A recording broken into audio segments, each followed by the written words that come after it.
Tēnā tātou katoa. Me karakia tātou. Ko te aroha te pau, paupaua kia mau. Ko te aroha te pau, tiritiria kia u. Kia mau, kia u, te pau o te aroha ki roto ki tēnei whānau. Whakamaua kia tina, tina. Haumi, hui, Pai. pai ki. Me karakia tātou. Te mihi tuatahi. Ki a koe te atua. Kia mau, kia u, te pau o te aroha ki roto ki tēnei whānau. Whakamaua kia tina. Ngā atua o te ao kātua. Ngā mātua tuatahi, ko ranginui. Rawa ko papa tuanuku, tēnā kōrua. Me ona tamariki, a tēnā koutou.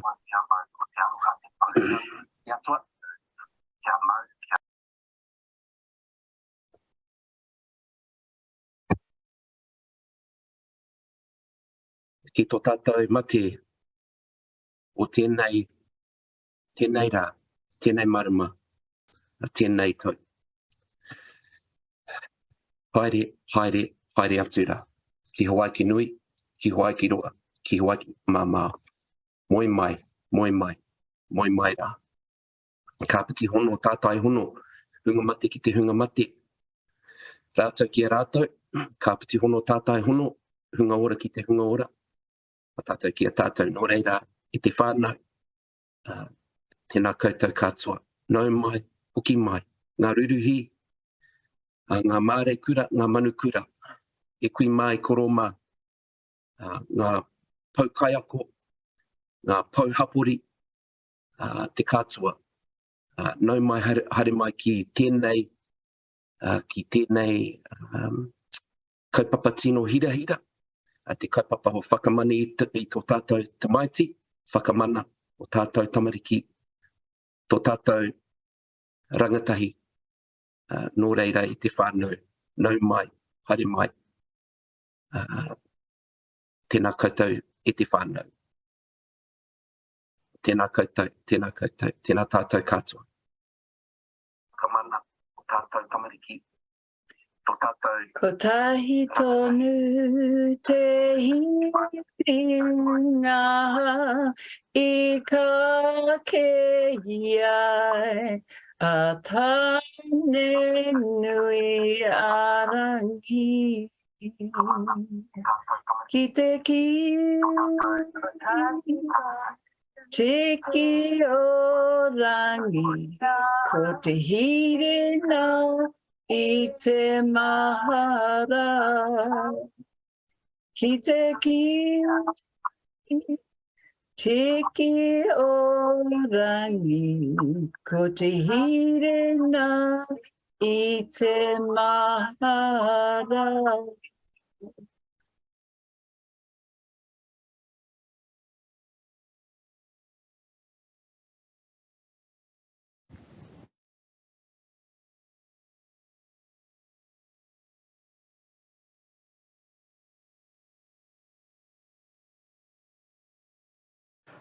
Tēnā kōrua, André rawa ko Whai Deb, kei te mihi atu ki a koutou. Tēnā koutou katoa I te iwi, nau mai hara mai ki tēnei kaupapa, te kaupapa o Mokopuna Pae Ora, kaupapa tino whakahirahira o te rā. Ko te mea tuatahi, mihi atu ki ngā atua tēnei ao. Ko ranginui ki runga ko papatua anuku ki raro tēnā kōrua. Ko te mea tuarua, he mihi nunui ki ngā mate o te motu, haere ki Hawaii ki nui, Hawaii ki roa, Hawaii ki pāmāmao. Rātou te hunga mate ki a rātou, tātou te hunga ora ki a tātou katoa. Ko te mea tuatoru, he mihi nunui ki te mana whenua o tēnei rohe ko Ngāti Whātua o Rākei. Tēnā koutou. E te iwi, tēnā koutou, nau mai hara mai ki tēnei kaupapa. Tēnā koutou, tēnā koutou, tēnā koutou katoa. Thank you very much, André and Whai Deb, for welcoming everybody and for the waiata to tautoko that, ngā mihi nunui ki a kōrua. He aha te hau, he wawara mai, He tiu he rā ki nāna ia mai te pūpū taraki ki uta e tiki ngā tū e au. Te kōtiu ko ia te pau whakairo ka tū ki wai te mata. A i oku wairangi e kōkiri. Kia ora everybody and welcome to Mokopuna Pae Ora, Creating Intergenerational Wellbeing. This is such a huge kaupapa and it involves so many of us across so many parts of our mahi. It's what we live to do from one generation to another, to create better platforms for our tamariki, to see them thrive, to see them grow both on a personal level, a whānau level and on a societal level as well. So I'm really, really excited about today and about the fantastic speakers who've given their time to this kaupapa. Kei te mihi atu ki a koutou katoa ngā kai kōrero o te rā.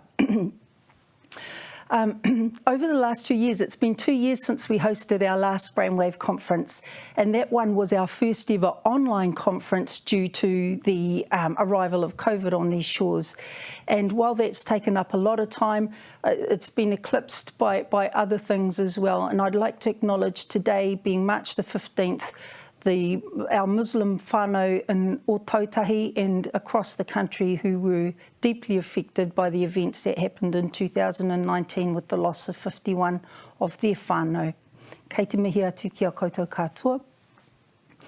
Also, I'd like to acknowledge those who are joining us today who've been really, really affected by Cyclone Gabrielle and the Waipuke, the flooding that has happened as a result of that, and also the January floods in Auckland.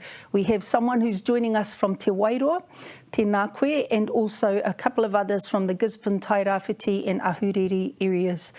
One of the reasons for wanting to do this online is accessibility and making sure that people have access to the knowledge that we share and being able to make it real for you. So I hope that all the technical issues are sorted at your end, that you have the chance to be able to sit back, enjoy and ask questions through the chat function as well. Over the last 2 years since our last conference, Brainwave's been pretty busy. As I mentioned, COVID affected the whole country and a lot of what we could do on the front line, which is what we've always done, work within communities, work with people face to face. That's necessitated quite a bit of change at our end, as I'm sure it has at yours. And some of the key things that it gave us was the opportunity to look at ourselves. Brainwave is 25 years this year, and for a small charity, that's such a huge thing to not just survive, but actually thrive. And I'd like to mihi to everybody who's been a part of Brainwave over the last 25 years, be it as a trustee, be it as a kaimahi or a kaiako, one of our esteemed educators, and what they have given this kaupapa. Kei te mihi atu ki a koutou katoa. So over the last 2 years, we've had to not just look at what we have always done, but what we do moving forward. I was brought on in 2019 to bring to life a strategy that our trustees had created in 2018. And that was basically about still delivering everything that Brainwave has always delivered, but being future focused and acknowledging that we needed to do a lot more in terms of prioritising Māori communities and Pacific Island communities as well. So to that effect, what we've done is anything new has been done with that lens on it, while we still do everything that we've always done. The exciting things that we've achieved, probably the most exciting for me, has been the partnerships and development that we've developed with different communities, and I wanted to shift us from being people who had expert knowledge who went and simply shared knowledge, to build relationships of trust with Māori and Pacific people. We know it is relationships first. You have to engage with people, not just arrive. And so we had kōrero with 6 different hapu and hapori around the motu, and they were able to suggest to us people who they thought they would like to hold this knowledge within their rohe, and we train them as our kaiako, and they in turn have nominated kai hapai for them to work with. And the in each community. And so we're still building this methodology where it is the community that leads us, or the hapu or the hapori, as to what will work best for them in terms of how we engage. Part of the development there, you'll hear my colleagues Roimata Pao'o and Dr. Tahlia Kingi speaking about in a later session when they talk about he hikoe mahara. We launched Tiakina Te Tamaiti, a program for whānau Māori in 2019, September 2019. And subsequently, we realised that actually we really need to work with people. We need to understand what they know and want to share, because the process of ako is a reciprocal process. And when you're in an ako state, you are learning as much as you are teaching. So Tahlia and Roimata will take you through he hikoe mahara a little later on in the program, but he hikoe mahara sits alongside Tiakina Te Tamaiti, and the two of these are done in tandem. Also, excitingly, we have spent considerable amounts of time this year developing our first ever adolescent-focused program for whānau Māori as well. We have had an adolescent program for a number of years, but we wanted ones that focused on things that tikanga taught us and our own knowledge taught us alongside the science. And so has been developed He Rangatahi Hei Raukura, which is a really strengths-based approach to helping whānau understand what they can do to support and encourage their rangatahi to be healthy and lead strong lives. As well as that, we've partnered with the MAS Foundation to start the process of something similar with our different Pacific Island communities around the motu. We're only at the beginning stages of this, and we're still learning a lot, and that in turn will influence what and how we do things. So we still do what we always have done. We still use evidence-based material to share, but what we're saying is that there are multiple bodies of knowledge, particularly cultural knowledge, that we utilise and position alongside. It's really exciting seeing this coming to life, and I love it. This wouldn't have been possible if we hadn't have actually looked at how we're structured as an organisation, who we have on board, how we develop things and how we change things. So a couple of years ago, the trustees and I developed a succession plan to ensure that Brainwave is in good hands for the longer term, and that we also developed a partnership approach with tangata whenua and tangata tiriti. And so we have trustees who have moved on to retire or to do other things, and we have new trustees, and this has all been part of a really planned succession approach, and it's given us collectively what we have from our past and what we have going forward is really strong. And I'd like to acknowledge all of our trustees, and including our patron Jude Bailey, who Jude was a founding patron, as she was one of the founding members of Brainwave, and we're so honoured to have her in that role. In terms of other work that we have going on in terms of working with communities, it has again necessitated a methodological change in how we do things, how we seek input from communities and how we develop things moving forward. And that continues to be really exciting and at times challenging, but we grow and we learn with it, and I hope that this positions us really, really well to serve all communities in Aotearoa moving forward. I'd like to acknowledge our other partners. I've mentioned the work that we're doing. Tākai are one of our really important partners alongside the MAS Foundation in enabling us to be able to do this mahi.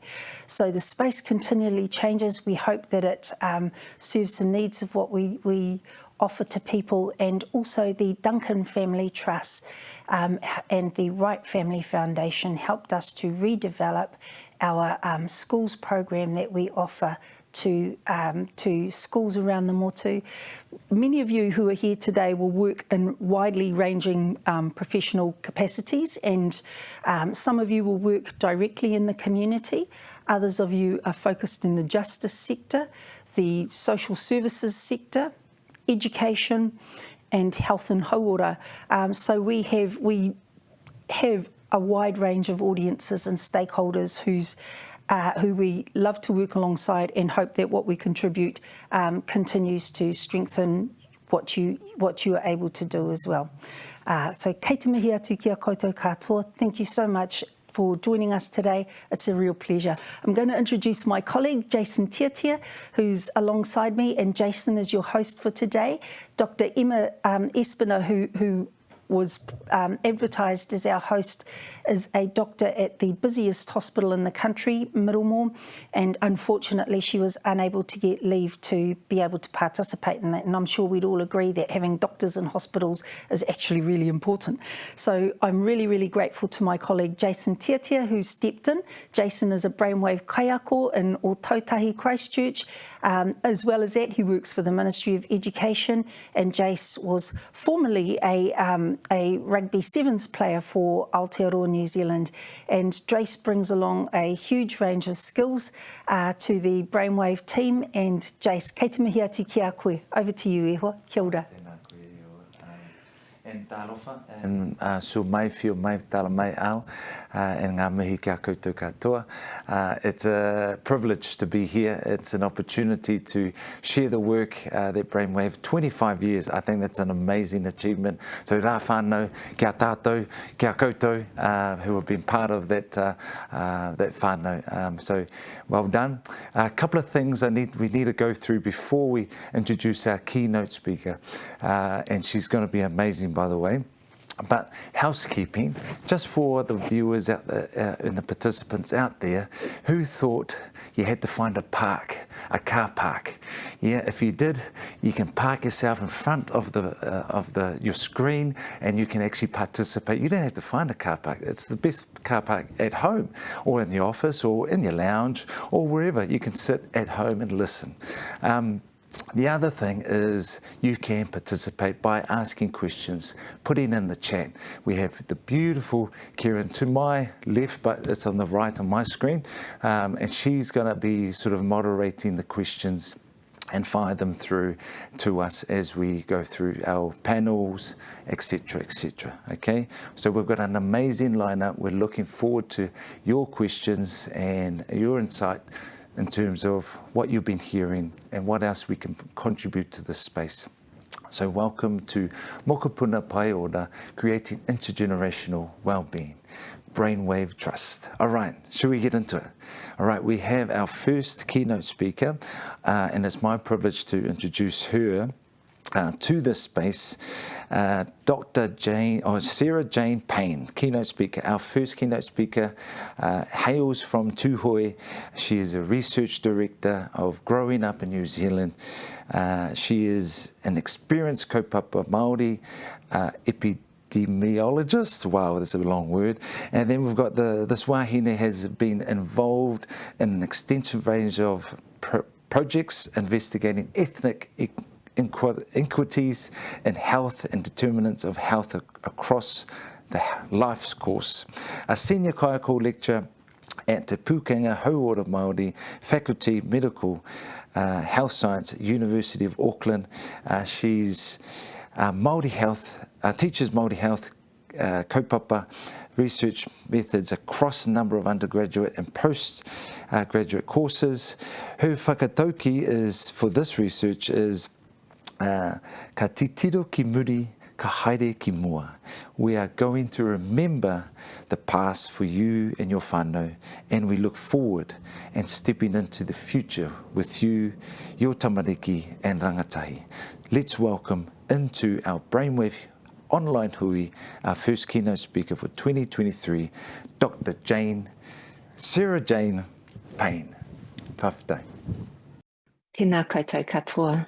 Tuatahi, me mihi ka tika ki te kai karakia o te ata nei, ka nui te mihi ki a koe. Tuarua, ka rere aku mihi ki ngā mana whenua o tāmaki makaurau e noho ana au, nā te whātua ora kei tēnā koutou. Tuatoru, ki te pau whakahaere o Brainwave Trust, ki a koe Whai a Huia, Tēnei te mihi atu kia koe, koutou ko kaimahi, kai tautoko hoki I runga I te kaupapa nei. O tira, tātou katoa, hurinua te hui topa nei, tēnā koutou, tēnā tātou katoa.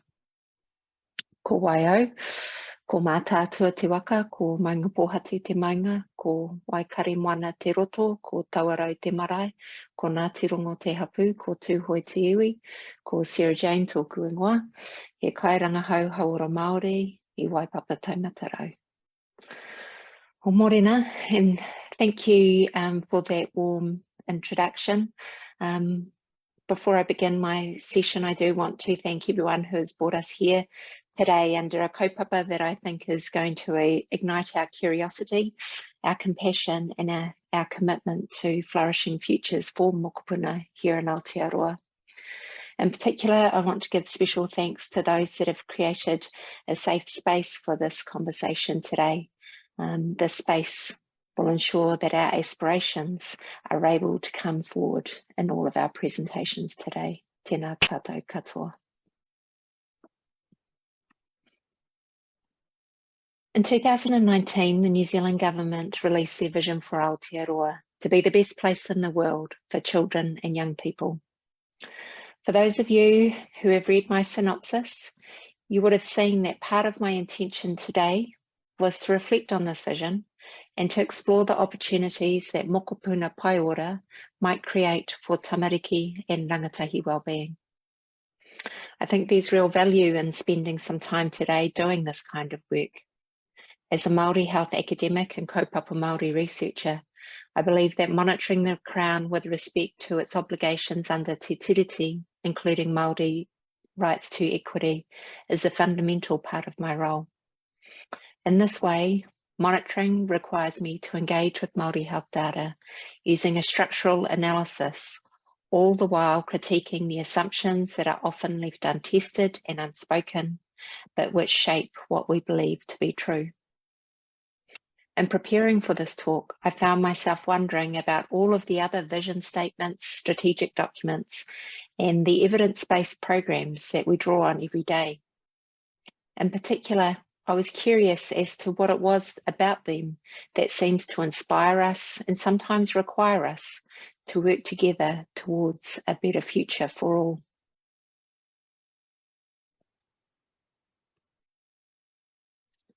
For example, I'm sure many of us here today are familiar with this approach. Science tells us that in the first 1,000 days, there is a critical window for shaping long-term outcomes, whereby positive experiences of the world and supportive relationships build and shape our brain architecture.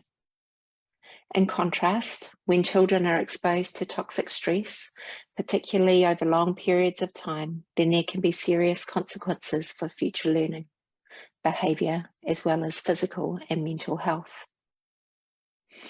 Carefully built over many years and supported by many more studies, the first 1,000 days approach argues for investment in particular areas and at particular times, such as the importance of having caring and supportive adult-child relationships. And in the provision of these during the first 1,000 days, we will be better able to mitigate the harms caused by unsafe environments. As a collective of professionals who work with and for tamariki and their whānau, the Child and Youth Wellbeing Framework and the first 1,000 days seems to activate a set of values that no doubt have brought you all together here at this conference. Values of care, compassion, and aroha for communities, and the right of all children to live free from trauma, neglect, and maltreatment.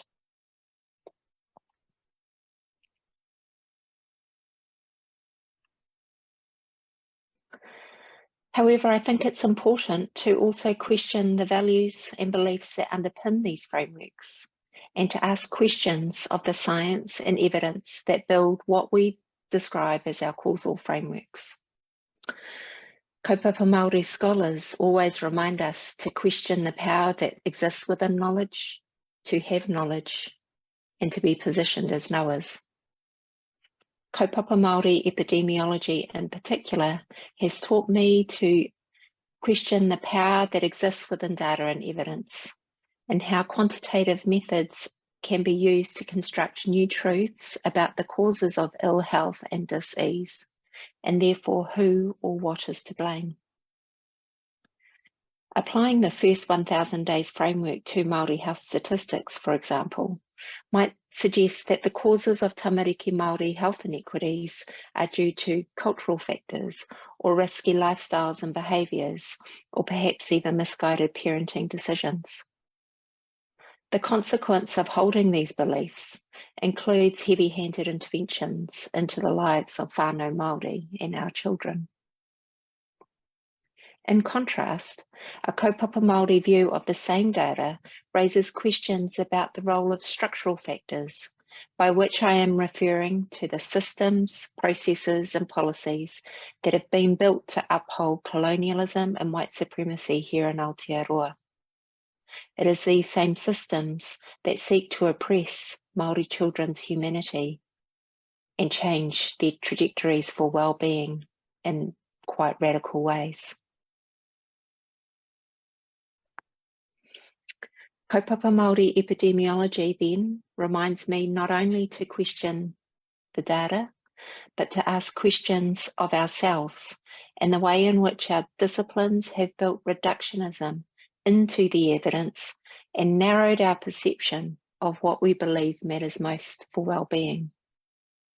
And so it is in the spirit of critique and understanding the importance of asking questions that I want to turn now to some data and consider how a structural analysis might reshape how we think about Māori experiences of the first 1,000 days and beyond.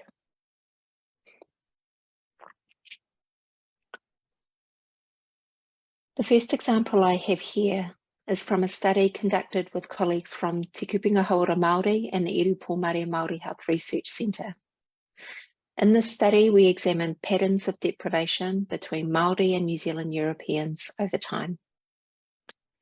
In Aotearoa, the New Zealand Deprivation Index provides a measure of material deprivation that is experienced at an area or neighbourhood level. The NZ Dep Index is widely used in research and policy, enabling monitoring of social gradients in health and other important outcomes. This figure here shows the distribution of raw NZ Dep scores for Māori in the orange and New Zealand Europeans in the blue. The graphs cover the 5 census periods between 1991 and 2013. In each of these graphs, we can see a markedly different pattern of experience, with the Māori population showing a much wider distribution and a long tail of deprivation reaching right out to the most deprived scores right out on the right. In comparison, the New Zealand European population shows a narrower and tighter distribution, with a large proportion of their population skewed to the left and therefore living in the least deprived areas of Aotearoa. On first glance, you might review these data and wonder what contribution it really makes, given these patterns of inequity and unfairness between Māori and non-Māori are well known and have been written about extensively, including by the Crown. However, I want us to think about what often goes unsaid in those analyses and publications, which is that the overrepresentation of the New Zealand European population in the least deprived areas reflects unearned benefit from an inequitable share of socioeconomic resources by this group. This privilege contrasts with the even more marked disadvantage experienced by Māori.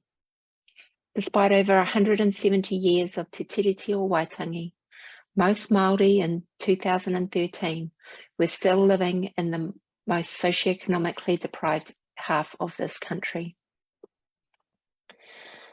These data indicate a substantial failure of the Crown's te tiriti o Waitangi obligations to provide equal benefits of citizenship, including equitable access to health and the social determinants of health. Furthermore, the pattern and magnitude of relative inequity in deprivation we found in this study demonstrates that processes of both privilege and disadvantage are being perpetuated here in New Zealand and are not changing despite government policy and organisational strategies that declare their commitments to equity. From a child wellbeing perspective, these graphs should raise concerns about intergenerational experiences of deprivation that exist for Māori, caused by the processes of colonisation, including land dispossession and political marginalisation.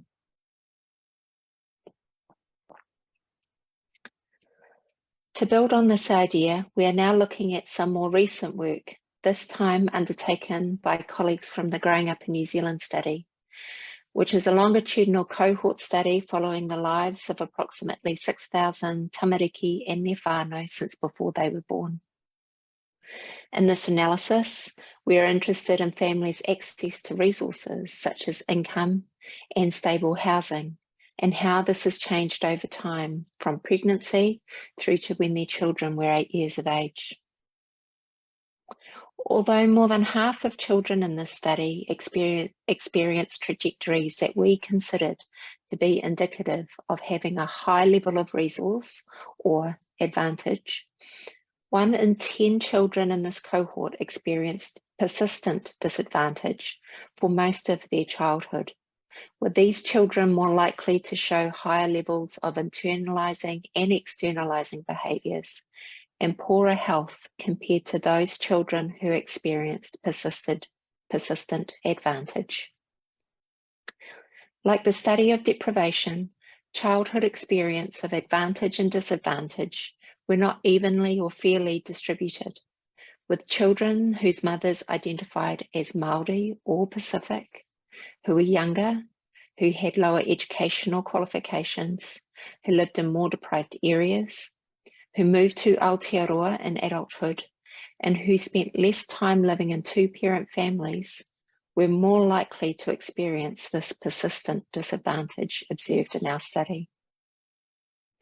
Whilst a victim-blaming interpretation of these data might have you believe that the risks to child wellbeing are inherent to the attributes we have analysed in these models, a structural analysis challenges this by situating risk as external to whānau and actually an attribute of societies that tolerate unfair and unjust distribution of power and privilege based on racial hierarchies.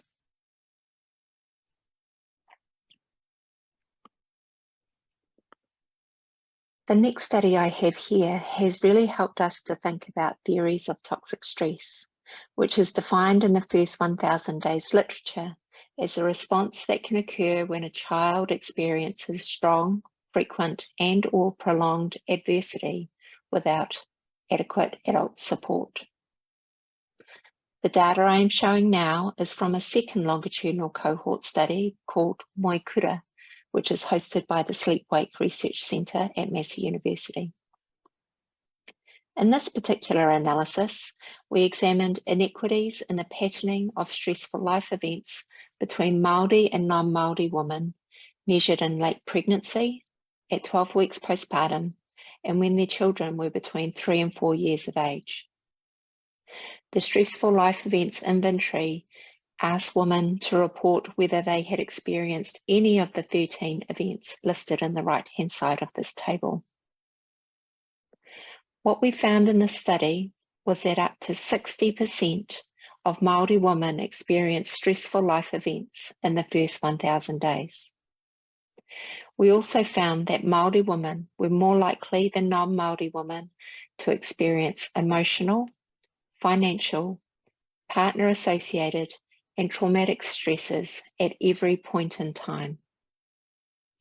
For our team, these data enabled a really critical conversation about how colonialism and racism shapes early life experiences, and in particular shifts the gaze away from Māori women and mothers as the problem, and instead we are focusing our attention on how wahine Māori experience stressful life events as a reflection of the dynamic colonial processes that unfold over time and across generations.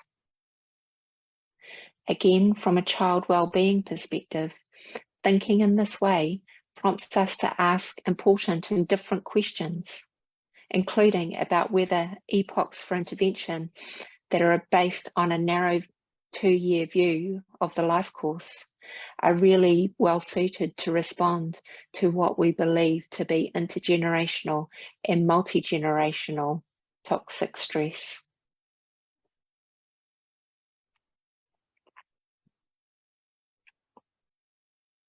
In this next slide, we're looking at data that was collected as part of a project on racism and child health hosted by the Irupomare Health Research Centre. In this study, we were particularly interested in understanding vicarious forms of racism, which we defined as hearing about or seeing another person's experience of racism, as well as carers or close family members experiencing discrimination that may or may not be witnessed by children and adolescents. In the study, we analysed 2 instances of the New Zealand Health Survey, which enabled us to bring together data on caregiver experiences of racism with measures of child healthcare utilisation and emotional wellbeing. What we found in the study was that up to 30% of Māori children under the age of 15 years are exposed to vicarious racism via their caregiver's lifetime experience of racial discrimination and unfair treatment. Furthermore, vicarious racism was associated with poorer child mental health, poorer behavioural health, and poorer self-esteem, even after adjusting for important confounders. As with the previous study, this slide shows how our thinking shifts when we look at toxic stress and the harms that are created for tamariki Māori through exposure to racist environments, and how interventions that focus on coping and resilience rather than addressing the systems and conditions which enable all of the isms to thrive.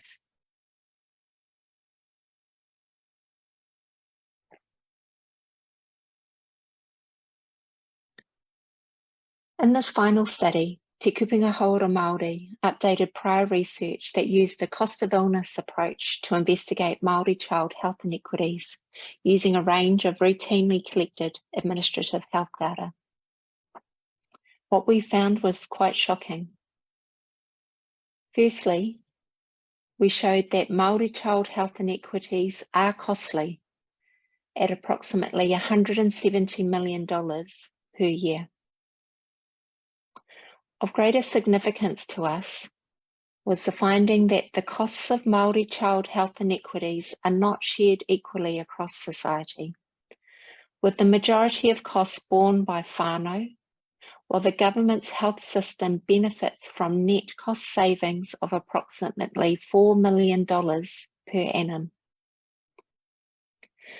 This study generated at least 3 conclusions for our team.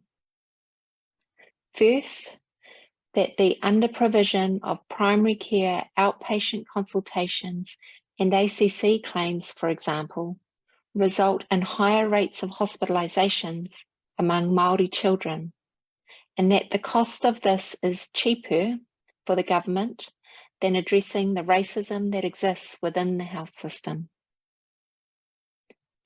Secondly, that there is no financial incentive for the government health sector to intervene to reduce health inequities for Māori children.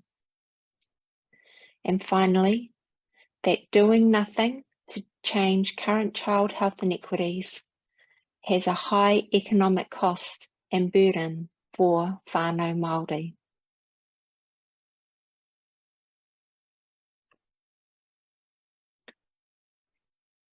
As researchers, scientists and professionals, we're all working to a set of responsibilities, including the requirement to be ethical and evidence-based in our work. And yet, by showing you these data, in many ways, what I am doing is challenging you today to question the ethics and evidence that informs how and what we think about tamariki and whānau wellbeing. Engaging with data in this way and asking questions about what we know and how we came to know is not always easy, but nor should it be. However, I believe that this conference provides the perfect opportunity to do this kind of hard work. And so, to help us on our way, I thought I might share some ideas on how Mokopuna Pae Ora could be more than a conference theme or a vision for a future state, and instead be a space and a place where we can connect more deeply and reflect on our aspirations for tamariki wellbeing.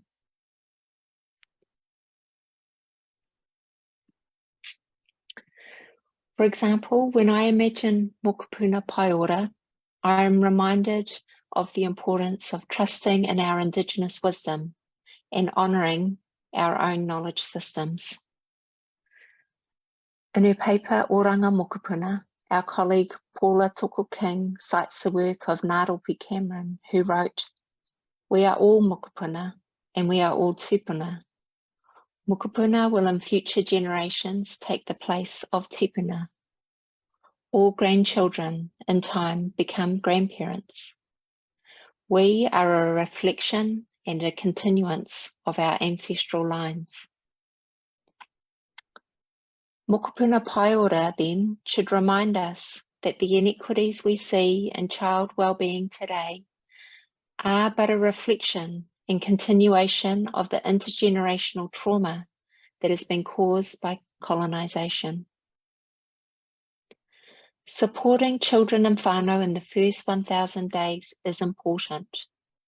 However, it may not be the solution to the harms and toxic stress that we should be most concerned about. In contrast, the mātauranga Māori that is represented here and in whakapapa encourages a more expansive understanding of how wellbeing is created. Mokopuna thinking positions children as foundational to whānau wellbeing and reminds us that the creation of wellbeing today means healing from the intergenerational harms of the past and of the future. Shifting towards this vision is already happening. Te Matatini, for example, showed us what an effervescent and jubilant sense of Māori well-being could look, feel and sound like.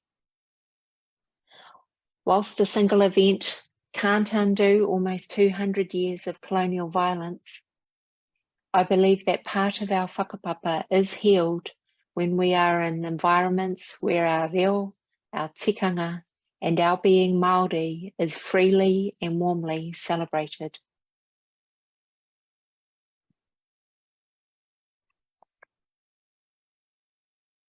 This brings me to the second set of ideas. If we recognise Mokopuna Pae Ora as an Indigenous philosophy of intergenerational well-being, then we must also question our right to know this philosophy and therefore ask, where are we best positioned to act? To this end, I thought I would share some of the work of Paparangi Reid, who has outlined 12 projects for Indigenous health. In this table, she sets out opportunities for all of us as researchers, as professionals, and as activists to be staunch in our commitment to the rights of Indigenous peoples and to organise our thinking and acting and our work in ways that uphold Māori rights to freedom, as well as Mokopuna rights to have a voice and for that voice to be heard. Some of this hard work can start today. For example, when Paparangi reminds us of the right to truth-telling, we can begin this by acknowledging our histories of colonisation in Aotearoa and by naming the systems, the isms that enable advantage and disadvantage to flourish in our society.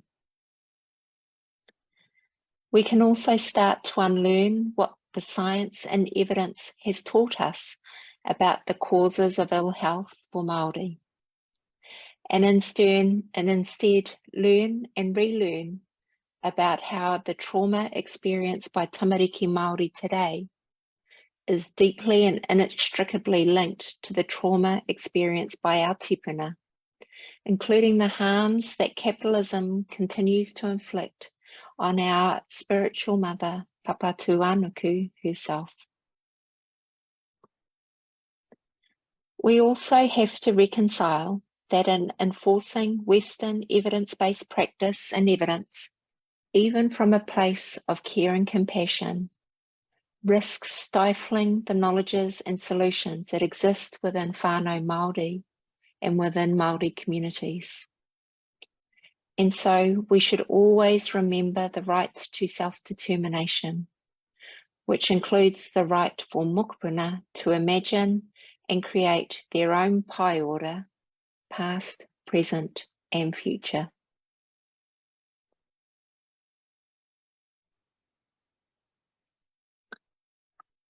And so to end my presentation today, I want to come back to where we all started, connecting together within a vision of Aotearoa as the best place to be a child or young person. I hope you spend the rest of today enjoying the conversations about Mokopuna Pae Ora. I ask you to imagine this not as an end goal, but as a space and a place that exists right now if we are ready to ask questions of ourselves and of what really could be. Finally, I also encourage you to let your minds wander, just as I did when I started imagining this very presentation.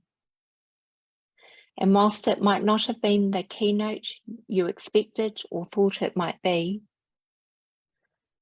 isn't that actually the point? O tira, e aku rangatira, nōku te honore e tū ana ahau I runga I te kaupapa nei. My deepest gratitude to you all for your time and your presence and your commitments today, and for giving me the honour of leading this session. Mauri ora. Tēnā koe, Dr. Sarah-Jane. Thank you very much for that keynote, and obviously very inspiring, and the data that you shared is nothing new, but at the same time, it's something that we need to think about moving forward. So we've got a couple of questions for you, if you don't mind sharing a little bit more insight on some of the work that you've shared. And the questions are just about to pop up here. This is kia ora from to Dr. Paine from your research. Can you give us a new example from your research that mainstream organisations can use to achieve, I've just lost that, achieve somewhere? Equitable aspirational change there. So in terms of mainstream, what sort of changes that could make in terms of equitable aspirational change or outcome? Kia ora, Jason. Tēnei te mihi atu ki a koe. Oh, what a good question to start us off. So I really believe in the work of Whai Eri Hapiti Ramsden, who probably lots of people on the conference today will remember really pioneered and challenged us all to think about cultural safety. So I work in sort of health spaces, and cultural safety is an intervention to help us achieve equity means that as organisations and as people working within mainstream organisations, the way in which we understand our performance, gauge how well we are providing care to whānau, Māori, to whānau Pacific, to people who are working or seeking support through the health system, actually comes from questioning ourselves. So in my kōrero today, I really am challenging us to think about ourselves first, ask questions about what we believe to be true. You know, what is our view of the world? When we're working with whānau in a hospital, in a community, in a primary care setting, in research, what beliefs are we bringing into our engagement? How are those beliefs influencing our interaction, how we introduce ourselves, how we give space for whānau to tell us what's going on for them? Not to understand Māori communities per se, but actually to go away and reflect on our own identity as non-Māori perhaps, our own beliefs about causes of poor Māori wellbeing. So that critical reflection that Eri Hapiti challenged us to do within a cultural safety framework, I think is really critical for organisations who want to and should be working towards equity. Ngā mihi, tēnā koe. I've got a question for myself because I was listening in and I was like, man, I want to keep asking questions just because I'm an engaged participant as well. Awesome. Because with education, in terms of education in schools and tamariki, even our teachers, of course, they have one of the biggest, of course, there's a big day tomorrow with our teachers doing their thing and voicing their opinions. What sort of, I guess, potential solutions that could be implemented in terms of education? Yeah, another great question. So in the end there, this idea that solutions come from outside the community, I think a lot of us really have to question that belief. I mean, we just need to look at the work that that schools were doing during COVID to support not just the learning of young people during that time that students and learners were at home and teachers were at home, but actually to connect communities again, to support whānau, to keep the communication and the health promotion messages coming. And so that's work that the health system, for example, or the university system, we can't do that. The success, I think, of schools, of Māori health providers during COVID, actually of Māori health providers during the flooding events of January and Cyclone Gabrielle in February, is all the evidence I need to say that solutions come from within communities, because those solutions are built on the strength of relationship that exists within communities that we can't replicate from the outside. So yeah, I think that the work that could be done within the education system to really enhance wellbeing, I'd be listening very carefully to people like yourself, Jason, and other educators, because I think the solutions are there. Yeah, and I love that, because we have a saying for our Samoan community, if a fō la mea. So within the starfish, when they get poisoned, they flip it over, they also have the solution to recover, to recuperate, to actually redeem and look after the mamais that might have been happening. So I love that you've brought that up. We have another question come in. What can Pākehā do to be allies, or non-Māori to be allies, particularly as if they're leaders or in power, to actually contribute to this space? Kia ora. That's a great challenging question for the morning. So again, sort of building on what I mentioned around cultural safety and critical reflection. So for Pākehā, for non-Māori living here in Aotearoa, I think we need to understand our positioning, how we are located in relation to this whenua, in relation to the tangata whenua of Aotearoa to Māori, but really importantly, I think, is positioning in relation to advantage that comes via the processes of colonisation. And that is really challenging. But that for me is the first point, that to be good allies for Māori health organisations, for Māori communities, for kura kaupapa Māori. As Pākehā, as non-Māori, we need people to think about their own histories, to think about their relationship to te tiriti, to think about how I spoke a little bit there about the unearned privilege and benefit that comes from a positioning as Pākehā in Aotearoa. And that's not to say that I'm talking there about individual blame or finger pointing, but actually it's at that system and structural level, right, that the unearned privilege that exists is often unseen. Many of us are unaware of it. And so our responsibility then as allies or future allies is to learn about that history and to think about it and then talk to other non-Māori or Pākehā colleagues and organisations. Brilliant. Thank you for that. We have another question online here. How do we get MSD, Ministry of Social Development, and Oranga Tamariki to understand the implications of trauma with the number of tamariki that we have now living in emergency or transitional housing? What are your thoughts there? Yeah, good question. We're starting off with a bang, aren't we, with all these big questions? Yeah, I know. Lucky I had a coffee this morning. You've got me on my toes. So what do I think about that? So, I mean, as you would have seen in my presentation, I do believe that there is power that exists within data and evidence. Yeah. And what I was trying to demonstrate is that we can all look at data from different points of view. Some people might look at, you might be, I'm not sure what kind of oranga tamariki data you might be referring to, but let's say we're thinking about uplifts of tamariki Māori from their homes.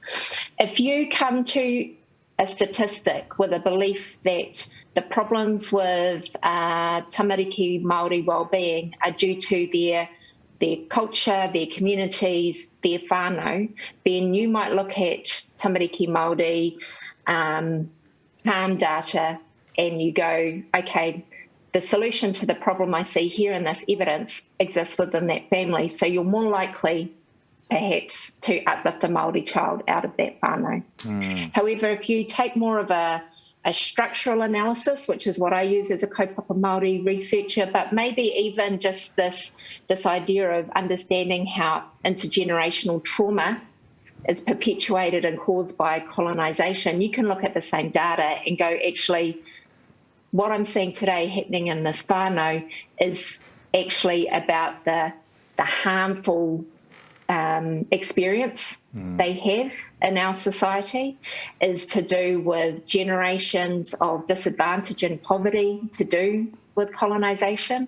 The stress, it's very stressful, it's very damaging to be poor. And so actually the solution to some of the issues we see in front of us are actually structural, are actually about sorting out our society, are actually about reducing and eliminating our tolerance that whānau should live in poverty, should experience homelessness, should be, struggling to put kai on the table. Yeah. So I think the data in that way is really powerful. I think that the other challenge that we say as academics and potentially for policymakers is that the data is only part of a picture. Yeah. It's the voice and experience of whānau and communities that we also need to listen really carefully to. And so without perpetuating harm, by asking whānau to relive their experience for our benefit, how can we use the data and evidence, your professional experience and understanding, but also speak to the lived realities of those families who require oranga tamariki or MSD support? How do we package that all up and come up with solutions based on a much fuller understanding of what's going on? Oh, thank you very much. And I appreciate the challenging questions at the same time, but in answering those this morning. Was there anything that you'd like to share, or any sort of last words of wisdom, just to close this bit up, because it's been very insightful. The data is pretty clear that we need to obviously start at the top in terms of the structural and systemic things that are happening there. What's any last words of wisdom from you, Dr. Jane, Sarah-Jane? Sorry. Kia ora. I suppose the last thing I wanted to mention briefly, and maybe by the time we get to the panel session at the end of the day, I might be able to close out my thought. But I think that in Whai Huia's opening, she rightly, and I'm grateful for her acknowledgement, both of the anniversary of March 15 occurring today and our mihi to those communities, and also the presence of our whanaunga from Te Tairāwhiti. I grew up in Wairoa, and the people there in Te Tairāwhiti who are going through the recovery from the floods. You know, when I think about those well-being damaging events, because they are, again, they would have shifted trajectories for well-being for those communities in ways that we're probably not even really appreciating yet. Okay. When you look at the communities who've gone through that experience, I see a lot of hope. I see a lot of hope for recovery, for restoration, and for future well-being. And so thinking about the hard mahi that we have to do today to understand ourselves, to work harder and faster in a way, and a bit meaner towards tamariki well-being. Actually, if we also remember the hope that communities have for all of us to do a really good job, then I think that'd be something that's really useful and important for us to do under this kaupapa of Mokopuna Pae Ora. Awesome. We'll continue this obviously at the panel and after the break, and we appreciate you this morning with the first keynote speaker for 2023. We'll see you shortly. We're going to go into a quick break until 10:30, so please grab a quick cuppa, have a stretch, and maybe have a quick reflect on what's been shared this morning. We'll see you soon. No mai haere mai anō, hoki. Awesome to have you back, and I hope you got a drink, stretch, whatever you needed to do to get back into our hui online. Look, just a couple of housekeeping again. A reminder, please write some questions in there, engage, and I just want to acknowledge those people who have been engaging on the chat by acknowledging our speaker, our first keynote speaker, Dr. Sarah-Jane, for her contributions, and just saying what an amazing kōrero and kaupapa that she's sharing.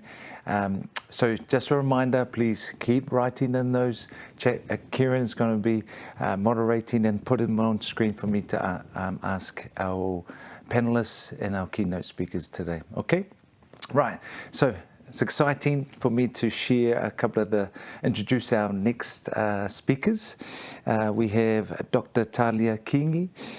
She's part of our Brainwave whānau. Tahlia is a proud mama to 3 beautiful boys. She is a clinical psychologist based in Rotorua and has a PhD in psychology and a graduate diploma in neuroscience. Ooh, nice, eh? She is passionate about empowering Māori whānau to understand our traditional child-rearing practices in order for our pepi to thrive in their early years. She says, do whatever you need to do to settle your mauri to be mauri tau. Being in the state of your mauri tau and connecting with yourself and focusing on your self-care, and it's okay to do that. He kainga te kura, he kura te kainga. Our other speaker is Roimata, Taniwha Pao'o. She is also part of Brainwave Trust and the Southern Initiative. Roimata was born and raised in Aotearoa. She was privileged to be raised in Te Ao Māori, with Te Reo Māori being her first language. Rongoa Māori, traditional Māori medicine, was a core component of her upbringing. This later contributed to her love of merging sciences and Te Ao Māori and using the merge to connect with whānau. With a background in teaching in the public sector, Roimata thrives on pushing the system to create better outcomes for whānau. Roimata is mum of 4 tamariki, 2 girls, 2 boys, who she is raising in Manurewa with her husband Harrington. Let's hear from our 2 wahine from Brainwave Trust. Tēnā kūroa. O tēnā tātou. Tuatahi tēnei te mihi nui kia koutou kua tai mai I raro I te kaupapa o te rānei. Ai e tika ana te kōrero he uri tēnei no te rohe o Aotearoa, mai maki tū ki Tongariro ko te aroa te waka. I te taho tōku pāpā he uri tēnei no Ngāti Rangi Wewehi, Ngāti Whakaue, mō taku he aroha mai, Ngāti Whakaue, Ngāti Rangi Tihi, Ngāti Mākino. Te taho tōku māma he uri tēnei no Ngāti Rangi Wewehi. He hononga anō tōku ki te aitanga hauati, no Tolaga Bay no Uawa tōku koraua. Hai he kaimata hininga roa hau, me ki ko te clinical psychologist, he kairanga hau hoki, ko tōku tino mahi he mama. So kia ora everyone, my name is Tahlia Kingi and I live and work in Rotorua. I'm a researcher and a clinical psychologist and a mum. And I will just pass it over to Roimata to introduce herself. Tēnā tātou te whānau, ko Roimata, tani whapa o tōku ingoa, he uri tēnei no Taniwha, no Pirongi a Maunga, no Waikato Maniapoto, te tau tōku pāpu. Te tau tōku māma no Pārāwera, ana ki Ngāti Apahura, ki whanga pe anō hoki, I tipu ake au ki Otara. Engari kei Manurewa a hawe noho ana ina nei, e toko whā aku tamariki. Engari e toko toru aku tamariki koekoea, ana ko te whāngai pepe ina. My name is Roimata. I reside currently in Manurewa, born and raised in Otara. My main job, my most heartwarming, hardest job that I've ever had is being a mum. Well, I'm a mum to 4 tamariki. They're all teenagers at the moment, one day to be adults. And we also have 3 tamariki who are older than our children that we brought up as our whāngai. So in our family, there are 7 of us. Our house is full.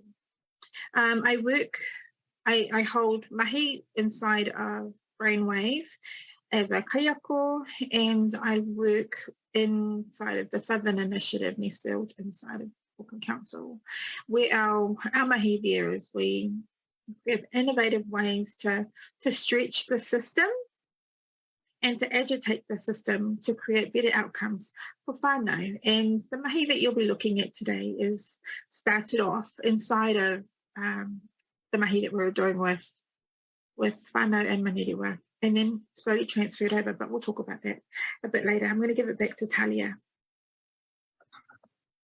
Pai, kia ora rā. So I thought we might just start off, I'll give a short introduction into what hikoi mahara is before Roimata talks to you about how this kaupapa came about. Now, I think we said in the conference abstract, so hikoi mahara is more than just a neurodevelopment workshop, and that's for so many reasons. So we call them wānanga as opposed to workshops, and that term wānanga is about coming together to discuss and to deliberate and to share knowledge.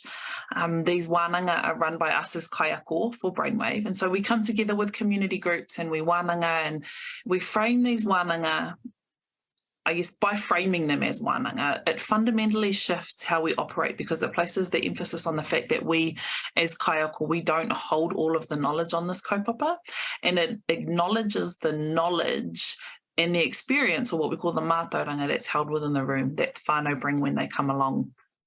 And so the key message or theme that we use to focus our kōrero is this. So our tupuna left a legacy or a blueprint for parenting, and this is located within our kōrero tukuiho, within our pūrākau, within our stories that are passed on through generations.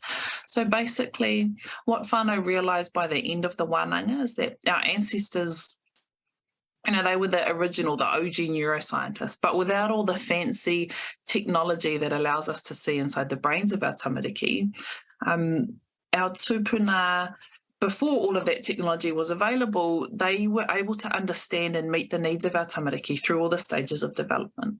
And so we wānanga, we discuss these practices and how they're still relevant today. So as kaiako, like I said, we're not so much teaching as we're facilitating this kōrero, especially through sharing stories. And so what we do is we encourage whānau to share their stories, and we've got a process for doing that I'll kōrero more about a little bit later on. But it's about surfacing the stories beneath their skin within their own whakapapa. And as Deb calls it, we're reawakening their DNA. And so he hikoi mahara is a process that empowers whānau, and it embeds cultural knowledge alongside the Western science through the power of storytelling. And so we use our mātauranga Māori as the foundation of understanding the brain through a Māori lens. And I'll give more detail about these wānanga involved shortly, but firstly I'm just going to pass it over to Roimata, who will give a bit more background as to how these wānanga came about. Some of our mahi that we've been doing inside of TSI centred around work that we were doing inside of the system. This particular work started inside of the contract that we had with Plunkett around, and particularly Plunkett and Manuriwa. Some of the things that we were looking at was what is it inside of the system and inside of the collateral that can help whānau in raising tamariki. One of those things that came up was around brain science, and particularly how might we enable whānau to talk about brain science so that they can start taking that on as a current parenting practice. So in 2020, we started our work with Plunkett, and then we started to test some of the resources that they had and some of the resources that were readily available around brain mechanism, brain science that whānau could do inside of the home. And we found some collateral inside of Harvard, the developing child. One of the things that really stuck out to us was around serve and return. So we tested that collateral, and we got whānau to draw stories or draw pictures or tell us how they were feeling about what was coming through in the collateral and all of that stuff. And one of our mums, she drew a picture of a surfboard on waves. We're like, oh, this is a really interesting analogy. And then like, what is this about? And she says, it's about surf and return. So that whole concept, that showed us that the whole concept of serve and return, it didn't quite land with her. So actually with a lot of them. And this was consistent throughout all of the collateral that we used. And then we knew of Whai Deb. We hadn't engaged with her at the time, but we got Whai Deb Rewiri to come in and do her, but just to infuse her Debness into the space. And she did exactly what Tahlia said. She came in and she spoke about how our tupuna were brain scientists from way back. And I think the framing that she used was that our tupuna were the original brain scientists. And you could see the spark in the mums and whānau's eyes that were in the room. There's something about that particular framing that my tupuna were doing this before. It's embedded in our DNA. So then we grasped onto that spark, and then we started thinking about like, what is it that we can do to help whānau talk about brain mechanism and brain science from an Indigenous perspective. So in May 2021, we went and visited some of the kohanga rewa Manuriwa, and we asked them, hey, we're going to do some mahi around tupuna parenting, around tupuna practices, and we're going to see if we can draw those things together, because we know that our tupuna were doing this stuff. We just needed a way to figure out to bring those two together and help whānau talk about that.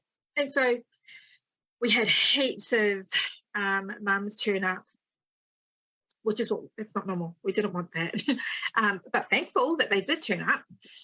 So we started this prototype process, and I started prototyping with our whānau on the tupuna parenting practices, but also what is it that they were doing in their own houses to honour and practicing as part of normal practice a tupuna methodology or a tupuna practice. I'm going to talk about the implementation from prototype prototyping, meaning the stuff that we've done with our whānau manurewa, and bringing that into an organisation and what that might look like. I'll do that a bit later. For now, I just wanted to share with you about some of the phases that we went through in the initial prototyping state. So our first phase was around how might we embed a culturally responsive approach to serve and return, and how might we enable whānau to talk about serve and return. And then on top of that, and speaking about it, what is it that we can do to reframe that whole kōrero about serve and return? Because we know that it's important. We know that it's important that whānau know about it, but what is it that we can do to take it away from that serve and return tennis analogy?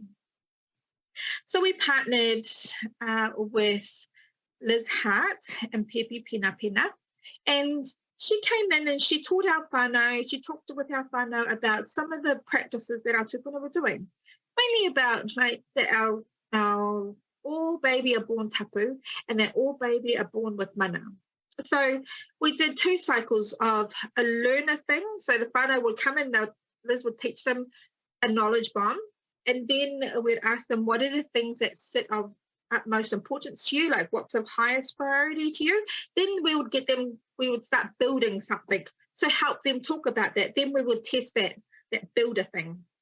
We did this cycle twice, and what we found in those 2 cycles was that in testing those 2 prototypes was that, one, kaupapa and connecting with Indigenous wisdom is a thing, and that it resonated quite strongly with the whānau. The other learning that we had was around storytelling, and particularly storytelling and connecting those current experiences that whānau were having to an ancestral or a tupuna parenting practice. So once we had those learnings, we asked whānau to start thinking about what is it that we can do to help you start talking about this stuff. And this is where our first prototype came up, toi kōrero. So toi kōrero was whānau idea and how we might start sharing stories and start helping people surface stories. And we used the wakahuia analogy, which Tahlia will take you through when we talk about process, but pretty much it's objects that conjure memories so that you can start surfacing your memories. And we would frame that those stories we would frame that questioning with a positive question, and that was around like what is a beautiful parenting experience that you have in your past.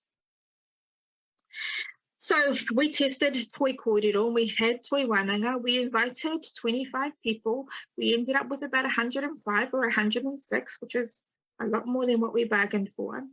And we'll share with you some of the learnings soon. So that was the tupuna parenting prototype. Then we tested it, we did some work with it, and it worked. It was amazing. Then we needed to move that under our organisation. Obviously, the organisation was Brainwave. We were calling it tupuna parenting then, and then I'm really fortunate to be connected to Papa Ririata Mākiha, he's one of the only tohunga left. There's probably 2 of them that are around. And I was just casually sitting down having breakfast with him, explaining to him what it is that we're doing. And he sits down, he goes, "Hey, that's not tupuna parenting, that's hikoi mahara." I was like, "Oh, thanks, Pa, you just named it." He goes, "Yeah, you can take that." So this is how we got the name hikoi mahara, given by this amazing man who was sitting down at breakfast and just casually was like, "That's not that, it's this." So here we have hikoi mahara inside of Brainwave. And I'm going to give this over to Talia to take you through a bit of the stuff that's inside of our project.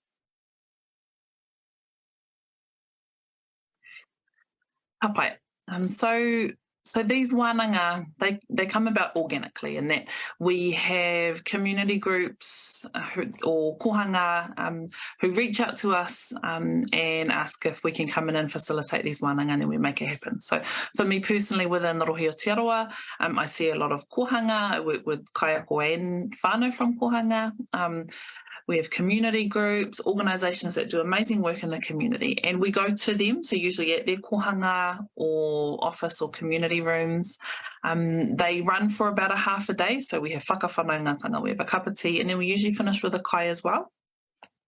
In the content, so the things that we cover in it. So I talked earlier about how what we're trying to do is help whānau understand that within our mātauranga Māori, within our Māori knowledge systems lie a lot of the answers about what our tamariki need and how we can meet those needs in a Māori way. And part of that is about breaking down some of the preconceived ideas about how a tupuna were as parents. And so we share quotes such as these, which are taken from early European settlers and anthropologists who recorded some of their observations when they first arrived here in Aotearoa.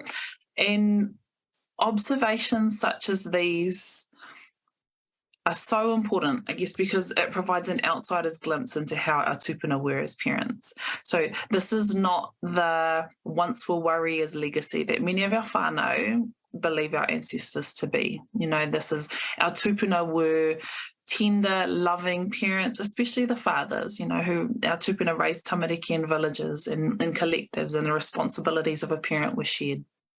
And so this is really powerful in itself for whānau to realise that the stories that we hear about in the media around, you know, the negative stories that we hear, those really negative views, those are only our recent history. And so we can also look at some of our pūrākau, our mō tiatia, our stories that are handed down, and we can reflect on what was contained in those that teach us lessons that are relevant today.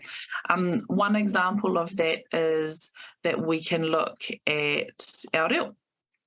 And so what clues lie within our reo about how our tupuna were built? Because within our language is, you know, that's the way that we as Māori expressing ourselves and we communicate. So this provides a window into our Māori worldview.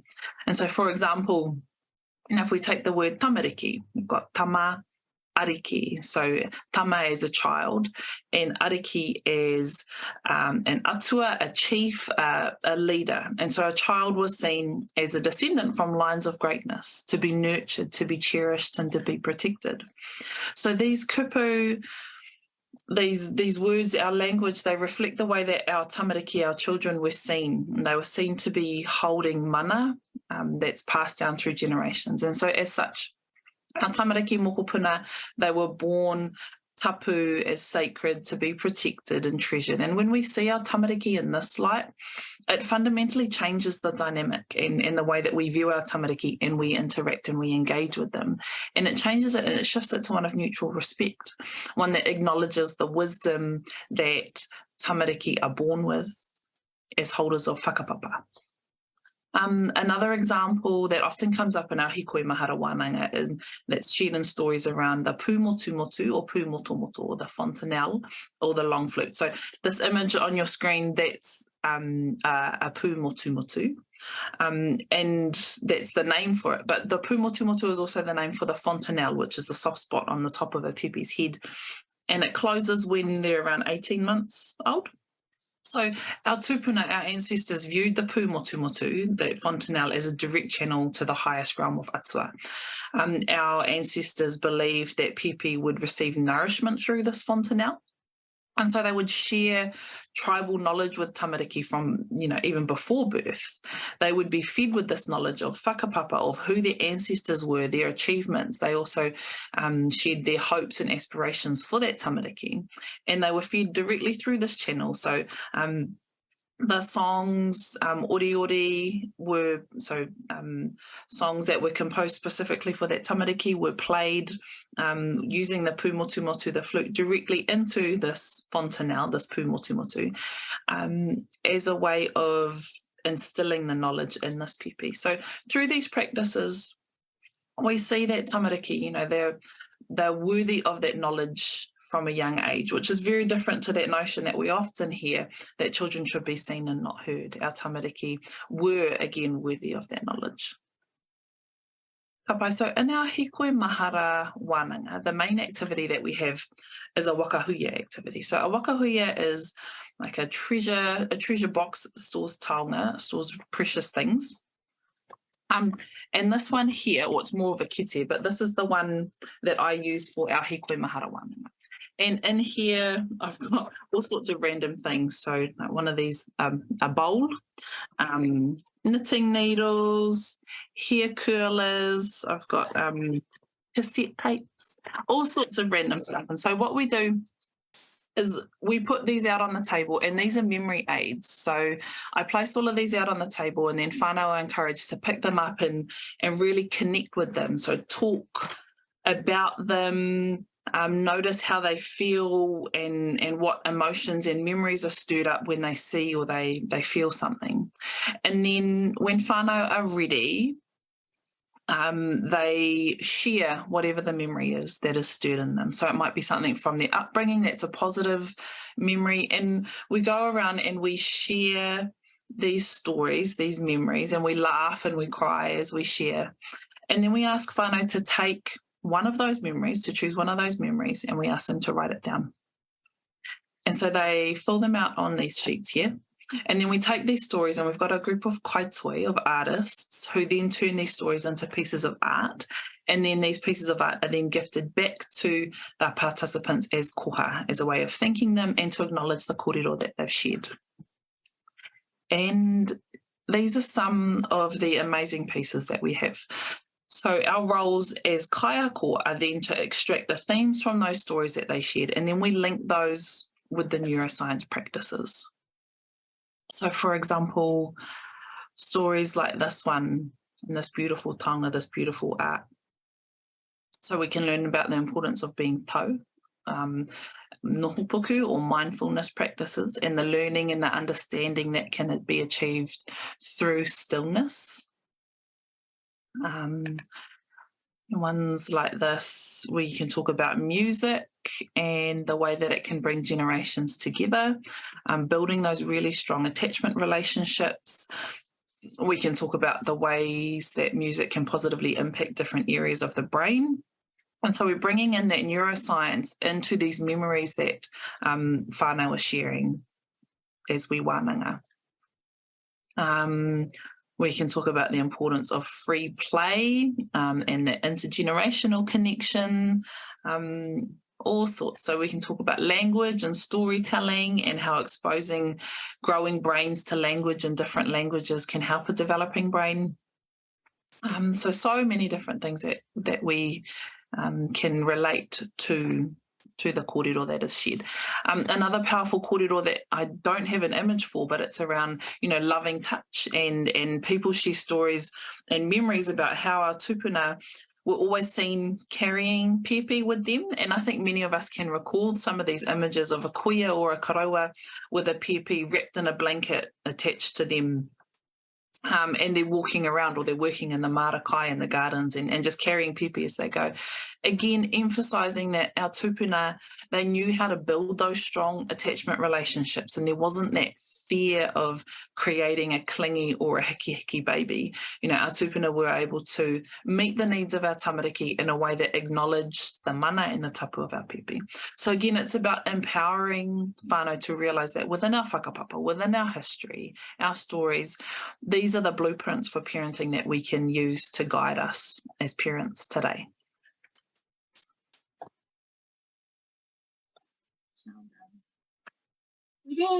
We're going to jump over to some of the evidence stuff that we've been building inside of, I'm going to skip that one and go back to that one. We've been doing hikoi mahara now inside of Brainwave for the past year and maybe 2 months. At the time of gathering all of this data, we had 6 kaiako that were delivering hikoi mahara.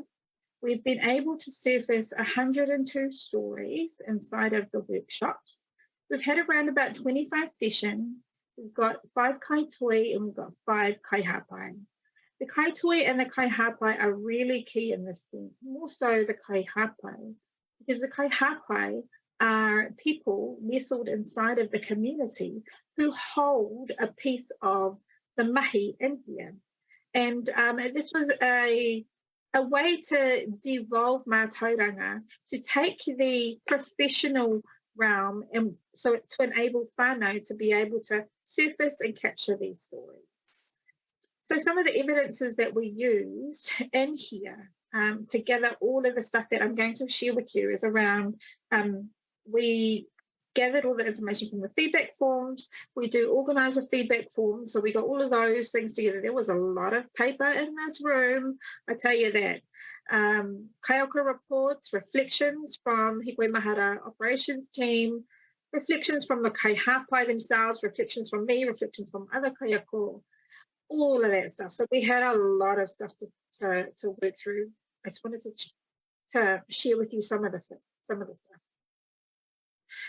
So things that were surfacing for whānau and the core elements inside Hikoi Mahara that was resonating with whānau is around surfacing the stories and how stories are powerful, and that those stories enable connections, to tupuna practice through whānau stories themselves.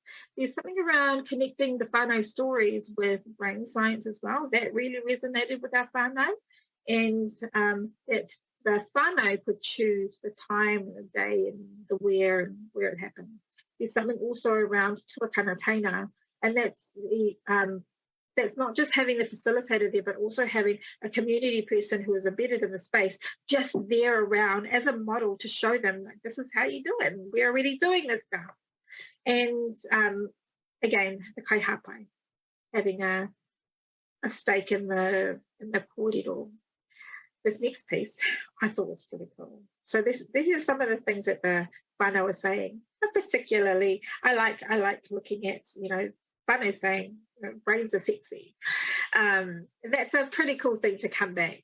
And we get a lot of these kōrero about that their minds are blown by how fast babies' brains grow within that first 1,000 days. And then we can start kōrero around the importance of interaction and serve and return and kōrero in those first 1,000 days, and knowing that actually what they're doing now in their own homes, the same mechanism was being employed and practiced by their own tupuna. There was also an element inside of the prototyping phase when we were first started this, where we realized that stories played a really key role. And one of the whānau, actually there was a few of them, they turned around and they're like, wouldn't this be cool if we could help whānau surface these stories and then take them onto an international platform? So that's exactly what we've been doing with the Facebook, with the Brainwave Facebook. So this is one of our first posts, the Noho Tau, Noho Puku, and it reached 10,000 people. We've got about 190 likes, and it was shared 23 times. That means 23 whānau shared this important kōrero. That means that it got to 10,000 people. And then I went back, and I'm still good friends with a lot of the people that were in our initial prototyping phase. I went back to them, I was like, hey, it's your story. Your story went out. They're like, what? Like, yeah, it's gone out to the world.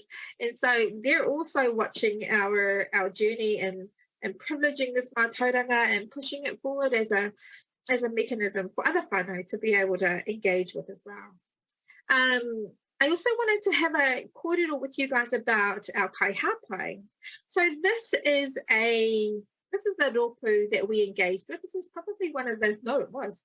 This was one of the first workshops that we had done directly after the prototypes. And I wanted to show you, they will not like me doing this, but there's a lady standing next to me, her name is Min, and there's another lady over here, her name is Tia. They were part of our initial prototype group. The thing that I love about this space is that they are capacity building whilst being in the workshop with me. They can pretty much hold this space now. So when we're talking about current parenting practices and linking that parenting practice to a tupuna practice, they've got them. And the only reason that they've got them is because we've worked at it together with the tuakana taina model, and they're my friends, so we just follow each other all around. Now, talking about capacity build inside of this space, Min, the one in the pink, she's no longer a kaihapai because she's now come on to Brainwave as a kaiako. So we talk about capacity building inside the whānau. This is one of them. Here's some more photos. Tia will not like this. She won't like that photo at all. But this is her engaging, helping whānau to see what the tupuna parenting practices are inside of the stories. I think that that's quite a beautiful space. Now there's this, when we were doing our reflections and taking a look at the data that was coming through, I should say we were doing that with under our TSI hat. So with this mihi, it's been quite precarious in the sense where I hold two roles in this space. So I hold the innovation space inside of implementation into the organisation, and then I also hold a space with TSI, and the Southern Initiative has been quite important in this because they've helped us get a bit more rigour in how we evidence the work. They've helped us get a bit more rigour in the qualitative data and the thematic analysis in that piece. One of the models that we found in looking at all of the evidence was around how important it is that we have people that can hold both a tupuna parenting practice, a current parenting practice, and the brain science. So it's important that we have those three, with stories being central. One of the things that we noticed is that the kaiako can easily hold the parenting practice and the brain science. Kaiako can also hold the tupuna parenting practice and linking that in with the brain science piece.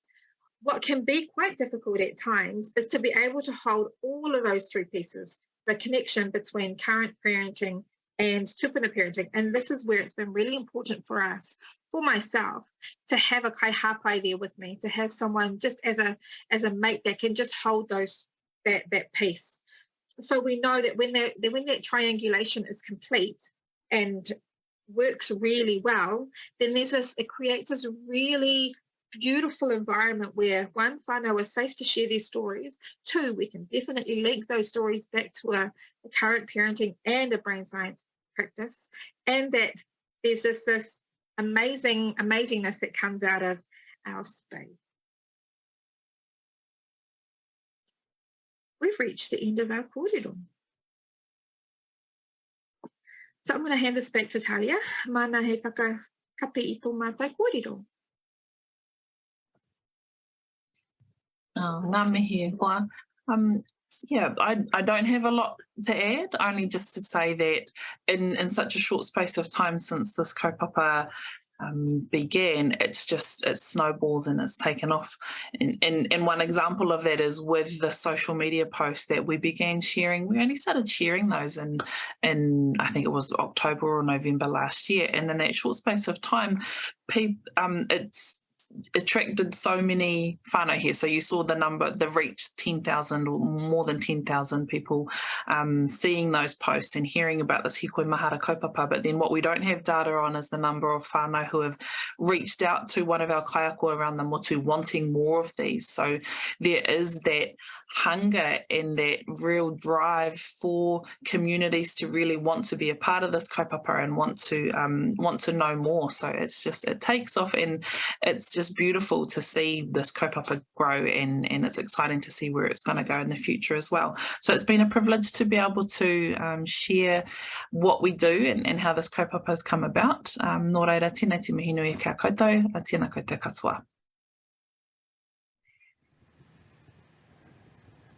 O ngā mihi to you, both of you, for this morning. I think I'm just taking all this information and I'm like, man, I still remember the training, Roimata, so thank you very much, especially around sharing ideas and trying to create our own narratives about what that means for us as whānau and individuals and our experiences. So thank you, kōrua.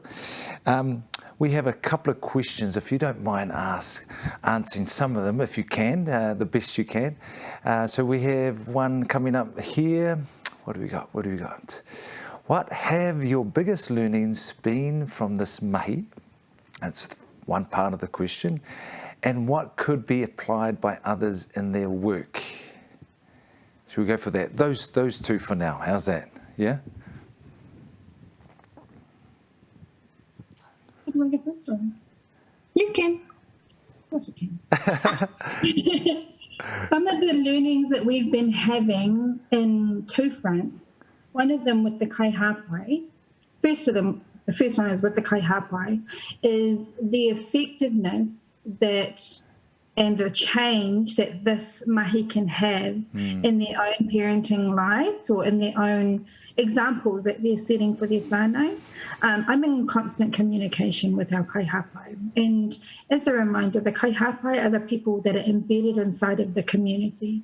So I'm embedded inside South Auckland. So I do a lot of my workshops in South Auckland, and we've got a core whānau, or two of them, one of them now because the other one's gone and become a kaiako, who she walks alongside me to hold the space of storytelling and helping whānau surface their stories and helping whānau to think about what the traditional value systems and practices they hold inside of their own families. Awesome. So for themselves, for the kaihautu themselves, it offers an opportunity for them to reflect.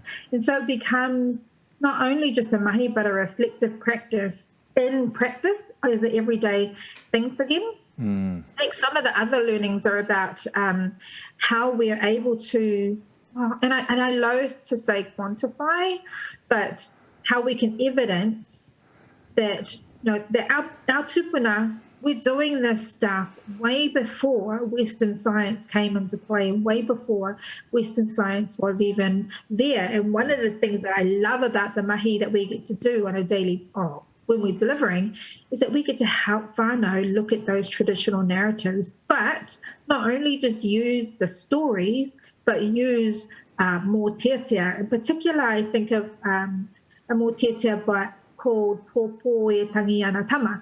And then we talk about what is it that more tiatia does, and how does it link back to a traditional practice that actually we still practice a lot of those things today. So those are the challenges in learnings, but they're cool things. We've got a few more, but I'll let Tahlia answer some of that.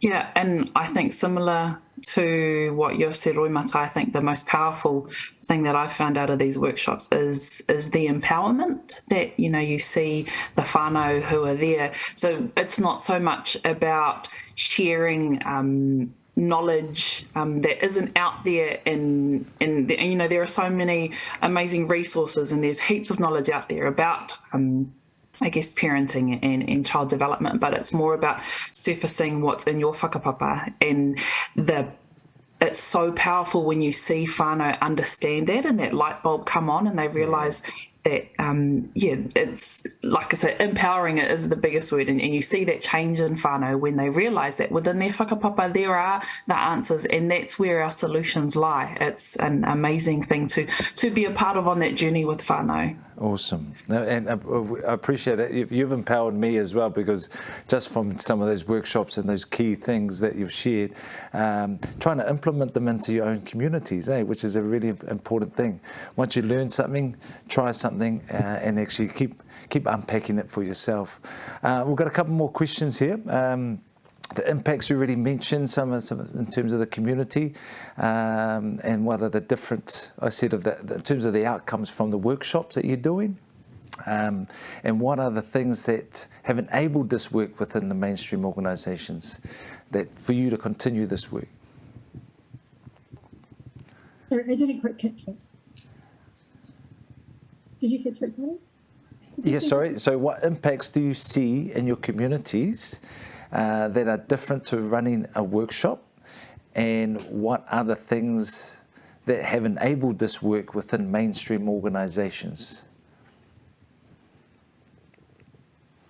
One of the reasons that we created that the Hikoi Mahara came about was because we've got this amazing program within Brainwave Trust, Tiaki no Te Tamaiti. And Tiaki no Te Tamaiti enables whānau to drop into brain science. But what we found was it was so rich and so deep that whānau needed just a way just to ease into it.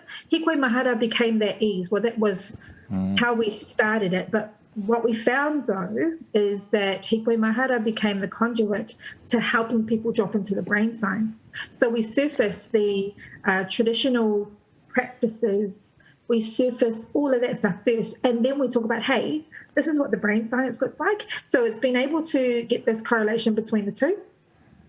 Awesome. What is it enabled inside of, well, do you have any answers, Tahlia? No, as far as mainstream organisations, Carl, I'm not sure that I can answer that. I don't. That's okay. That's okay. Well, so within the mainstream organisations, it's been a great example of how we can actually privilege Mātauranga Māori in the first instance, and leading in with Mātauranga Māori in the first instance, that it actually can be a compelling alternative for change for whānau. You know, we talk about inside of the system about creating better outcomes and doing all of these great things, but actually the people that are setting those strategic goals are far away from what whānau actually want.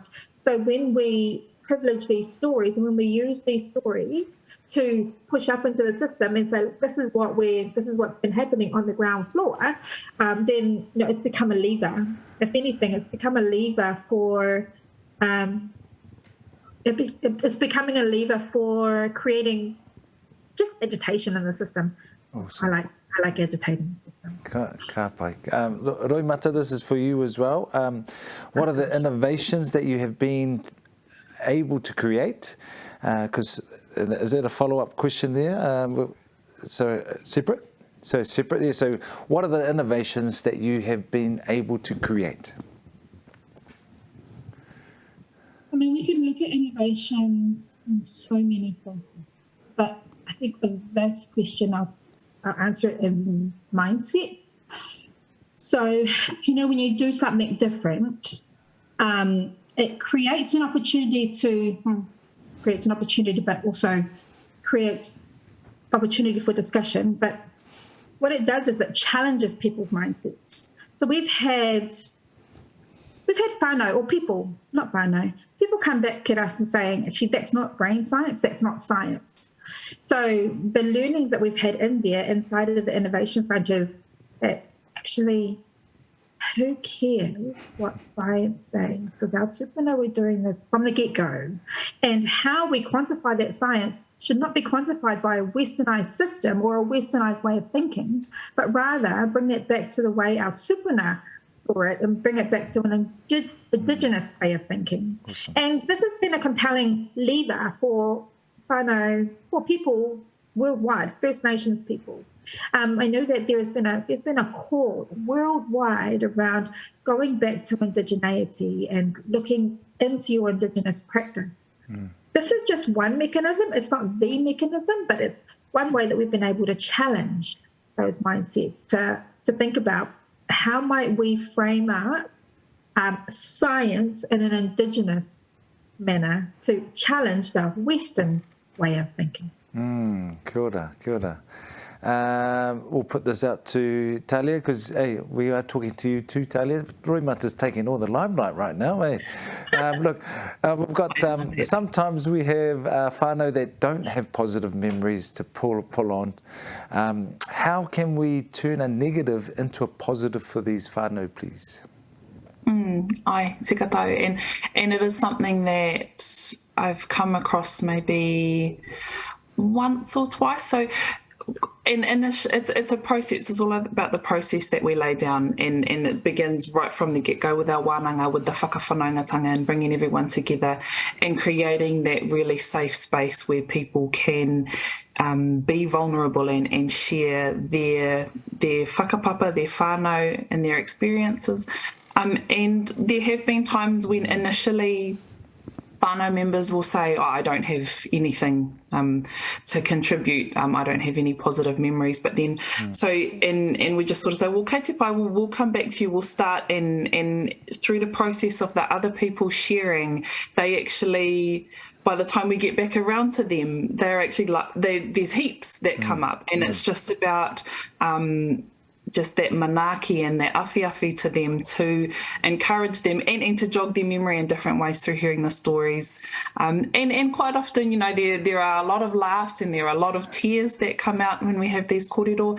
And there's only been one instance where I have had someone who just really struggled to find a positive memory even after the process that we go through. And for that person, it was a beautiful wānanga where all those who were there awhi them and manaaki them, but we got to a point where we started talking about, okay, so what are the positive aspirations? What do you have for your whānau? And we turned it into that way. And the taonga, the beautiful piece of art that they were given, that they show in their home, is more around what they want to change and how they want to be, and the legacy that they want to leave for their whānau. So that's been the only instance. Other than that, usually most people can find something that is a positive memory. Awesome.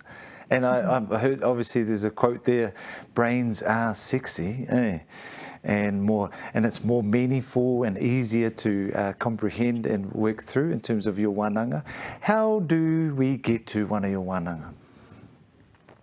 The easiest way would be to contact Brainwave directly, but there's also on the website, there's our contact details as well. But I think there's a Brainwave booking contact. That'd be the easiest way, and then you can let them know where in the motu you are, and then they can put us in contact. Fantastic. And look, I've got a couple of questions myself. You guys spoke about, I guess, mentoring and coaching, and then obviously from kai hāpai to even kaiako roles, etc., and potentially, obviously, in training. How do they get into this mahi? And, you know, is it you guys identifying some of that, the potential there, and then giving them confidence and mentoring from there? Yeah, so inside of the workshops we found that there are whānau who resonate with the work, and they are happy to be part of the workshop, but then there are those extra ones, and we call those ones the ones with sparks in their eyes.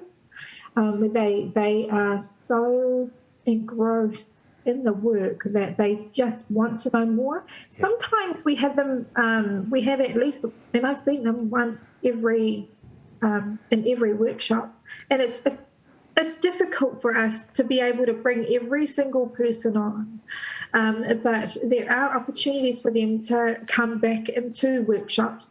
How do we identify kai hāpai? Is literally from those who have sparks in their eyes when we talk about this tupuna narrative. And then it's a process of tuakana taina. We're only just new in this phase of capacity building our kai hāpai. So this is still very new, but in essence, it's the Māori way of doing things. It's just tuakana taina. It's getting alongside them. It's knowing that they're not just people, that they're now my whānau, which is in the case of what's happened with the current kai hāpai. They're now two of my closest mates, and so much so that they go from a space of being in a kai hāpai role to a space where they now want to be kaiako. And this is great for me because it means that we've got more people who can share this amazingness around privileging tupuna narrative. Fantastic. And look, you mentioned capacity building, confident building, and character building, of course, but just around transitioning. So when people are sharing some of their stories on maybe even some platforms, social platforms, you talked about Facebook, how safe, I mean, how open are the whānau or individuals to say, oh, I'm not ready to share my story yet? How do they, what's the process there? Tahlia, yes. So we have that kōrero, and when whānau are writing these stories down, they give permission, and they're fine to not give permission as well. So the stories that we share on our social media platforms are all whānau who have been happy for their stories to be shared, and are really proud, especially with the beautiful taonga that they've got to go alongside it. So the permission comes from the whānau, and we get that at the time of writing their stories and collecting that information. Oh, thank you. We appreciate that. Look, I think we've got to move very shortly into the panel space. But I just want to say tēnā kōrua. Again, it's been lovely to see you guys on screen, but we're hoping to get together again in terms of our kaiako and networking team again. So thank you for sharing, thank you for your insights and also your time to take, I guess, share your passions, because effectively those are your, you live and breathe this lifestyle. And then that's part of our mihi. It is not just mihi, it's just our service to our communities. So we appreciate both of your work so far. So we're going to go into the next part, which is our Q&A with all... No, it's not Q&A yet. Sorry, my bad. Yes, so we'll introduce our next speaker and then we'll have our Q&A with our panellists after that. Aroha mai whānau. So our next speaker, I'll bring her up here. We've got Dr. Jin Russell. She is a consultant developmental paediatrician, Starship Children's Health. Jin is a consultant developmental paediatrician at Starship Children's Health and Community Planning, Funding and Outcomes at Waitemata District Health Board. Jin's PhD research is growing up in New Zealand in the field of life course. Jin has won competitive research grants and clinical awards, including New Zealand Health Research Council Clinical Training Fellowship and 2020 Starship Foundation Fellowship, a Royal Australasian College of Physicians Trainee Research Excellence Award, the W.W. Phillips Prize in Medicine, and the Senior Prize in Biology. Her research interests are in the health populations with a focus on early years, life course, epidemiology, geological methods, and the social determinants of health. Her research skills include advanced epidemiology and biostatistics for quantitative analysis, as she believes that inequities in early developmental health can unjustly impact how capabilities form within children, and that addressing these inequities is essential to creating flourishing societies. We warmly welcome Nau mai, haere mai, Dr. Jin Russell. Kia ora koutou, nau mai, haere mai, and it's lovely to be here and part of this great lineup of speakers. I'm really excited about the korero that we're having today, and I'm really excited to hear your questions as well. I'm going to share a talk which draws upon my clinical experience as a developmental paediatrician, my research experience as a researcher with growing up in New Zealand, and I'd like to share with you some of the findings from my PhD.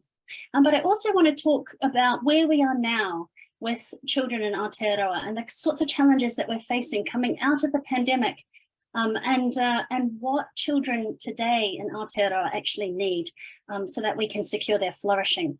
My talk is called Connecting the Dots, a life course approach to understanding developmental inequities among New Zealand preschool children. Let me get straight into it. I want to tell you a little bit about myself so that you know me and where I'm coming from. So my whānau are Malaysian Chinese, and my parents are from Ipoh in Malaysia. They immigrated to Christchurch in the 1970s, and I grew up in Wellington. My parents are both doctors, and so I had always intended to study medicine and to follow in their footsteps. And to my great delight, I ended up training here in Auckland and also in Tauranga in paediatrics. After a long journey training, I qualified as a developmental and community paediatrician. So that's my picture down there of me qualifying as a specialist with my floppy hat on. At Starship, I have a clinic and a caseload of a couple of hundred children. And I look after children who have developmental difficulties, some of whom have genetic syndromes, some of whom have other sorts of physical or neurodevelopmental disabilities. This is a picture of, up here is a picture of myself with Oscar. He's one of our Starship stars. He's looked after by our team and he has Down syndrome. And his mum, Pip, is a huge a pillar in the Down syndrome community here in Tamakinkoto. And I just love this picture of myself and Oscar. It's kind of the joy of my work. And over here, I've got a couple of pictures of myself and my family, my little family. This is us at Christmas time looking nuts. Chester here with the big glasses on, and little Toby. They're now 8 and 5 years old. And here we are celebrating when I finally finished my paediatrician training. And my husband, Matheson, he's from Australia originally, but, you know, you'll forgive him for that. And he is a philosopher at Auckland University and a very lovely guy. So I have a young family. I've just been through the chaos of motherhood with small children, trying to work, train, and look after my family all in one go. So the things that I'm talking about are things that are very close to my heart, and also things that are personal to me as a mum. When I talk about development, I like to talk about how I became interested in children's development and what got me thinking about it. In my training, I had the ability to train across different hospitals. And it was when I was working in Middlemore Hospital in the children's emergency in about, well, actually between 10 to 15 years ago now, that I really sort of woke up to inequities in health. And inequity is an avoidable, unjust difference in health outcomes between those who are advantaged and those who are disadvantaged. And I suppose it shouldn't be any surprise that, you know, while most people know about inequities in health outcomes, like physical health outcomes, like heart disease and stroke, rheumatic fever and so on, that there are also inequities in children's development. One night I was working in the children's emergency at Middlemore, and a little girl who was Cambodian came into the ED with her dad in the middle of the night, and she had asthma. She was about 4 years old. She was wheezing and struggling to breathe. And I listened to her chest and got her some Ventolin. And as the Ventolin was going in, I was talking to Dad about their home life, trying to understand why this little girl kept coming into hospital with wheezing. Dad told me that they were migrants from Cambodia, that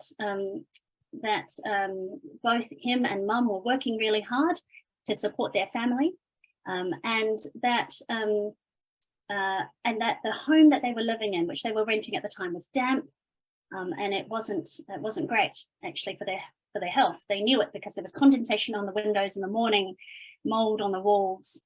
It was damp. They didn't have much money either, despite both parents working. And all of what Dad was sharing with me, his story, he was sharing with me through his someone who he called uncle, who was interpreting for him because English wasn't his first language and he was struggling with English as well. And this little girl was clinging to him. And I asked this dad, where's Mum? You know, because it's quite unusual to see a little girl coming into ED in the middle of the night without her mother. And Dad said to me, she's packing chickens. Now, it would have been about 12 midnight around that time. And I was really struck by, and maybe this was just a facet of my own, you know, maybe this is a result of my own advantage growing up. I didn't realize that there are whole industries where workers work through the night just so that we can have, you know, conveniences of modern living, like chicken readily available at any time of day or night when you go to the supermarket. I didn't actually realize. I thought that if Mum had been working overnight, that maybe she was a nurse or maybe working at the airport. I just had no idea about how hard families have to work just to keep things afloat. And I went back to my desk afterwards and I had a bit of a moment because I was thinking about all of the disadvantages that were facing this little girl. The fact that she was a child of migrants, that the family income was low, that they were in not so great rental accommodation, which was already affecting her physical health, that she was coming in and out of hospital, that the family had English as a second language, that her parents were working shifts, passing through the night, and she was very loved, but she just faced a lot of disadvantage. And I wondered how that was going to affect her development. And so that was my sort of waking up moment. And as I sat at my desk, writing up my notes, I just had a moment, and one of the senior nurses, you know, you can always rely on nurses, actually came over to me, made me a cup of tea, got me a biscuit. She could tell that I was having a bit of a moment. And that experience with this little girl and her family has really shaped my career from then on, because then it got me thinking about what are the kind of gaps for children in their health and development in the early years. What are those gaps that we have in Aotearoa between children who are advantaged and children who are disadvantaged? And how does socioeconomic advantage and disadvantage affect and shape children's early life experiences?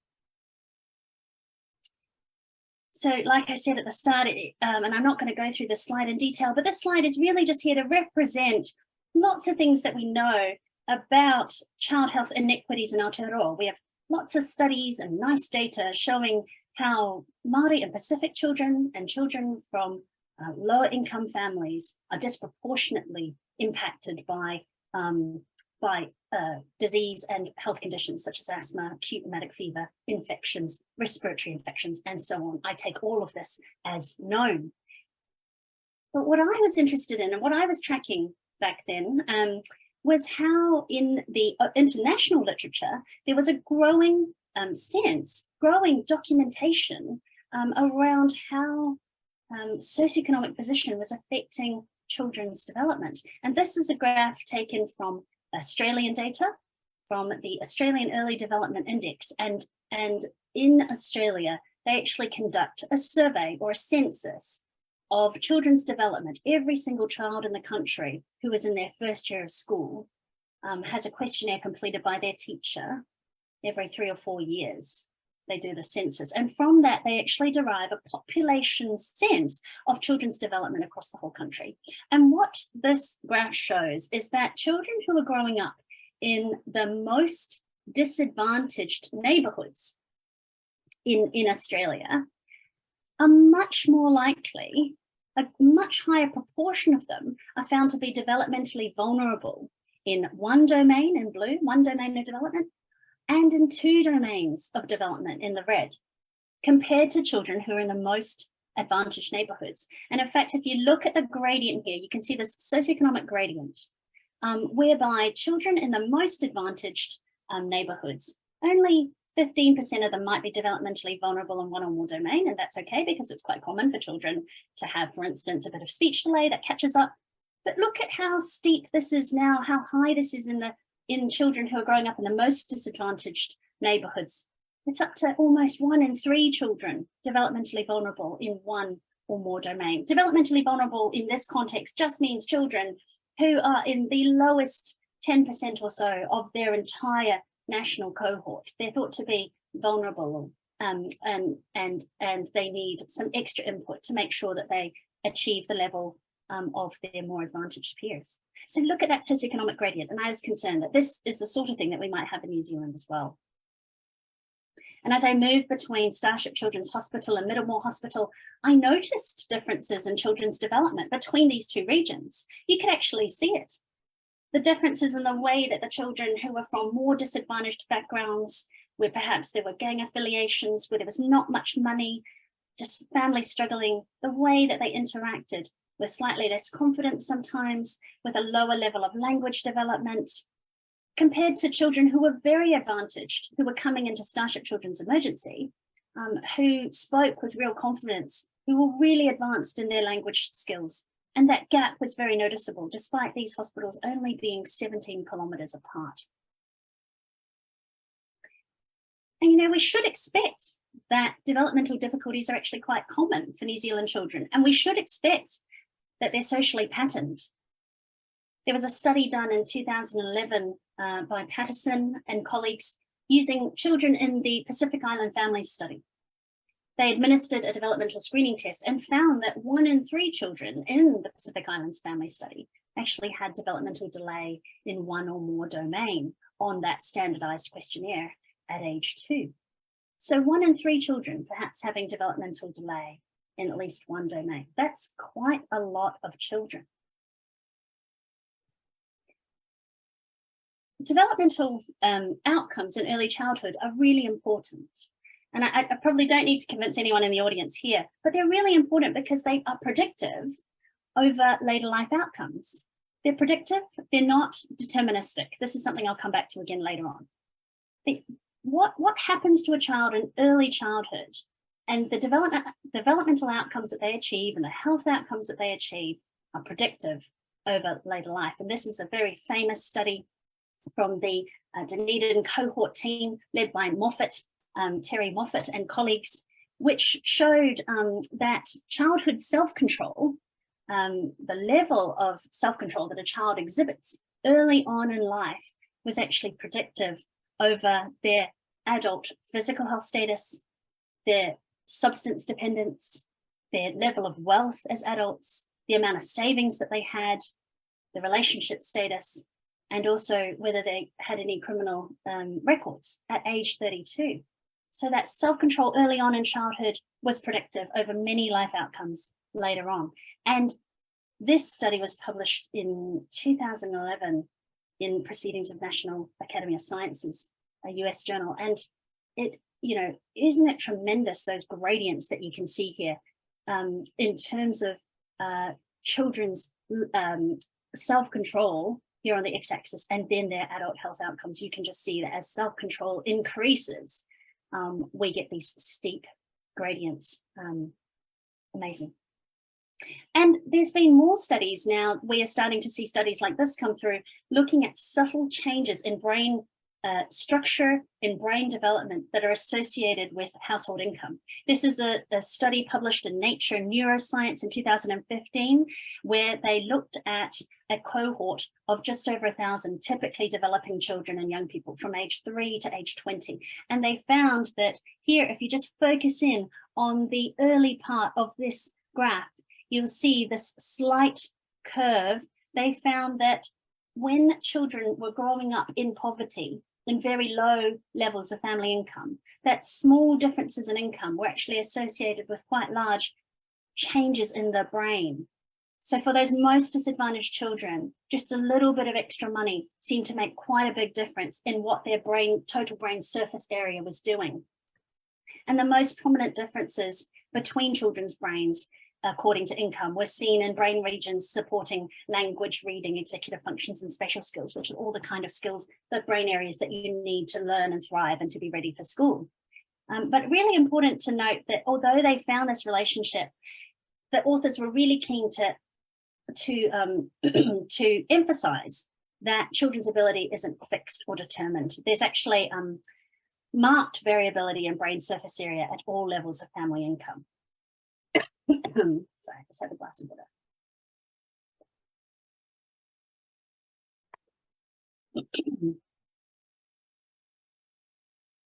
So how does socioeconomic status affect brain development? Well, it's through many different pathways. Before the child is born, poor nutrition and increased stress might be affecting their brain development. After they're born, the level of family stress might affect the way in which the parent parents the child. Lower income can mean fewer toys, fewer resources, no Wi-Fi, no internet connection, and fewer trips out, less books at home, fewer stimulating activities. And there may be a way in which environmental toxins and also other neighborhood level factors play a role. But again, something I really want to emphasize is that child development, while it's shaped by these factors, while it's shaped by things like family income and early childhood experiences, it's not in any way predetermined or immutable. Children can do well at any end of the spectrum that they're on, and these factors are all improvable. They're all modifiable. And that's what our focus should be when we're trying to create a society which supports children to achieve their optimal development when we want to support flourishing. So this understanding and the reading that I was doing and thinking about the clinical situations that I was seeing led me to pursue my own PhD with Growing Up in New Zealand. Growing Up in New Zealand is the country's largest child cohort. It's been tracking the development and health and the lives of almost 7,000 children in Aotearoa, New Zealand, in the upper North Island. And this study is very diverse. It has so many different ethnic groups and family situations. It's got a really nice mixture of children growing up in urban and rural environments. And we've been tracking children since the earlier 2000s, since the mid 2000s. So I started doing a PhD looking at measuring children's health and development, and then putting together trajectories of children's development to see if I could figure out what sorts of developmental health trajectories children in New Zealand were experiencing, and also what sorts of factors were influencing those trajectories. And I created my own index of children's developmental health, so looking at not just their physical health status and chronic health problems and acute health problems and the number of times they were in hospital and stuff like that, but also I was interested in measuring their motor development, their social-emotional behavioural development, and tapping into their language and their cognition development as well. So this index that I developed measured children's development under these three domains: physical health and motor, social-emotional behavioural, and language, cognition and learning. And I repeated this index across 3 time points in the first 5 years after birth, at 9 months, 2 years, and 4.5 years, using the data from the Growing Up in New Zealand children. And when I scored the index, and the way I did that was slightly complicated, but what I had to do was sort of standardize all of the indicators that went into it so that they could all be comparable to each other. And then I had to kind of scale the index so that it had a mean of 100 and a standard deviation of 10. And when I did that, I created a score, a developmental health index score for every single one of the children in the Growing Up in New Zealand cohort who were part of the study over those 3 time periods. And this is what I found. So if we look at 9 months, I found that children's development and health is sort of almost normally distributed, which is kind of what you'd expect, just with a left-hand tail. So there are some children who are lagging behind in their development compared to other children their age. And we would expect that because there are, unfortunately, children who do develop disabilities and have health problems even at this early age. So this is the children's development at 9 months and how it's represented by these index scores. And then at 2 years, very similar. And then at 4.5 years. And at 4.5 years, you can see that there's now slightly more of a left-hand tail, a left-hand lag, such that the entire curve is now shifting a little bit off that normal distribution. But you can still see that basically an almost normal distribution curve here in children's development at these 3 time points. And that's what you'd expect. So every child in my study has a child developmental health index score, which is sort of an overall score of their development and health at these 3 time points. And I just want to show you just a couple of results from my PhD. So here, for instance, I was interested in whether children's overall index scores were related to how frequently their parents read to them when they were babies, when they were 9 months old. And mothers responded to the Growing Up in New Zealand survey and told us whether children were being read to several times a day, once a day, several times a week, once a week, or seldom or never. And so as you can see, the children who are the most advantaged in this graph here are the children who are being read to several times a day, and the children who are most disadvantaged or least advantaged are the children who are being read to seldom or never.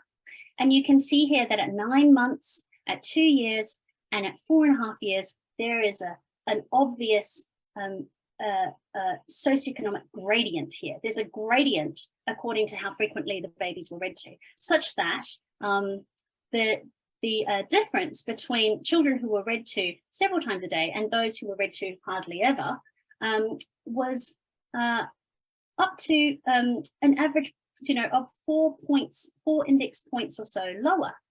And that's quite a steep gradient. That's almost half of a standard deviation on my index. So quite a big gap here and very strong gradients. Here's what it looks like for family socioeconomic position. So if we look at count up the number of socioeconomic disadvantages that families were reporting before children were born, and then look at how children were doing it in those first, as they grow up through the first 5 years after birth, you can see here that there's again a very strong graded association between the level of disadvantage in the family and the child's overall developmental health index score, such that by age 4.5, children who are facing 4 or more socioeconomic disadvantages, the highest level of disadvantage in this cohort, are lagging behind by almost 9 index points on average compared to children who are not facing any disadvantages. Now that gap of almost 9 index points on average, that gap there is almost a full standard deviation, that gradient. That's very, very large. And here I replicated the graph that I showed you earlier, which was produced by the Australians.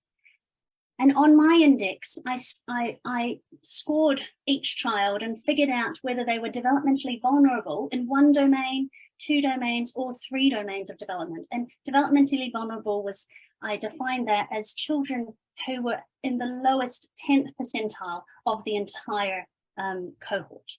And what you can see here is that this is New Zealand deprivation index quintiles, as the level of disadvantage in the neighbourhood rises, the proportion of children who are developmentally vulnerable in 1 domain and in 2 or more domains is increasing. This is the gradient that we have in Aotearoa.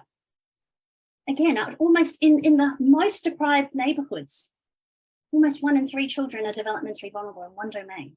Almost 1 in 10 are developmentally vulnerable in 2 or more domains. They might be behind on their motor skills, their fine motor skills, their language, more than 1 domain. And it's quite extraordinary. And at 4.5, we can see that these gradients persist. And in fact, it's getting steeper as children head into school. I also used a technique, a statistical technique, to create latent class trajectory models. What this means is that if I can create a model where I ask the computer to generate individual trajectories for the children and then group them, so I get the most common trajectories for the cohort, just according to the data. I don't sort of impose the trajectories myself. I ask the computer to generate them, and I select the model that best fits the data. And what I found was that when you try and create a trajectory looking at children's development over the first 5 years of life, using these index scores that every child has, you can see sort of 4 major groups. These 4 trajectories that I've drawn here, shown here with their confidence intervals, this covers over 97% of the entire cohort. And here they are. So you've got about 6.3% of the growing up in New Zealand sample are what I would say is healthy. That is, their index scores are always above average. They're always above the mean. I've got another group, which is about 30% here in orange. They're the group that are increasing. These children start off a little bit lower, but then by the time they hit 2 and 4, you can see that they're now above average. And then there's a group here, which is about 17.5% of children whose trajectories are declining. They start off with mothers saying they've got really good development, but then by the time they hit 2 and then 4, they're now below average. Their scores are below average. And then there's a group who are just persistently low. And this group here comprises 6.3%. Oh, sorry, I just realized I made a mistake here. This healthy group up here, this is actually 45%, sorry, 45%. The yellow line is 30%. This green line is 17.5%, and then this bottom line is 6.3%. So in general, what we can say is that about 3/4 of the cohort actually seem to be experiencing good development. That is, they're either healthy trajectories or they're rising trajectories, and about 1/4 or so are low, and they've got declining trajectories or persistingly low trajectories. And what I found was that as the level of deprivation in the child's environment increases, using the NZ-DEP index, as that level of deprivation increases, children are less likely to be part of the healthy trajectory and the rising trajectory, and they're more likely to be part of the to be a member of either declining or persistingly low trajectories. And so again, we can see how socioeconomic position is shaping children's development early on. Okay, now I just want to very briefly talk about where we are now in Aotearoa, having just sort of emerging from the COVID-19 pandemic. We know that in any kind of natural disaster, and I'm thinking also of the impacts of the cyclone, of Cyclone Gabrielle, that children can be disproportionately affected, and that natural disasters and pandemics tend to widen inequities. They widen those gaps between children who have and have not. Here you can see data reported by the Health Quality and Safety Commission, showing just how how much the pandemic response and the pandemic itself impacted on our healthcare system's ability to deliver well child tamariki ora checks. And so here, tracking from 2018 right through to March 2020, you can see where about 60 to 80% of children are receiving their checks, and then it just plummets down to very low during the pandemic years. And you can see here that there's an equity gap already, that Māori and Pacific children are well below the national percentage.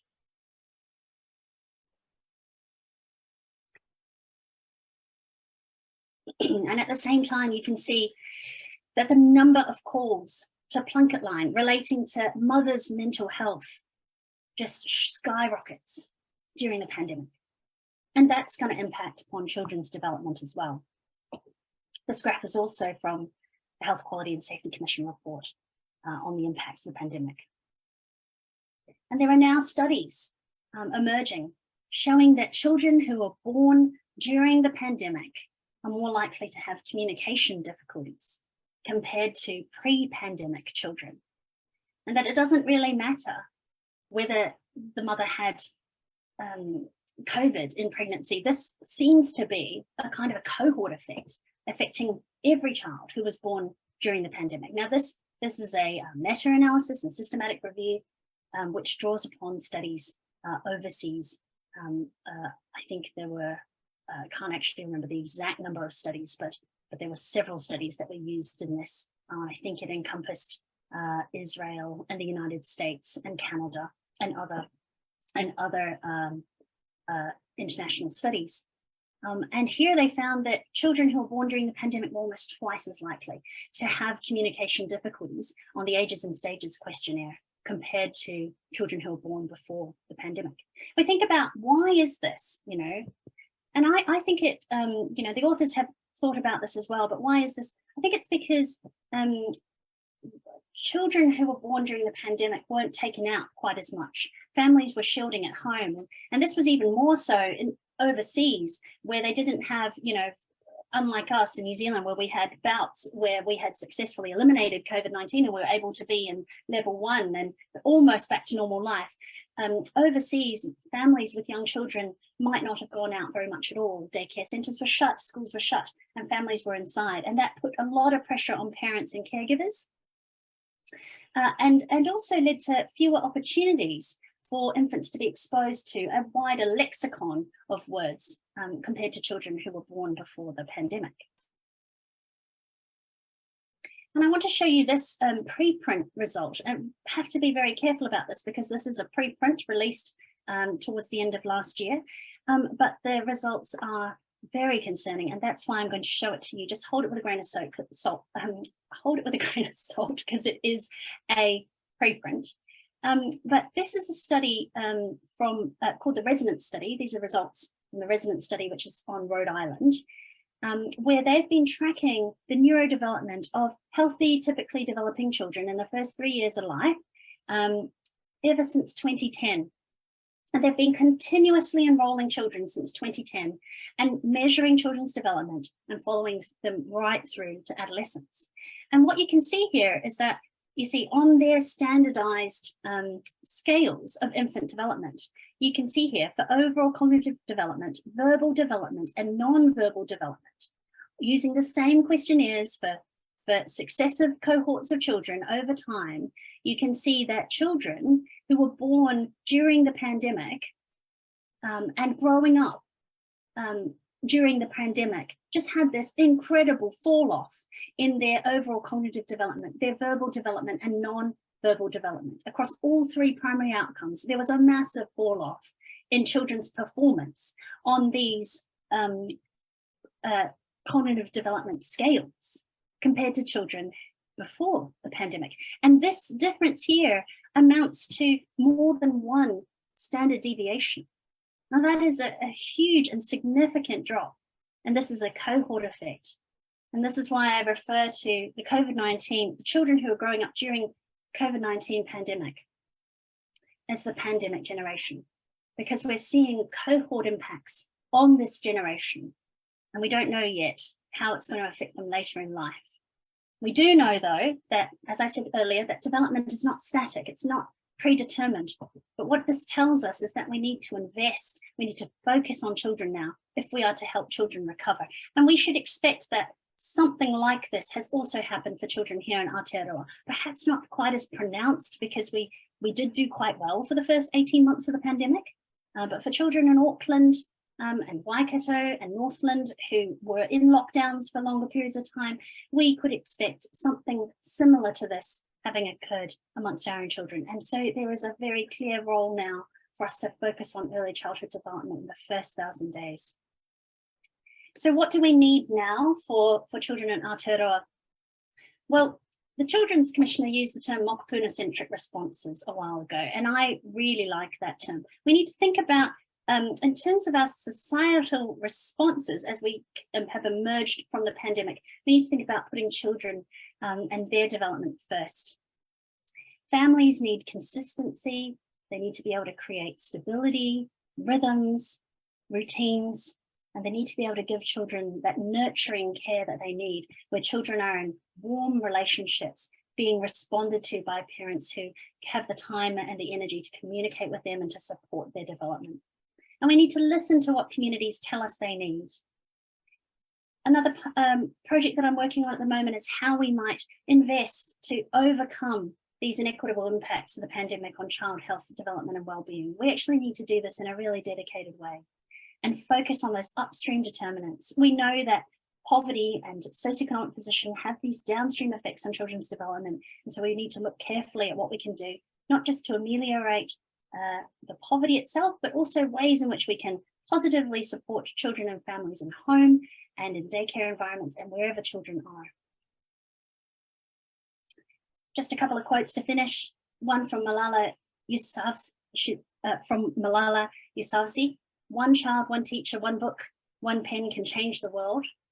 And another quote from Margaret Chan, DG of the World Health Organization. When it comes to early childhood development, the cost of inaction is high. I just want to thank you very much for your attention.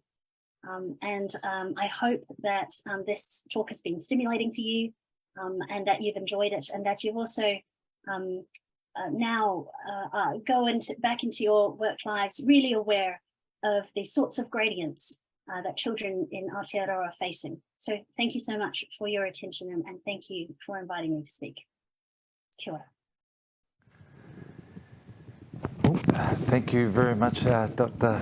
Jin Russell. Thank you for the opportunity to just fix up myself. It's shocking. But yeah, it's beautiful insights, and it's particularly around the data and the research that you've shared. Definitely will be, I guess, very helpful for our communities here in Aotearoa, particularly around the educational side. I think that's a huge part of our journey, just to make sure that we have those foundations in place. So we have a few questions for you, if you don't mind answering a few before we go to the panel later on. Yeah, sure. Let's have a look. Our first few questions just coming up. Okay, here's one. What would you like to see happen in Aotearoa to address income inequality and its consequences there, please? Yeah, thank you for that question. At a very general level, what I would say is that almost everybody that I speak to about early childhood development and the relationship to income poverty understands the gravity of the situation, and I've never met someone who doesn't think that it's really important. I think that there are just differences in how different people think that we should try and solve this or try and make it better. One thing that almost everybody agrees with, though, is the need to decluster disadvantage. At the start of my talk, you heard me talk about a little girl that I met in ED who was facing multiple disadvantages. And then I showed you graphs that link children's development to cumulative disadvantage. By cumulative disadvantage, I mean when families face multiple risk factors, not just one risk factor, but multiple risk factors. Now, it doesn't have to be the case that in Aotearoa, that if you happen to be between jobs, that your family falls into poverty, we can build a safety net that can prevent that from happening. It doesn't have to be the case that if you have a parent who has a disability and that impacts their ability to work, then you have poverty associated with the disability. And unfortunately, there is other reporting, particularly by CCS Disability Action, that shows, for instance, a very strong relationship between having a family member or a child who has a disability and that family also being in poverty. Now, what I think is we're not able to stop every bad thing from happening from everybody. We may not be able to stop every risk factor, but if we can build a system that declusters that disadvantage, that would be fantastic. To me, that would be us doing our best for people. And that's really about that safety net and about making sure that if people are out of work or if they need to be in a benefit, that they're getting a good amount for that and they're not having to struggle. So we need to be generous, I think, with each other. And also a lot of families who are actually very hard up for money are working already. So we do need to make sure that we're able to, we're paying people a good wage for the work that they do so that they can support their families. And I just see this as a very good investment to make for children. Jason, can I say one more thing? Absolutely. There's some economic work done here. And one of the thought leaders in this area is Professor James Heckman, who is a Nobel laureate economist, for his work around investing in early childhood development, and the return on investment is very high. So if you have got, if there are people in the audience who are interested in looking into that and substantiating what I've said, then do have a look at the literature produced, the evidence produced by Professor James Heckman. Thank you for sharing that. That's important information as an extra resources for us. We've got a question here. It's related to education. Says, I know many children who have learning difficulties often end up referred to health sector. Is there more work to be done to join the dots between education and health around dyslexia and ADHD, especially as the health sector is overburdened? Yes, that's a really great question. And I think whenever I give talks like this, I sort of wish that I was able to sit down and korero with whoever asked that question, because I'm sure behind that question is some wisdom and some experience, obviously. So I'd love to know where that person is coming from. And I'd say, yes, absolutely, that there needs to be less of a siloed approach between health and education. At the end of the day, we all want health. A child's health is the foundation for their education, and a child's education is the foundation for their health. It's both and. Something that I often say is that we just simply do not have enough resource in the health sector to be able to meet the developmental needs of every child out there. We actually need not only the education sector to do its part, but we actually all need families to do their part. We need to turn whānau, we need to turn grandparents and our community into children's first teachers. That is a community model of supporting childhood development that doesn't rely on any one sector. But yes, in terms of linkages between health and education, I think that is really important. The question mentioned ADHD. This is something that I see in clinic a lot. We should expect that about 4 out of every 100 young people in New Zealand actually has ADHD, which is amenable to treatment and to support. I don't think we're achieving that level of support for everybody. Okay, tēnā koe. Got another question here. Would you agree that there should be more of a focus for funding for tamariki ora and Plunkett services who are at the coalface of the first 1,000 days? That's a really good question, and I think I'm not sure about the funding side of it because I haven't seen data, and I'd also be interested to know which region the person who's asking the question is from, because I'm most familiar with our setup here in Metro Auckland. But the most recent review of the Wild Child Tamariki Ora sector found gross inequities in the delivery of that screening program. And I think that there's just widespread acknowledgement and sort of deep acknowledgement in that report that we need to do better. And so I'd say that we need to turn attention to it.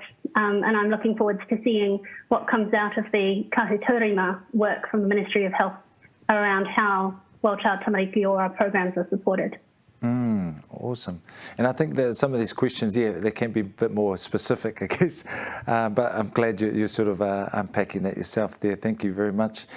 Have you linked, another question here, have you linked, I'm just trying to see the word there, researchers studying adolescents, and if so, what links have you made regarding the early years impacting health and social outcomes for rangatahi? Yeah, such a good question again. Well, the nice thing about the Growing Up in New Zealand study is that if you're part of it for long enough, you do see the children go from preschoolers, which is the data that I have analysed, to now being tweens. And I think earlier today, or maybe at some point today, you will have heard from Sarah-Jane Paine, who is leading that mahi. And I think it is really important, actually, to keep that life course view. So to answer the question directly, I think there are those linkages. And I think we need to be quite intentional the way that we build research connections. But there are those linkages, as far as I'm aware, within the Aotearoa child health research community. Thank you for that. Another question here we have, what would you suggest to address the post-pandemic communication difficulties from tamariki to enable them to catch up? Beautiful question. So I was listening just earlier to the two speakers who came before me, and I thought that they had some really wonderful insights actually into communication development. They were talking about, so I trust a lot of the audience was also part of that korero, but they were talking about how the serve and return concept from the Harvard Center for the Developing Child could be translated using tupuna parenting frameworks into something that could connect to Māori whānau in our unique context here. And actually it is that pattern of speaking to your children and waiting for them to respond to you and then speaking to them again. That is the pattern of language development that builds language capability for children. I showed you some graphs around reading to children very early on and how that's related to children's later developmental outcomes. Reading to children early on is important, but I would say the wider literature would support it's not as important as simply speaking to your child, singing to your child, and looking to them and seeing what they come back with. Now, my mum is a family doctor. She's a GP. And one of the things that mum says that I really love is when she meets little babies and they're lying on the table and she's doing her check for them. She says she just gazes into their eyes. Sometimes she just gets the sense that there is a little soul in there, a little person who is wanting to communicate with you, you know. And I think if we can get, not just parents, grandparents, teachers, but everybody who's interacting with children to do that for our children, to just look at them with delight and respect and just in anticipation of what can be brought out, we will actually naturally find ourselves doing the sorts of things that the scientific literature says supports communication development. I do think that children can bounce back.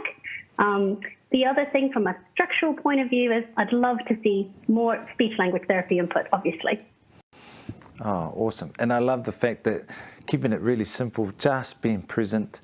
Your eyes are one of the ways to sort of look into who they are, what you feel, hear, breathe, all those little, all the sensory learning that we get from it, of course. Thank you for that.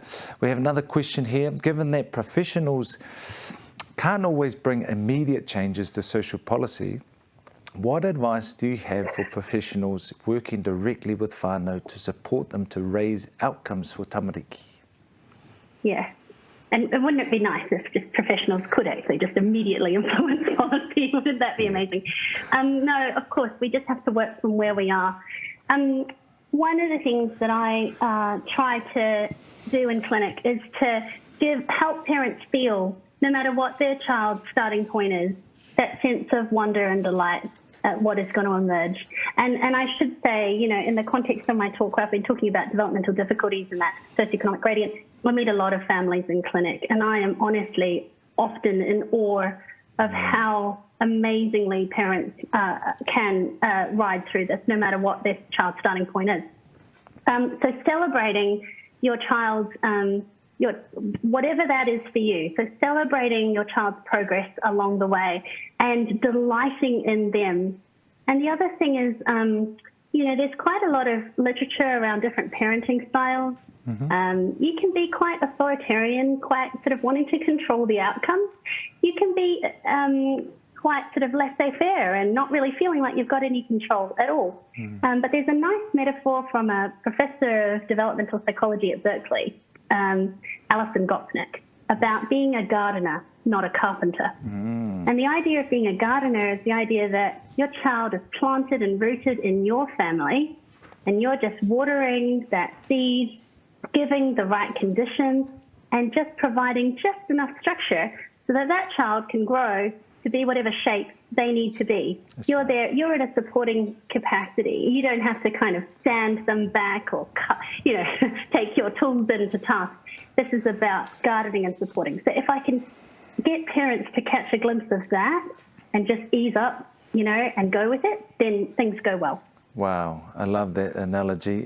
Planting more seeds and get rid of the weeds, sort of thing. Eh? And definitely our parents and our communities can support that. Just that's the end of our questions, but from our audience. So thank you, audience, for your amazing questions and engagement from your end. And obviously our Dr. Jin, thank you for your, I guess, contribution so far, because I'm sure your work hasn't finished and your passion is definitely coming through in terms of your presentation and obviously answering those questions today. I want to take it. We've finished a little bit earlier than we anticipated, but I want to share what I've been hearing as well, just to summarise a couple of things that I've just been hearing from this talk. Is there's multiple disadvantages, but there's also the collaborative approach. So having our whānau, our family, being the first teachers, and educating them and upskilling, because I mean, when you become a parent, or even you're the grandparent who's become the parent for these children, it doesn't come with a book. Eh? It doesn't come with an ABC on how to parent a certain way, particularly in this day and age. And it's about empowering and serve and return concepts, really important, and getting some of the tipuna framework that could be applied in our everyday sort of practices as well. So, and I'm sure there's lots of data that we could touch on as well, but I appreciate all the work and the sharing this morning. We will invite you back, I'm sure, for the panel and all together.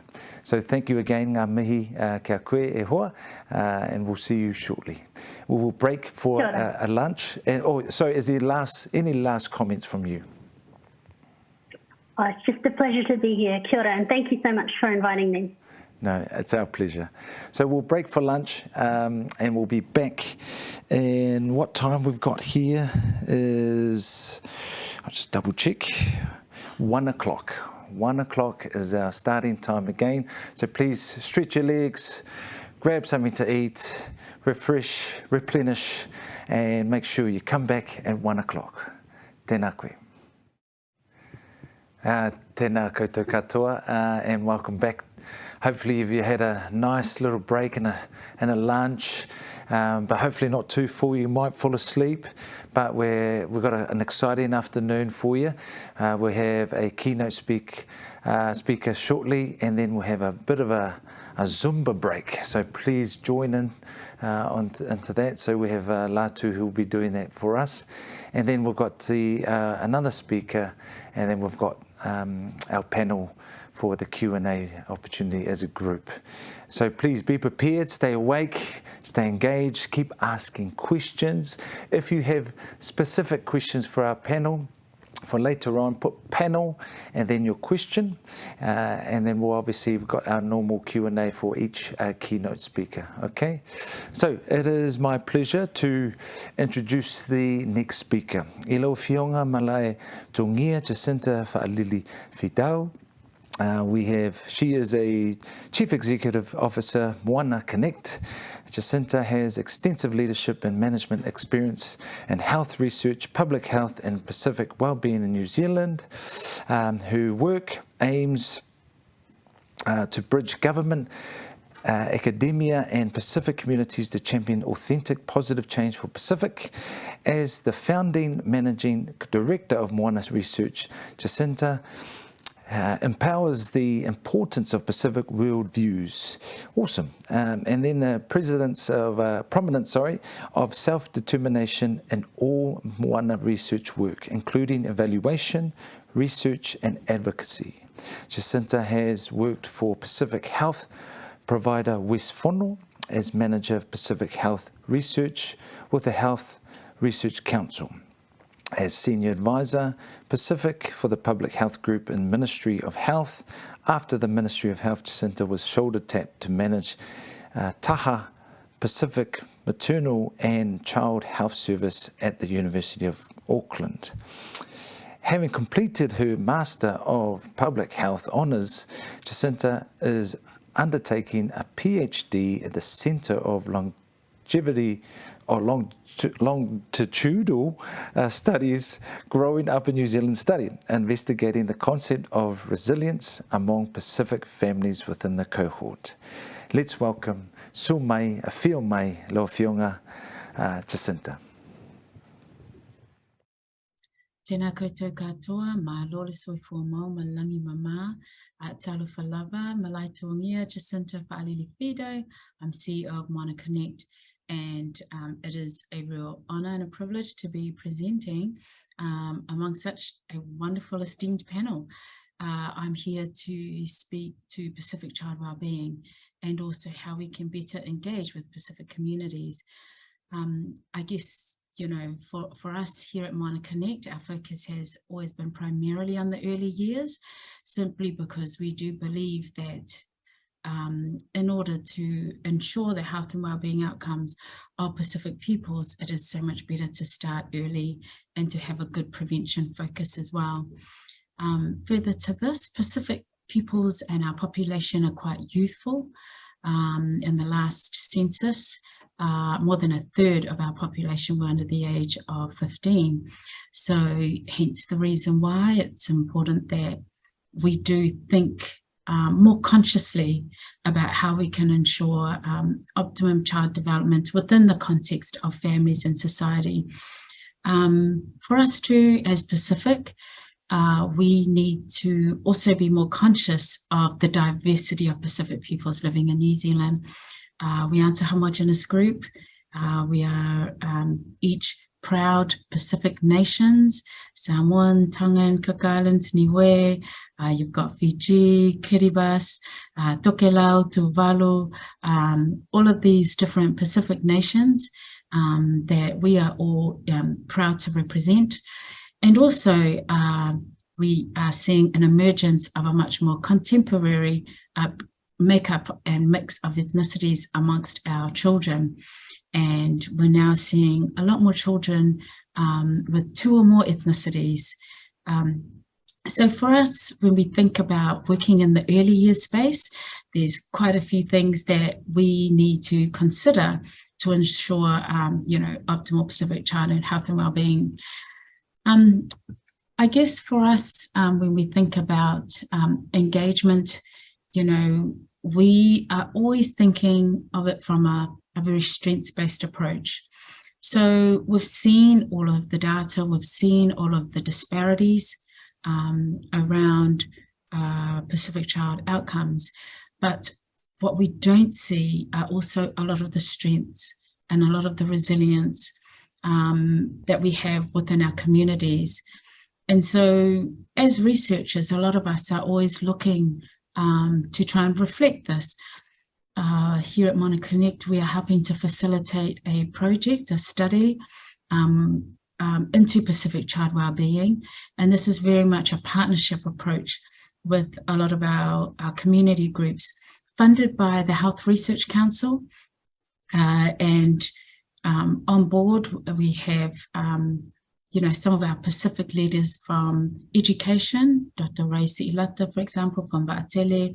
We've got Professor Mere Taumoipeo from Victoria University, and Dr. Al Shadan Tautolo, who leads the Pacific Islands Family Studies, and Dr. Tuila Percival, Associate Professor Tuila Percival, is the principal investigator for this project. And we actually work with ECE teachers within 3 different preschools, and also with South Seas Wild Child nurses and ProCare. So for us, it's about looking at what are some of these strength-based factors within child development that we can elevate, but also being a little bit more sophisticated around what the true needs are for our children and families, particularly in the early years. And so one of the preschools, we have Dr. Jean Taumeisina, who had developed this wonderful holistic framework called Aotearoa.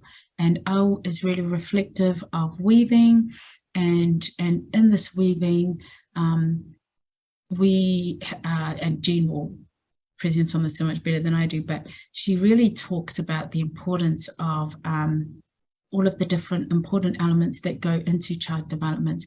And so what we are finding is there are lots of different factors which, aside from physical health, are equally important. And culture, language, identity, also spirituality, safety, you know, confidence and resilience. A lot of these things have come through from the feedback that we were getting when we went out to co-design a program. It was with ECE teachers, with again, with nurses, with parents, and a whole lot of different caregivers, and also conversations in Pacific languages that brought out some beautiful concepts that are utilized within each of these ethnic specific groups. And then my work around a resilience framework really helped to also identify sort of some of the factors within a child and within the child's environment that also help them to deal with and cope with life in general, and how to live life to its fullest. And so with my PhD, because I haven't submitted, I can't show you the full framework, but some of the things I can share, which will come as no surprise to you all, no doubt, is that through my literature, through my interviews with children, and my conversations with Pacific children, and through my conversations with their carers, there are a lot of wonderful relational things that the children has learned to navigate that help them in their development. And when we're talking about development, we are talking about all of the different elements to that: physical, cognitive, emotional, spiritual, social, cultural identity, and well-being.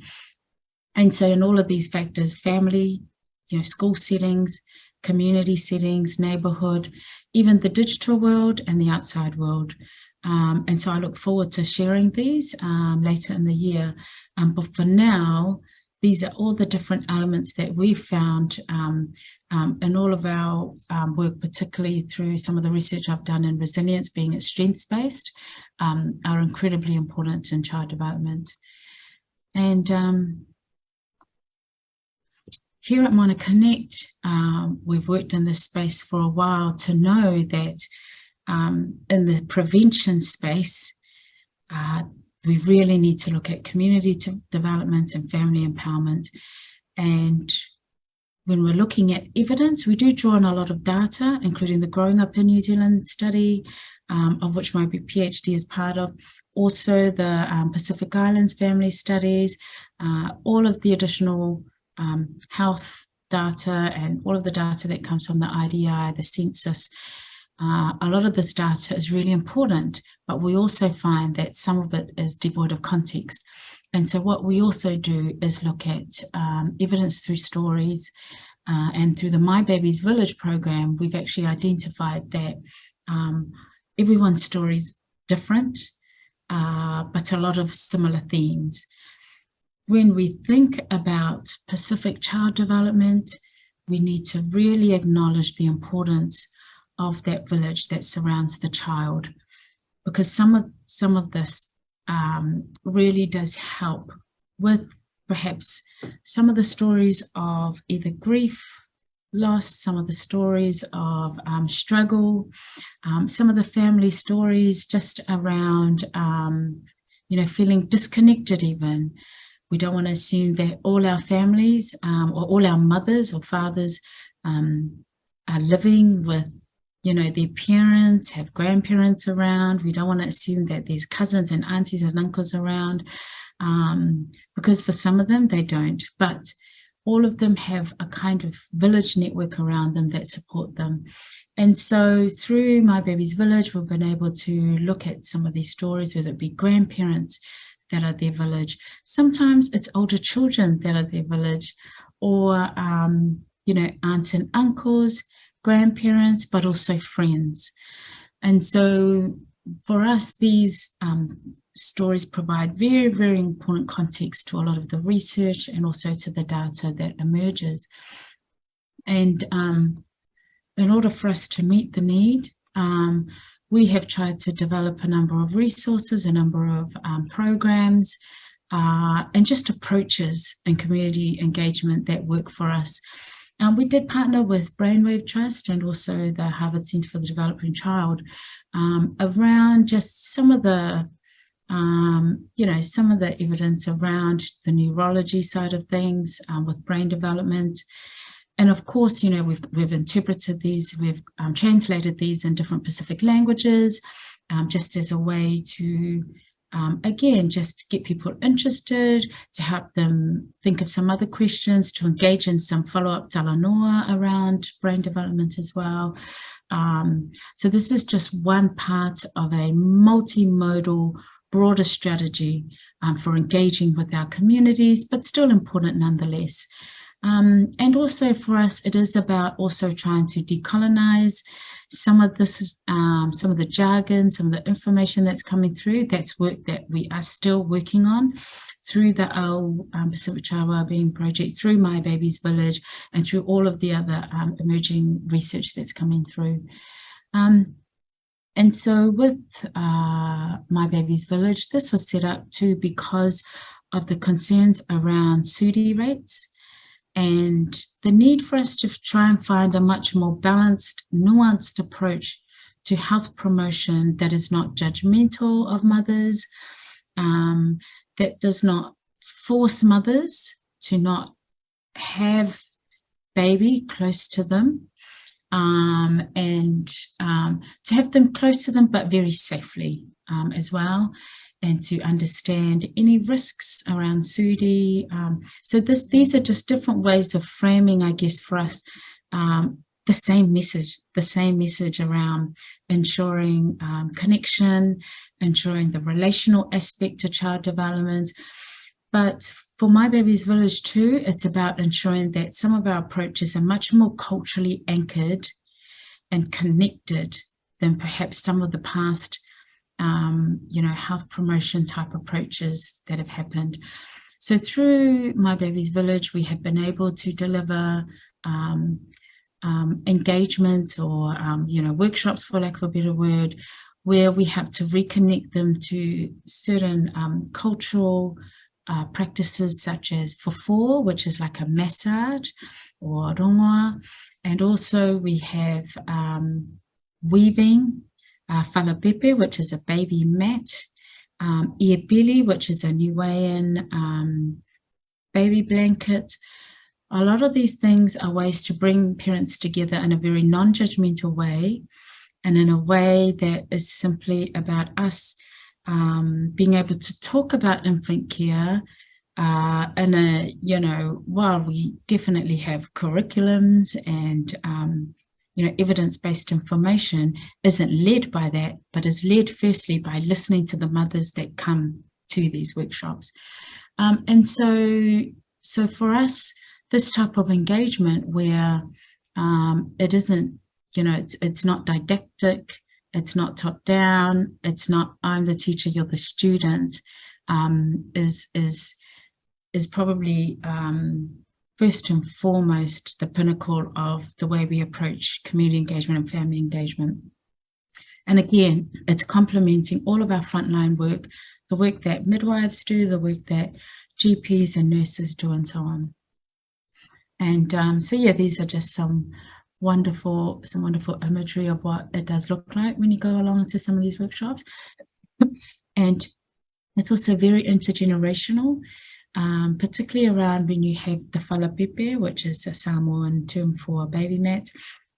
It's led by a lot of our elders, and it's such a win-win-win-win situation, because not only are we coming together to provide peer support, you're engaging in a cultural tradition, you have something at the end to take away, you get to hear their stories of what it's like to raise children.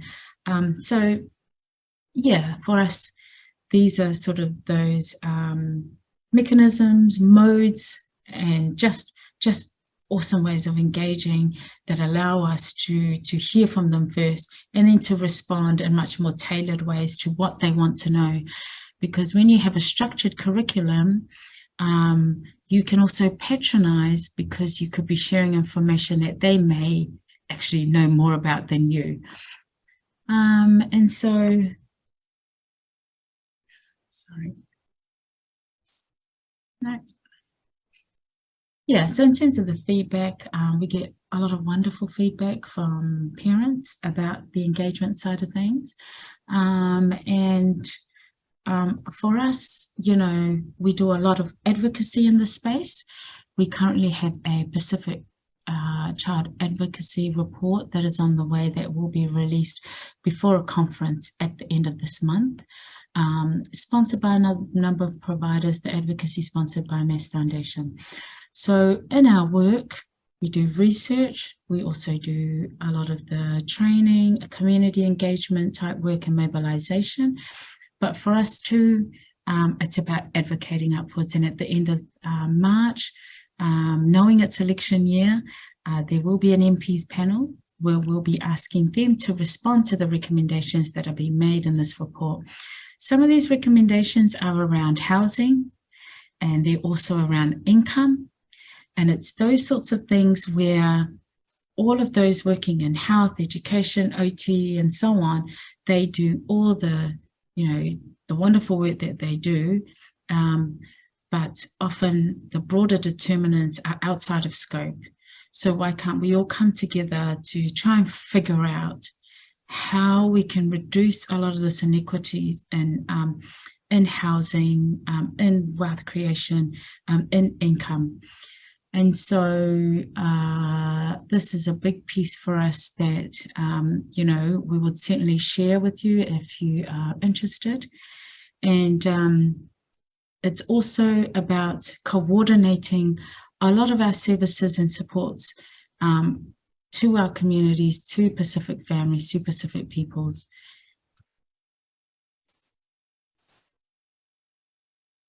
And yeah, so I guess if you do have any questions, we've got a number of websites you can go to get more information. And of course, you can contact us directly here at Moana Connect. But yeah, I look forward to question time and the panel session this afternoon.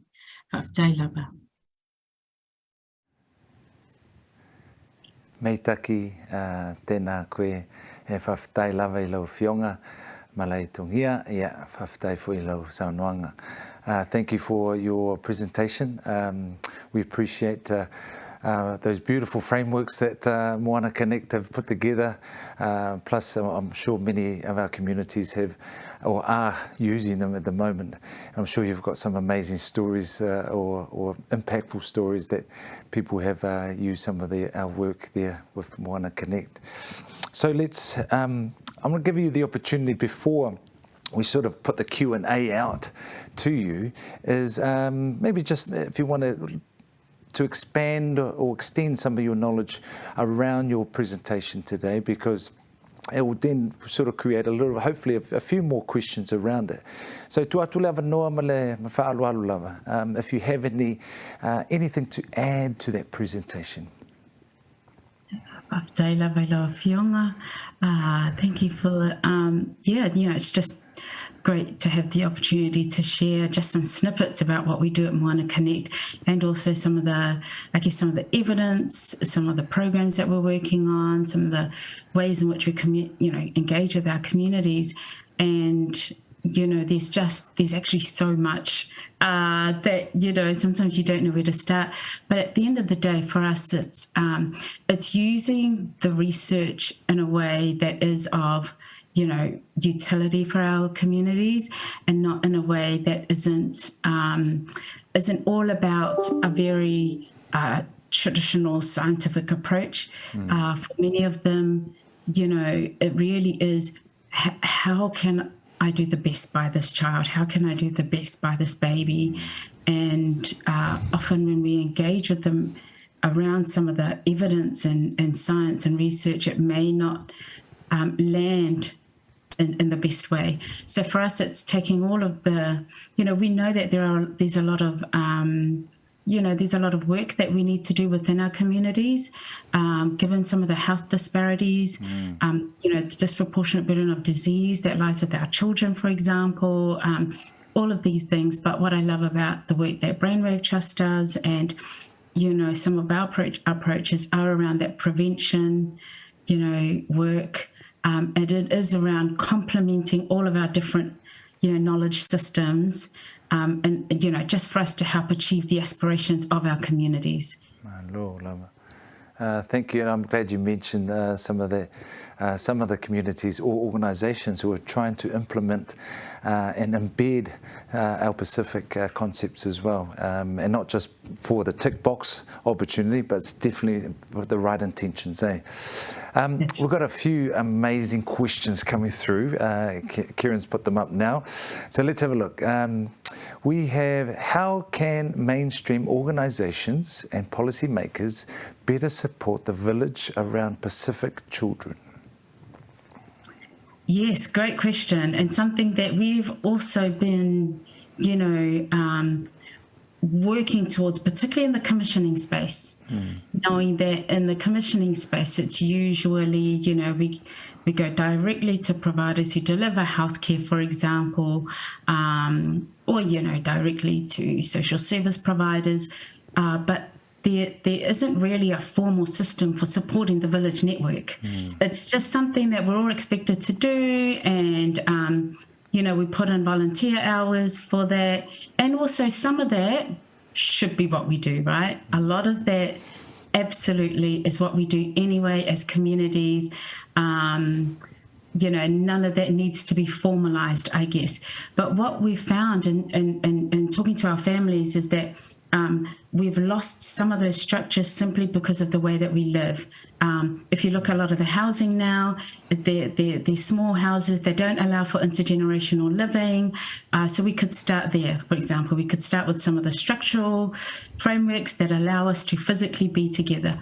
Also, when it comes to wider friends, families, communities, what we're doing through My Baby's Village is actually getting people to be a lot more conscious of how they can support parents with babies, young babies in particular. And when you talk to some of the mums, they find it really difficult to reach out for help because they're just supposed to already know it like everybody else has. But actually that's a real fallacy. It's a perception. Everybody goes through a, oh my gosh moment. And we have to make it easier for them to reach out, but why not we just reach out to them and say, hey, do you need any help? You know, take over dinner, for example, or just take the baby off them sometimes when they turn up. You know, sometimes they just need to give their arm a rest. These are just some practical things we could do.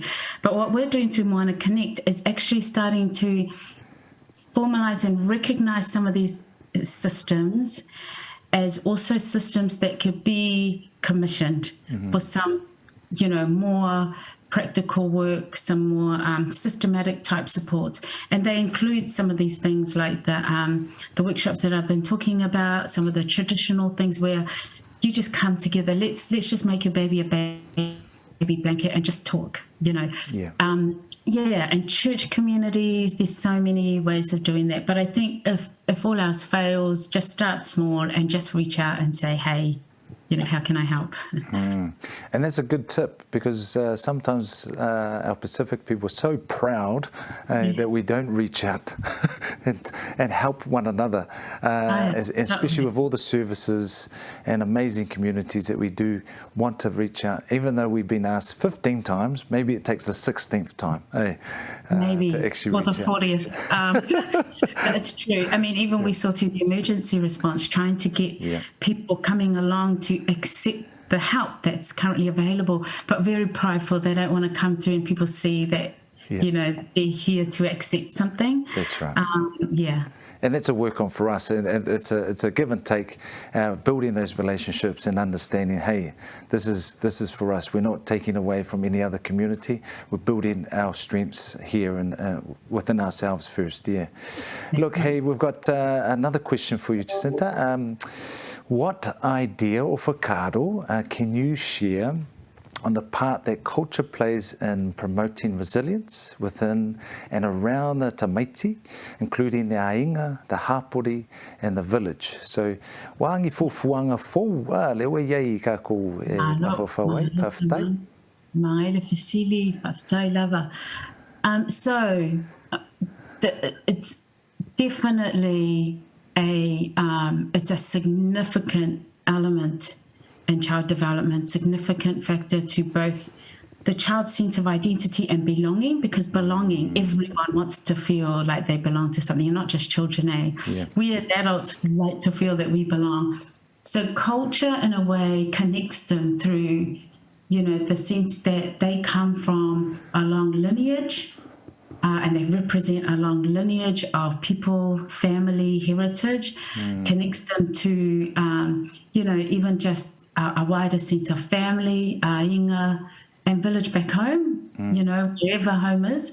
And what I mean by that is Pacific, you know, but also I think for many of the children that I interviewed, they talked about it in the sense that they love to dance, they love to sing when it comes to their culture.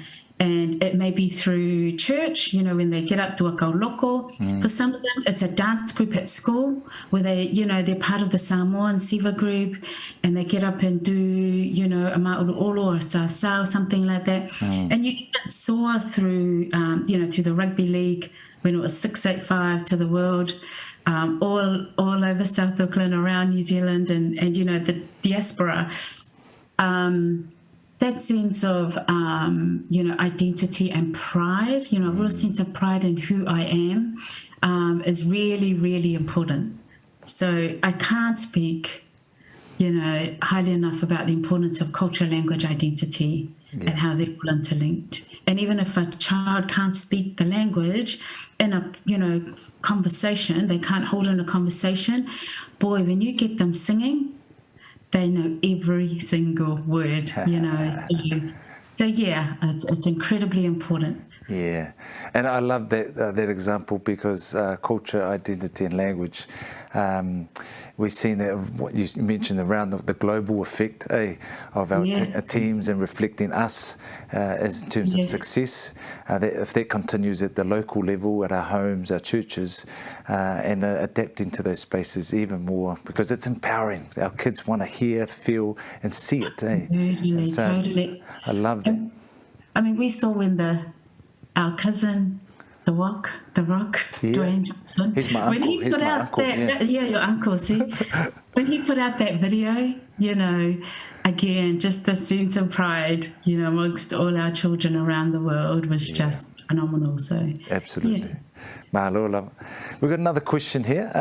What are some of the barriers to meeting the needs of whānau Pasifika, a very diverse and varied group you've already mentioned, and there are more ways you at Moana Connect have identified or employed to meet these needs? Yes, great question and very timely. We're putting out a Pacific Child Advocacy report. The week before our conference, so in a couple of weeks' time, this will come out and we'll have all of the things that we believe need to be addressed because they're always being put in the too hard basket. So we know that for children, there's the focus on child health, there's the focus on education, for example, and even with social development, you know, it's making sure that there's enough income. So when you have a baby, that, you know, our government rolled out Best Start payments for every baby born, which I think, you know, was great. What we're finding with our Pacific children when it comes to these inequities that really are at the heart of, child development, they're the socioeconomic determinants. And housing, we've put housing and income as our top two priorities in this advocacy report, simply because housing makes us, again, the environment in which children live make a significant difference. And we just need to, as a society, remind ourselves that housing is a basic right. And all children deserve, just a good, safe and healthy place to live. Basics, yeah. Yes.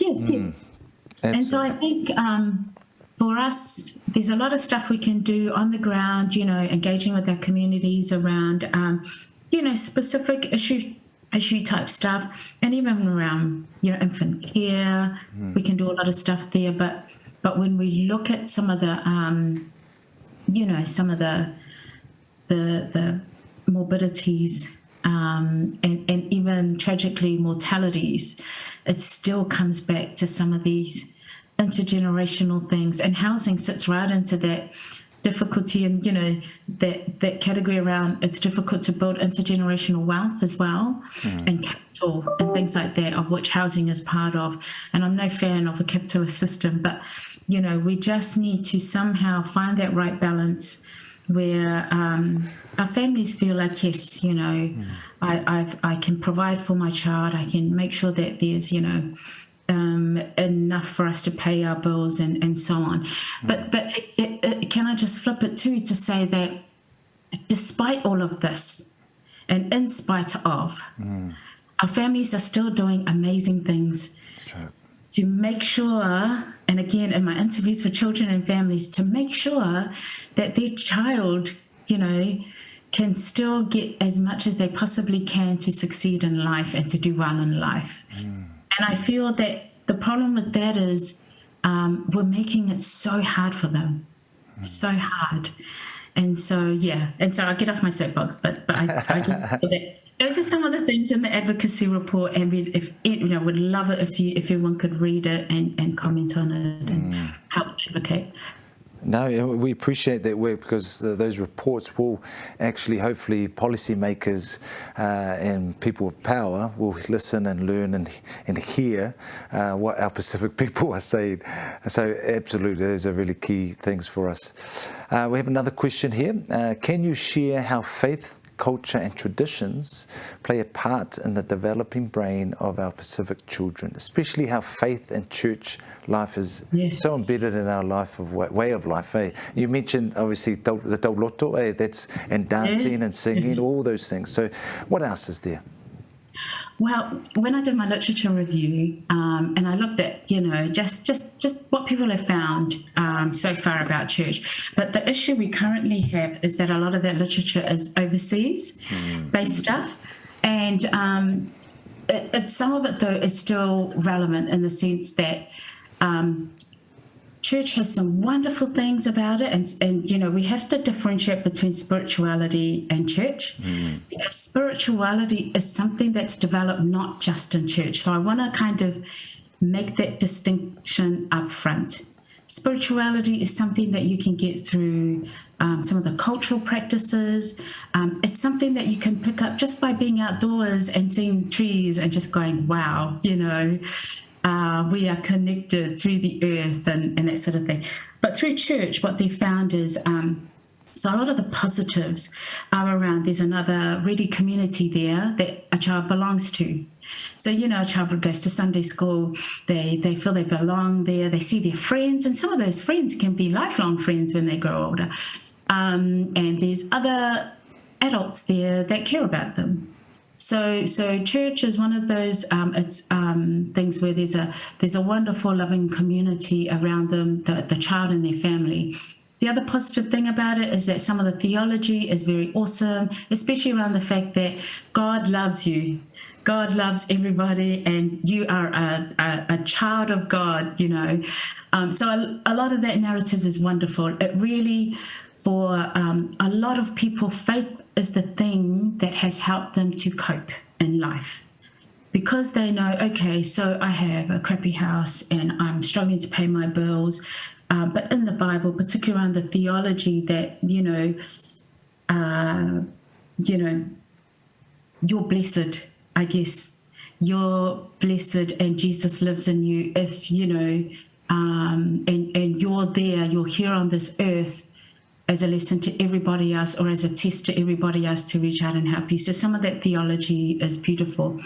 The flip side, so here's the flip side.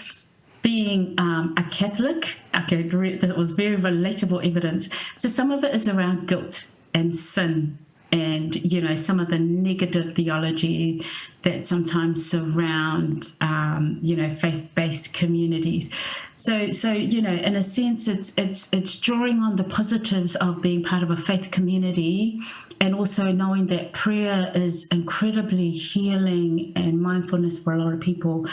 But with the sense of some theology and narratives that may just make someone feel a whole sense of guilt and shame, that's the part that, we need to work on. Yeah. And thank you for, I guess, that awareness as well, that spiritual and faith are not always the same thing, but also the other side is there are some real positives, and we can draw on those positives a little bit more and hopefully evolve some of the other stuff. So I thank you for sharing those insights, particularly how to adapt it in that church context as well. Let's have a look. A couple more questions. You're doing really well, Māloa. What is the response you get when you have whānau or I believe children that are resistant to change, or whānau is in ainga, that are resistant to change and want to do things the way they always have, especially upper Pacifica families, living in poverty and trauma? And you mentioned before not reaching out for support or keeping it status quo. Yeah, I think that's on us to try and gain their trust. It is on us to try and gain their trust. From their point of view, and understandably in almost every case, there are trust issues. And so for them, some of that, some of that resistance, some of that strength that they carry to say, hey, don't worry, I got this, that's a resilience mechanism for these families. And in some ways, it's helped them cope and to keep going and to. So I do feel that you know, yes, it's you know, it's a difficult thing, but the way we see it and the way we believe it here at Moana Connect is we just need to do a lot more to gain their trust. And it's amazing what happens because we do a lot of, you know, research, interview type stuff. You know, you're conducting a successful interview when they tell you everything. And that's because they realize, okay, yeah, this person, that they got me, they understand me, and I trust that, you know. And it's more accountability for us as researchers, you know, because, you know, we have to hold ourselves account to make sure that that information is going to lead to change. Hence the Child Advocacy Report, by the way, and the conference that we've got, bringing all the politicians in election year. Part of that is the pressure that we feel from these families around, you know, we're sharing with you all this information. But to come back to the fact that some families are resistant to change, I just feel that that's a coping mechanism. We've always believed that that's their form of resilience to just go, okay, I got this, thank you very much. But there are times, and we have to be patient, but there are times where even those who were resistant have come to certain understandings in their own time, you know, because everyone's on a different journey, right? Either through their children, either through social media, either through their children having children and they've realized, oh my gosh, yeah, look what they're doing to my grandchildren, don't do that. Yeah. You know, and then the children go around and go, well, you did that to us. And they're like, yeah, nah, you know, that. So, are you bringing up my childhood already? Yeah. Trust me, we all had those stories. So I just feel that, you know, we have to be patient. Yeah. We have to gain their trust. And we have to know everyone's on a journey and there are other ways of, you know, us learning from each other. Totally agree. I love that, I guess, perspective as well, and sharing, I guess, personal stories. The other thing I heard just in there around who's delivering those messages as well, the trust is really important. So the voices of the community, or is it someone just coming in and out and say, good luck, hopefully it works. So but having something sustainable, So leadership is required there, eh? Here's another question we've got. How can I, as Palangi, take an active support role for my preschool age children who are awhatasi Samoa or awhapalangi, to explore their identities as Pasifika? Yes. Oh, beautiful question. I mean, we love allies. We absolutely love allies. We have many of them. Some we've just designated honorary Pacific. And so I guess, again, it comes down to having a track record of showing your intentions and your willingness over time. And, you know, some people start small. It could be a project, or it could be just, you know, hey, let's sing a song, whatever the child's Pacific ethnicity is. A reminder again that there are many non-official ones recognized, you know, non-official languages recognized here in New Zealand. And some of that could just be, hey, look, you know, with those Pacific language weeks, let's, you know, sing the national anthem for those countries or something. And it's just little things like that. But, you know, we also have to be careful. It's not always just the for show thing. And that it's also family-led, child-led in a sense. And some of that learning can come, like I love Pacific Language Weeks, by the way. I love it. I love how you know, we can send our children to ECEs and to schools, you know, on Fridays of that week, they wear their ofu, right? But I think it's important too that there are other ways in which we can recognize, you know, kind of like cultural practices in a ECE. And, you know, that it doesn't always have to just be a language-based thing or a, you know, let's do a song and dance thing. It could be the way that you engage with that family to recognizing perhaps some of the things that they get up to and are of importance to them at any particular point in time. Involving our communities in some of those decisions as well. So I think that's a great one. We have a few more questions to go. Do you have any stats about Pacific language levels in New Zealand, Pacific children diminishing. Does that sound right? In New Zealand?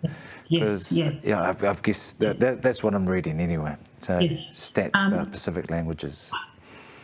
We do. So not off the top of my head, but what I do know is that yes, they've diminished over time. However, the willingness to know the language and to speak the language hasn't diminished. So, for example, in the Growing Up in New Zealand study, we did find that, after Te Reo, Samoan was the next, highest language. But what we have found is that, children being fluent in the language is incredibly low. The stats are very low. So what we're finding is when you ask them whether they're proud of their culture and their language and identity, it's, it's between 3/4 to 90-something% of all children and parents say yes, they are incredibly proud. And it's, I think the challenge there for us is how do you maintain that language when knowing that English is the common language because we've got so many cultures here, but also that when you go to primary school and you go to high school, you are assessed in English. And so by the time, children, a lot of them learn Samoan or Tongan when, they're growing up before they start primary school. Then they go to primary school, and a lot of those children who grew up Samoan and Tongan are automatically at a deficit because they've tested them in the English language. Wow. And Raisi Ilata talks about this. She's amazing. And so she's got all the stats. And what they find is the children, then have to focus on, which is a good thing, you have to focus on English, but then we no longer have this opportunity to maintain their other language unless it's in the home. What we find in the home situation is even some of the grandparents struggle with teaching the language because sometimes they just want to make sure their child understands, the grandchild understands them, so they default back to English. And then, So yeah, it is a real challenge, but I know the Ministry for Pacific Peoples has, they've made it a real, sort of flagship thing for them, policy-wise, and they've stood up a, Pacific Languages Unit and hopefully greater investment in this area. And I agree. I can personally vouch for languages myself with my kids who are learning Te Reo Māori and Samoan at home and going to the schools, where they provide some of those resources. So, and it works, team. If you're thinking about it, keep doing it. Yeah. Okay. So the last question we have for you: do you have historical snapshots of infant care pre-colonisation in the Pacifica communities? Yes, so they are around. We have, there's also some great books and documents, pretty much just, storytelling a lot of the way that our villages and communities cared for children.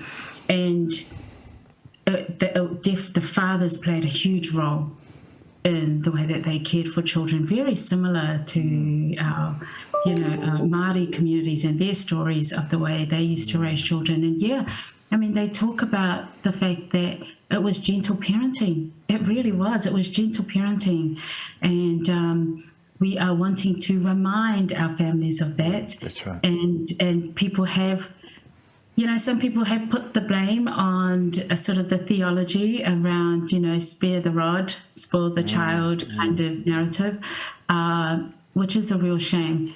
But there was definitely, and that's the village sense, we go back to the fact that, dads played a huge role, but also the wider village, uncles, aunts, all that sort of thing.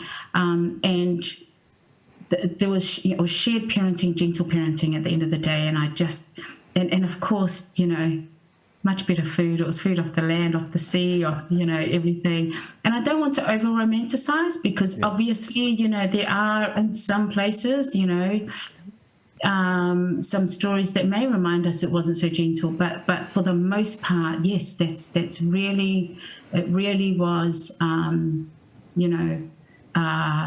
the child was an extension of us and was truly a blessing and a gift. So, that's... No. I'm so glad, because I've heard a really great one around ancestral qualified, and also we have the mana right from the word go once we're born, even before we're born. And we've had those stories told to us for a long time from our ancestors, but sometimes whether we choose to carry those narratives on is another question. But I'm glad those things are reviving. I know, like you said, Dr. Tahlia and also Roimata have also shared that view as well. Recently, history, yes, is a little bit different, but prior to that, man, we were amazing, weren't we? Yes. We still are. Hey, look, we have to go to the next part of the program, and it's been lovely and amazing talking to you today and sharing your insights. But we'll obviously invite you back for the panel. So for our next part, team, so whawhitai lava ma lor whaasoa, and we'll see you soon. Our next part, team, we will go to an exercise, I believe, yep. And we're going to do Latu To'omanga, who's also a colleague of ours and part of the Brainwave whānau here. He's going to do something pretty cool around getting your brain going, your body going, and also the blood flowing so you can go to the next part. So be ready. Here we go. Get off your chair and do it. You ready? Hi, everybody. So first thing, we're just going to get up, do a little bit of movement out the body, and then we're just going to move like this, thumbs up, alright? We're going to speed it up. Now here we go. This is my mum, her favorite action. I'll try it again. I think I have to take my shoes off. So we're going to speed it up. You can move around if you want. Alright, so we're going to push away. Push!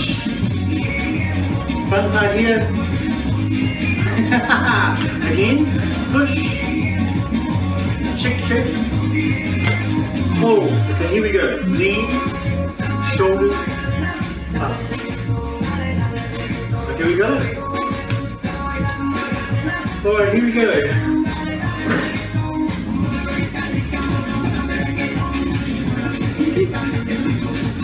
I'm getting hot, man.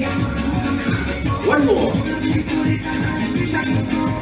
Oh, now you have to find a partner, face your partner, then go around like this. Other way. From the beginning. Just 2 rounds. Remember? Okay, move around if you want to. Push, push.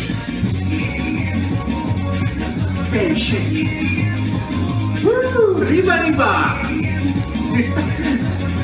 Okay, this time, hold on, we're going to move to...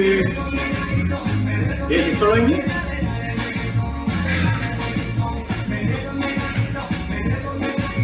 Okay, so we're going to go faster.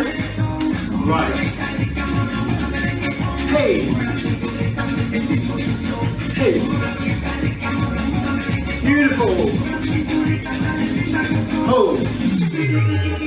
If you're by yourself, let's just dance.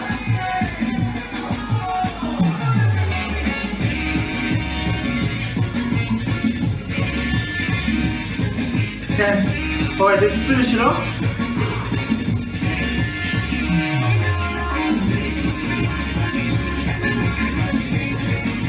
Nice. And you should just take your little break before we get back into it, okay? Breathe it in and breathe it out. One more time. Alright, that's us. Look at that, man, I'm sweating after that. I don't know how about you guys, but hopefully you enjoyed it, because now we're going to go straight into our afternoon tea. Get a drink, get a snack, and then we'll meet you here at 2:05 for our next keynote. Whawhtai. Mā te wā. Welcome back, team, and we have... Man, we did some exercise just before, and I'm still trying to get over that part. So hopefully you'll stay with us, because we've got an amazing panel coming up too. But our next keynote speaker is Dr. Ganesh Nana, Chair of New Zealand Productivity Commission, Te Kōmihana Whai Hua o Aotearoa. Ganesh is a first-generation New Zealander, born, bred and educated in Te Whanganui Tara. His interest in economics originally came from his love of numbers, which in turn arose out of his passion for cricket. Ganesh was recently appointed Chair of the Productivity Commission Te Kōmihana Whai Hua o Aotearoa after 22 years at the consultancy business and Economics Research Limited. Prior to this role, Ganesh acted as primary caregiver to his preschool children, while also employed as part-time lecturer at Victoria University. Before children, Ganesh managed to explore some parts of the world, including working in England as a researcher in the House of Commons, gaining experience with IMF and OECD economic models. On his way home to Aotearoa, he spent several months visiting family and ancestral lands across India. Ganesh believes economics is fundamentally about people and their communities, and is best reflected in our collective role as kaitiaki o taonga. Let's welcome into our Brainwave hui, tauti mai, hoki mai, to Dr. Ganesh. Thank you, Jason, and kia ora. It's a pleasure to be here.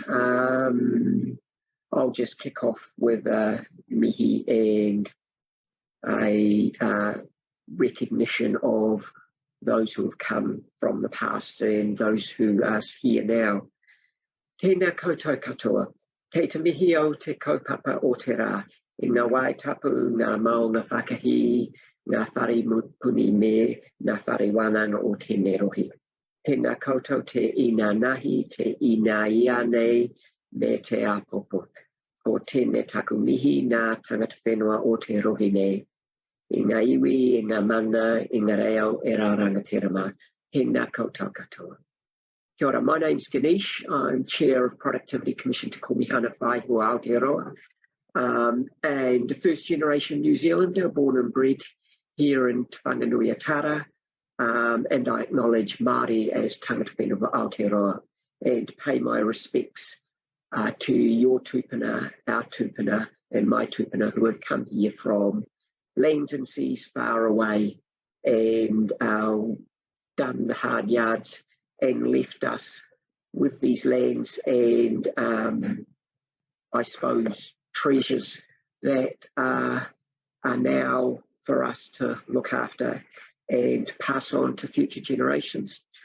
And it's a March 15, and I must acknowledge also the many in our communities that experienced a horrific day a few years ago. It's not a good day in the history of Aotearoa. And since then, we've experienced a few more difficult days, nothing that can compare to that day, but still just like to acknowledge the many in our communities that have done it tough over the last few years and indeed over the last couple of months.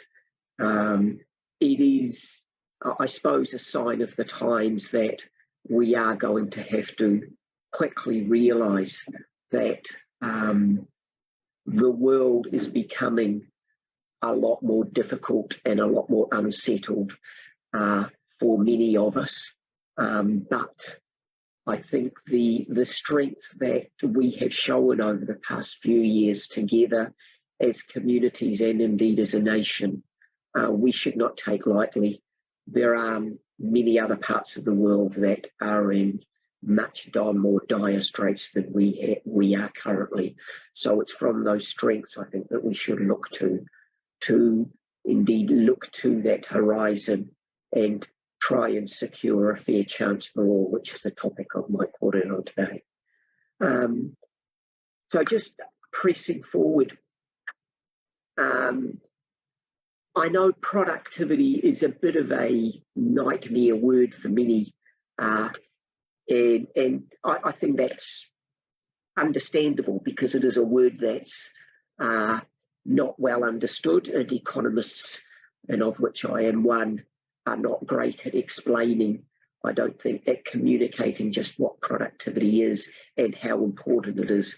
And there's a word, sustainability, which is, I think, similarly a little bit mixed up, but that's life, that's the language we use, and it's up to me to try and, I suppose, convey the importance of productivity and indeed sustainability and indeed well-being. And so I'm going to spend today just a little bit of conversation about what the Productivity Commission does and how we interpret productivity and why we do believe that it's important. In the context, a little bit later in the presentation, in the context of our inquiry into a fair chance for all, breaking that cycle of persistent disadvantage that many in our communities continue to face, and then also a bit of a question about what's next. But in that breaking the cycle of persistent disadvantage, I think the theme throughout is about system change, is about changing the way we think. Because as I've alluded to just before, we are now living in an increasingly fragile world, whether you want to look at the geopolitics of the world or even just the economics of the world. It's not as easy as it used to be. There are many things that we used to take for granted, definitely in the business and economic world, but also in the political world. The world has changed.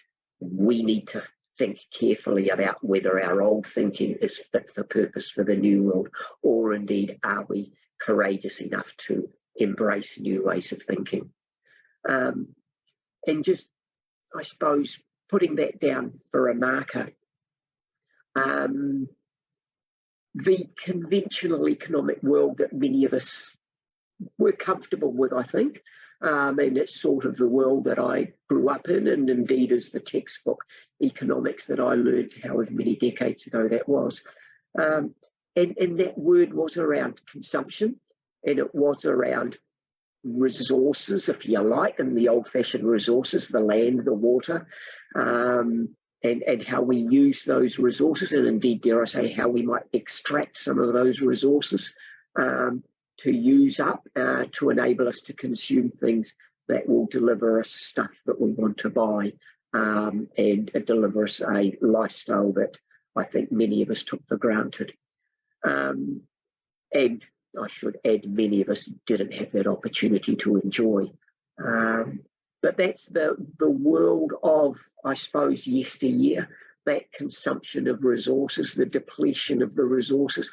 And we did put a bit of effort into trying to, I suppose, fix the resources that we messed up, and then that will enable us to consume again. And those resources in the economics textbook production factors, land, labour and capital, i.e. land, people and some dollars.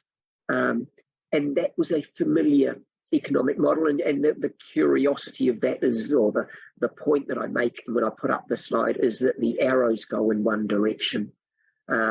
Yes, we do deplete the resources when we consume things, but we then try and put a bit of effort into replenishing them. And I think the message coming out of that world is that we didn't do enough to replenish the resources that we used up. And then, I suppose, pushing forward, how do I translate that into a Productivity Commission world? And Productivity Commission, dare I say, the legislative purpose of the Productivity Commission does acknowledge well-being, and so, and I'll paraphrase the words, but it is to advise government on improving productivity in a way that will improve the well-being of all New Zealanders. And that's a legislation that was a purpose of the Productivity Commission in the Act in 2010. So it did talk about wellbeing, and it did talk about the link between productivity and wellbeing. And I think from there we need to rethink what do we mean by wellbeing, and also what do we mean by productivity. And this is a model that I won't claim authorship of, but a model that I quite like to use when I'm talking about resources, because that's, as an economist, we do talk about resources. Resources are the things that we use that enable us to deliver well-being, that enable us to produce stuff, whether it's the goods or the services, but also enable us to enjoy a lifestyle, or indeed enjoy improved living standards. And the thing that I like to do is to broaden that definition of resources, or ensure that we look at resources broadly rather than narrow. So it's more than just the bricks and mortar that we have. It is more than just the land.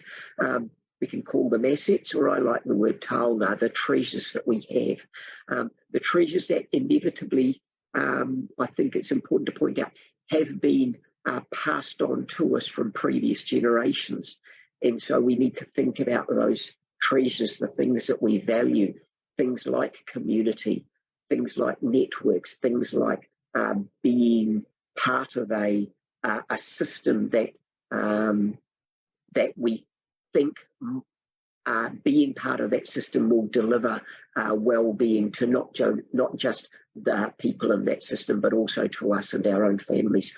And it's important to recognise that the idea of extracting stuff out of those resources and depleting them is probably not a good idea, because rather than extracting and consuming stuff and then fixing the resources afterwards, wouldn't it be a good idea to think about how we use those resources and not deplete them in the first place? And so we have an obligation, I think, to protect the resources, so use them in a way that not only do we reap a harvest out of them, but in a way that we are actually protecting them as well, protecting them and indeed enriching them for future use. And so that's why I like the word kaitiaki. So we look at resources not as something that we own and something that we have a right to extract things from, but something that we actually have a guardianship role as, something that we do have to protect, because they are, well, we might have a piece of paper that say we own them, but we only own them for this generation. We need to pass them on for the next generation, and so on. And so that's where I use the word productivity and well-being in the same sentence. Productivity is how well are we looking after our resources. The better we look after our resources, however you frame them, whether it's just the bricks and mortar or whether it's the land and indeed the people, the knowledge that our people have, are we looking after those resources? Because the better we look after the resources, the better they are able to deliver us things that we might want to consume, but also better able to deliver us things that improve our well-being and our living standards. And so it's a different way of looking at resources, and in there is also a long-term perspective on those resources, rather than looking at how we can get a quick buck out of them. Because we don't want to deplete them, we do have to look after them. And this is, I would add, when I put this in front of an economics audience, or dare I say a business audience, I would say it's not something that's totally new. It's not something that's totally out there. Yes, I'm using some words that might be comfortable for Aotearoa, but in other parts of the world, people, economists, policymakers are looking at different ways of looking at an economy. And some of you may have heard of a model called donut economics from Professor Kate Raworth in the UK, looking at a different way of looking at the economy, a sort of a similar way, looking at the ecosystem and the ceiling to the resort. I would say the ceiling to the resources that we have, or the ceiling that is given to us or imposed on us given the resource we have. Kate Raworth talks about an ecological sense, so very much from an environmental perspective, I think, that the inner ring of that donut is the social floor or the social foundation that we have, that we daren't go below. And that social foundation, you could has some domains around provision of housing, around access to food, around connections to a community, those sorts of things. So we don't want to go below the floor, and we don't want to go above the ceiling, because that breaks our ecological or our environmental constraints. So somewhere in between that, those two rings, is the nice place to be in terms of a donut economy model. Another model that's out there, other models that are out there, are circular models of the economy, regenerative agriculture. The word about resilience and inclusive economies are out there. OECD and IMF are looking at many different versions of the world, bringing in, I suppose, things about rights-based economy. We talk a lot about economics in terms of what people can choose to do, but is there something underpinning that in terms of people who don't have choices? Is there a rights-based floor that people have a right, for example, to shelter, a warm home, to food, to being part of the community? All of those things are part of the conversation. And the other model that I put up there is an Indigenous interpretation of the donut economy version of the world, which flips it a bit, but there's a reference there for those who are interested. The world is looking at new things. Arguably, some would argue a little bit slower than others, or slower than probably we should be. It's definitely way too slow for me, but things are changing, things are happening in terms of the way we look at the world. And one of the ones that is, I suppose, common, some of you will be familiar with the Sustainable Development Goals from the UN, again, recognising that, yes, economics is important, yes, productivity is important, but we need to think about how it's connected to everything else. And again, broaden our perspective about economics. Economics isn't about dollars and cents. It is about the resources or the treasures that we value and how well we look after them. And just, I suppose, going back a little bit to my old model, and rereading that textbook, and okay, well-being might not have been in that textbook, but productivity, yes, was, and so was that term resources. And I'm just broadening it a little bit. The key to productivity in my economics textbook was this word called investment. And again, it's a word that turns off many people, because people think investment is all about dollars and cents. But reread the textbook, as I have done many times, and investment is about looking after the resources, looking after those productive factors that deliver us well-being. So if we take that broad view of resources, it's about people. It's about training and skills. Are we investing in our people to lift their skills or to improve their skills for this new world? Are we, there's the bricks and mortar, there's the transport and communications networks that some of us take for granted, but obviously in the last couple of months, we recognise and realise just how important they are, and recognise that they don't look after themselves. We do have to invest in them to maintain them and to upgrade them. And dare I say, upgrade them to recognise that they will be subject to a lot more, or dare I say, violent climate events. Environment restoration and regeneration, again, those things don't look after themselves. The fourth one, I think, is key for today. Community supports, facilities and connections. We take many of those for granted.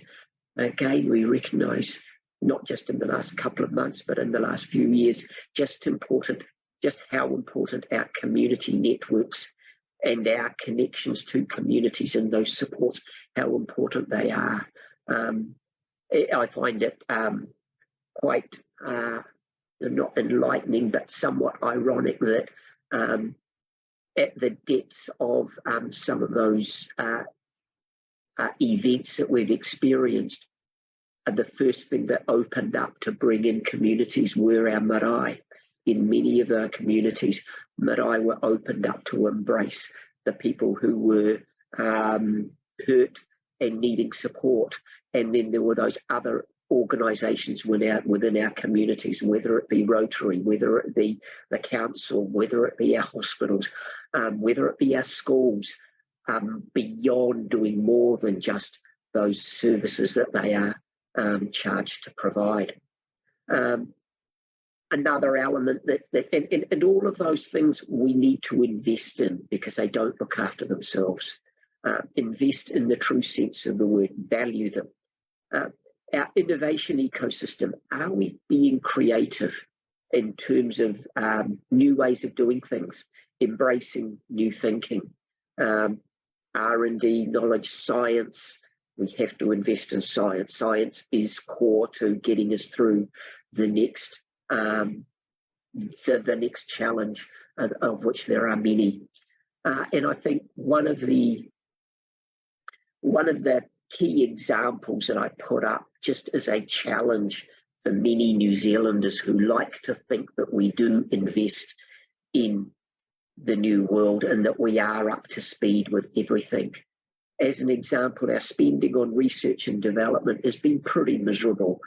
Do we have an appetite for new ways of doing things? You know, the old, we think we are, the number 8 wire idea of New Zealanders embracing new stuff. But seriously, in terms of the pictures that I put up here compared to other parts of the world, the black line is New Zealand's spending on R&D, our investment in entrepreneurship, our investment in devising new ways of thinking, not just in R&D in terms of community provision of services, new models of provision. Have we actually put that thought into it? And the black line is a pretty miserable story about how little we spend on new ways of doing things or investing in that new thinking. I'll just shoot through a couple of more slides and then get to the issue of the day, which is that fair chance for all. Just reinforcing new models, not just from other parts of the world, the Treasury Living Standards Framework, recognising that our wealth, broadly devised and broadly thought, is not just the dollars and cents. It is our natural, this is the Treasury view of the world, natural environment is part of our wealth, human capability is part of our wealth, yes, our financial and physical capital, what I call our bricks and mortar, but that other element, social cohesion, again, recognising that our sense of community is important, is part of our wealth because it enables us to be productive. It enables us to deliver well-being, not just for today's community, but for the future. And there's I won't say a companion or a different model that's out there, Aotearoa Ora, that Treasury are, I won't say playing with, our Treasury are embracing and trying to apply it to policy questions. It's a lot more complicated because things are not easy to measure. Things like mana taututu, things like mana tukuiho, which to me is central, that sense of identity, that sense of belonging. Unless we aspire to that or improve that, it makes it very difficult for our communities or our people to actually be productive if they don't have a sense of belonging. And so there are lots of different models out there, well, which I've spent probably way too much time on, but never mind. The last thing that I would just like to lay in front of you to convince you that economists aren't all bad and that actually economists are thinking differently. And this is and you won't read the gory details of it, but this is a headline, not an opinion piece, a headline editorial from the Financial Times, which is a UK newspaper, and as per its name, it's for business and it's for the financiers in the world. But a editorial from the Financial Times of April 2020, and I know April 2020 may be a bit scary for some people to cast your minds back there, but it was the first weeks of the lockdown. And the headline is quite scary coming from the Financial Times. Virus lays bare the frailty of the social contract. And underneath that, radical reforms are required to forge a society that will work for all. And that's coming from the Financial Times. And just one of the couple of things that I'd like to quote out of it.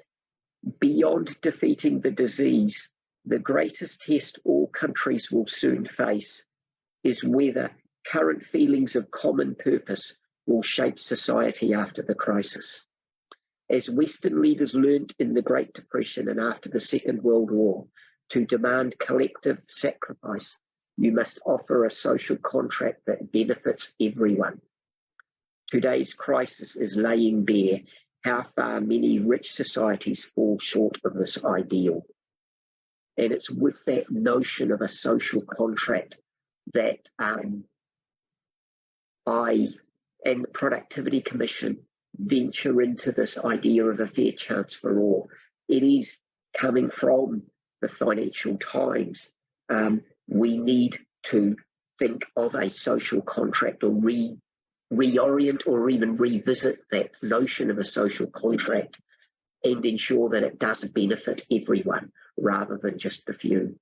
And so we do need to look at breaking that cycle of persistent disadvantage. It's an inquiry that was given to us by ministers just about a year ago now, and we've published an interim report in October last year, and we're in the process of assessing and compiling the submissions and the feedback that we've heard since then, and are about to deliver our final report in the next couple of months. But so what I can give you is a bit of a taste of that interim report and a bit of a teaser about our final report. But just right up front, persistent disadvantage, well-being and social inclusion. We take a broad view, so it's not just income. And coming from a bunch of economists, you would have thought we'd just be looking at income and figuring out a way to lift people's incomes. Ideally, yes, that's important, but it's more than that. And so we take on board a broad view of well-being, and we look at 3 domains in terms of persistent disadvantage. Persistent disadvantage, yes, undoubtedly can, and in many instances comes from a lack of income or poverty. And so we have a measure there, and there are a range of measures in terms of income that we could use. We use a statistical device to equalize disposable income and look at 60% of the median and how many are below that in terms of a measure of those who are income poor. But also in terms of other dimensions of well-being and social inclusion, there are those who are doing without the deprivation, material deprivation perspective on disadvantage and doing without. And so that's whether they're doing without heating or doing without food or various items of food, or maybe doing without access to medicine, those sorts of things. And yes, there's a crossover to income as well. So there's some overlaps, but there's that deprivation perspective on well-being or on disadvantage. And then there are those who are excluded, those who are excluded because they are jobless, excluded because they have no qualification, maybe excluded because they have no internet, or excluded they have no vehicle or no access to jobs or access to community, that feeling of being left out. So we are looking at the overlaps between those 3 different domains of persistent disadvantage and also looking at them separately. However you look at them, the estimates are sobering. The numbers I'm not allowed to give to you because they are part of the final report. Some of the numbers in the interim report, which gave you some headlines on there, are not nice, but that's probably not telling you something that you don't know already, or not telling you something that you don't know already. Critical in this is, and we can talk about just lifting people's incomes, but that doesn't get to the guts of it. It is about, and again, probably not telling you stuff you don't know already, but it is recognising that there are power dynamics within the system, within our business system, within our economic system, within our public policy system, and dare I say, within our broader society, that impact on those who are experiencing disadvantage, and dare I say, continue that cycle and keep them in persistent disadvantage. Those power dynamics are around the barriers that are embedded within our system and the public management, public policy system, and dare I say, within our economic system. The short-term status quo bias of those with power, the power imbalances embedded in that system, and one of those, the core, or one of the barriers we identify undoubtedly, the barriers, the ongoing impacts of colonisation and the impacts of discrimination and racism within our systems continue for many to keep them within this cycle of persistent disadvantage. There are lots of things we could target, whether it be inadequate benefits, whether it be lack of qualifications, whether it be food insecurity, or all of them together, but it is breaking that societal power dynamics that we have to, and that means a long-term commitment to change the way we structure our society. That's a big ask. Structure our economy, with some of the thoughts earlier is heading in that direction. What our inquiry is focused on is on the public policy frameworks as well, because it's a public policy advice that we give around how do we break that cycle of disadvantage. What we heard in between our interim report, where we delivered the barriers that we identified, the power imbalances, short-term status quo bias, the racism and ongoing impacts of colonisation, government working in silos, and I'll mention the short-term bias. So those barriers, we put those barriers out in the interim report, and some ways that we might get past those barriers. What we heard back, reinforcing some of the stuff that we put out, but also some new stuff. Disadvantage is multidimensional. It's those three dimensions that we identified. So it's more than just income. There's chronic stress, there's the inability to put food on the table, there's a sense of inclusion, and it's also sadly intergenerational. So if we're serious about breaking the cycle of disadvantage, as I indicated before, if we're serious about investing in those resources, investing in our people, we've actually got to do it for the long haul. We've got to commit to a long haul investment program to not just break disadvantage, but to break that intergeneration cycle of disadvantage. It's a big ask, but some would say it's been a few decades of setting up this cycle of disadvantage. So it's probably going to take a few decades to break it. But that doesn't mean we don't start now. We do have to start now. Those system barriers that we identified, more things that we heard, those system barriers are indeed real. And that's something that we acknowledge, but we have to say, and coming from the Productivity Commission, we have to acknowledge that those barriers are real. Many point to those other things, obviously the wider economic system, where those barriers are real, and indeed within the welfare and tax system, some of those barriers are real. Those things, those specific things outside the scope of our inquiry, but we do acknowledge them. And indeed we do acknowledge the reason they were outside the welfare and tax system, why they were outside scope, is because there have been many reports already done about those, and we didn't want to duplicate those. So go away and read the tax working group report, and indeed the welfare expert advisory group report, those sorts of recommendations. We don't want to duplicate the work, but we do want to do something, add different, and it is in those differences are around the public accountability settings that we've got, the public management or the public policy mechanisms that we've got within our system. Just looking at time, sorry, to see, just looking at time to make sure I've got enough left. The difference, yes, we'll talk about income, we'll talk about, we know here about tax and we hear about welfare, but also we need to change the system that those things operate within. So one of those settings is the public accountability settings. Who are we accountable to as public policy makers? Are we actually accountable to those in disadvantage? That's the question mark. Arguably not, because our accountability settings are always upwards. We as public policy people, we're always accountable to the dollars that we spent, and the dollars are spent to social service providers or maybe to other agencies in terms of providing, whether it be education, health or other social services, but are we actually accountable to those in persistent disadvantage? Are they being heard in terms of the dollars that are being spent?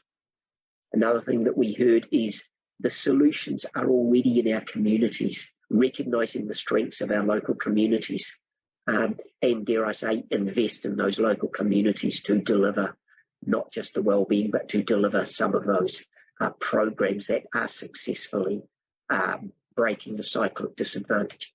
Unfortunately, many of those programs are at small scale, but and are patchy and seem ad hoc. Is there a way that we can learn from those successes and failures? Is there a way that we can not institutionalise, but ensure that we can learn from those local communities and, dare I say, build the strengths in other communities? That does give us some hope. One of the things that we did here, and I think I take on board, whether we are able to talk about a human rights-based approach to an economy, or at least to the public policy framework, rather than a narrow perspective on productivity. What's that broader perspective on productivity?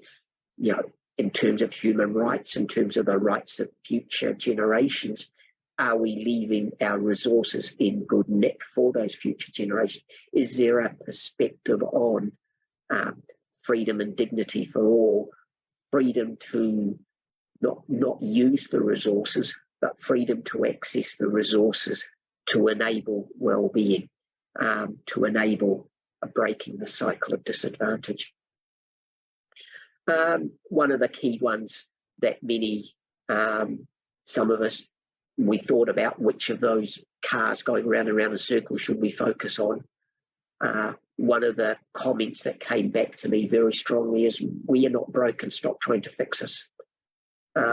So rather than coming from Wellington from a policy perspective and trying to impose a policy prescription or an intervention in the jargon, let's start thinking about the way the system may be broken and the way we can maybe reorient the system to acknowledge the community groups and the strengths of the communities that are already there, and dare I say, fund and resource those community groups to deliver the work that will break that cycle of disadvantage. That's just reinforcing the changing the way we think, and I've been through those barriers that I've noted. And so we could focus on the top of that iceberg in terms of the policies and the outcomes, but if we do also need to look below the iceberg and look at those mental models, look at those structures that we've got in place at the public policy nexus, which is the target of this report, but also recognising the economic and the societal frameworks that we all operate in. So what needs to change? The assumptions we've got embedded within our systems. One of the assumptions is economic growth is the goal. how far is that really the goal, or is there something beyond economic growth? I would add something about looking after our resources, broadly speaking, broadly viewed, the resources, the taonga, the treasures that we value. Do we actually all have the same opportunities? Or are there, as many have told us, there are constraints that are real that stop us having, that stop many of us, or some of us, or indeed many of us, having those opportunities? Everyone has the same political, or dare I say economic power. Undoubtedly that's a assumption that should be trashed. No, we cannot pretend that those power imbalances will self-correct. We, as public policy makers, talking about myself, in positions of power, need to think about how we rebalance that power, because it won't balance itself. Short-term interests dominate. Where is the voice of the future in our policy making? And this idea that government knows best. Well, communities have done pretty well in the past.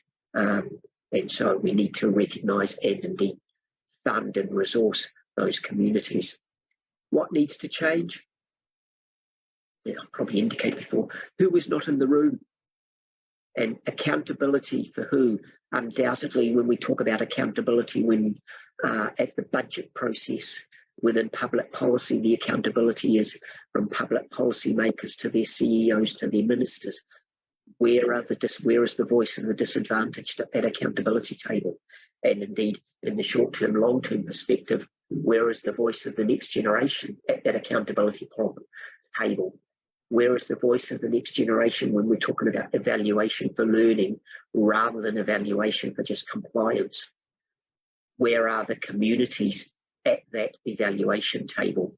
And where are the next generation when we're talking about policy and funding? All of those things, and we're going to come out with some recommendations around the voice of the next generation, which I think is critical, and around those policy and funding frameworks to enable the accountability to look different rather than just the accountability for the dollars. We've got to be accountable to those who are in disadvantage. Our challenge to us all is to invest, and this goes arguably beyond the persistent disadvantage inquiry, but very critical in terms of persistent disadvantage. Yes, it's a long-term story. Yes, it's a long-term game. Unfortunately, I don't have a simple solution here and now other than yesterday, well, actually, a couple of decades ago would have been the best time to start investing for the long term. Yesterday would have been second best. We can argue about all of those, but today is what we've got now, and today is the time where we've got to start investing for that long term. Stop pretending that we're going to have a quick return. But the downside is if we don't invest today or start investing today, we will continue the cycle of disadvantage that I list up there, and that frail social contract that I worry about will become increasingly fragile and frail and may even rip apart, as it has, dare I say, in other parts of the world. And that's not a world that I want here in Aotearoa. So what do we need to value? Yes, not just the bricks and mortar assets, but our social and community networks. Beware of low-cost choices, as we've had in the past. We build communities on the cheap, and they will fray at the edges quite quickly. As we've seen, we build roads on the cheap, and we lose the opportunity to build in the legacy for tomorrow. And undoubtedly, relationships we've got to value between Māori and Crown, between government and the people, which voices are being heard, and between business and community. What is that social license? Before I'm just about running out of time, this is repeating what I've said so many times before. I think if we're serious about sustainability, is not a word, not a topic I've used much today, but sustainability in a community context rather than just an environment context. Yes, I do have to talk about productivity. Productivity comes out of us looking after our resources, our taonga, our treasures. Does require a longer term time horizon, does require a significant and fundamental change to the way we look at our investments, to the way we measure investments. Are we keen on investing for the long term? And I'll leave you in investing not just in our bricks and mortar, but in our people, and dare I say, in our planet. I'll leave you with a quote from that Financial Times editorial in April 2020, and I do pick this up as a challenge for me and my team around recognising our own positions of power and recognising our own influences. The Financial Times is telling businesses radical reforms reversing the prevailing policy direction of the last 4 decades will need to be put on the table. Governments will have to accept a more active role in the economy, and in particular, they must see public services as investments rather than liabilities. And public services, I think, need to be delivered not just by government, but recognising the strengths of communities that have got us through the last few years of pretty scary times. But there is no simple way out of it. Recognising those strengths, recognising the investments that we've had, they're not liabilities, they are our core assets. They are our taonga for us to look after if we are to break the cycle of persistent disadvantage that many of us have been in, and hopefully move to a place where we do have a fair chance for all. I'll leave that there. Happy to take Q&A. Nō reira, tēnā koutou, kia ora koutou katoa. Wow, I'm not sure what to say after Dr. Ganesh in terms of you hit all the key points and obviously covered a lot around the values and the investments that we could possibly look at. And I guess we'll have a few questions around some of those things that you've shared today, and then we'll elaborate a little bit more if that's okay with you. Thank you, ngā mihi. Okay, so let's start with a few first questions up from our audience, and just acknowledge audiences, our audience, please continue to do that because you have engaged in a really great way for our keynote speakers and our guests today, and it's been very empowering for all our people listening today, so please continue. So our first set of questions just coming up. Okay, Ganesh, thank you for highlighting the importance of investing into social R&D, the innovation ecosystem. It feels very fragile right now. How do you think government can better invest in this in the future? Well, that's the question I suppose we're all trying to answer, but I think bottom line is to recognise right up front that government doesn't have all the answers, and to recognise the strengths of communities and the strengths of community providers that are part of the community rather than providers that are, I suppose, helicoptered in by central government, and recognise the ones that have been successful in the past, many of them small scale. Government needs to challenge itself to, I suppose, let go its own power and I suppose trust. It's a big word, that trust communities to do it in a way that's appropriate for their communities, and that means government needs to fund, but enable communities to do the innovation, do things differently, and take some risks, like any innovation or like any risks. Yeah. Some may not work out, but if they don't work out, it's not the time to point fingers, it's not the time to cut contracts, it's a time to learn from them and go ahead and be even more, I suppose, innovative. We have, I suppose, for quite a while, unfortunately, been very risk averse take directions from central government, and that's the structures and the systems we have. Awesome. And I guess a follow-up for me is just around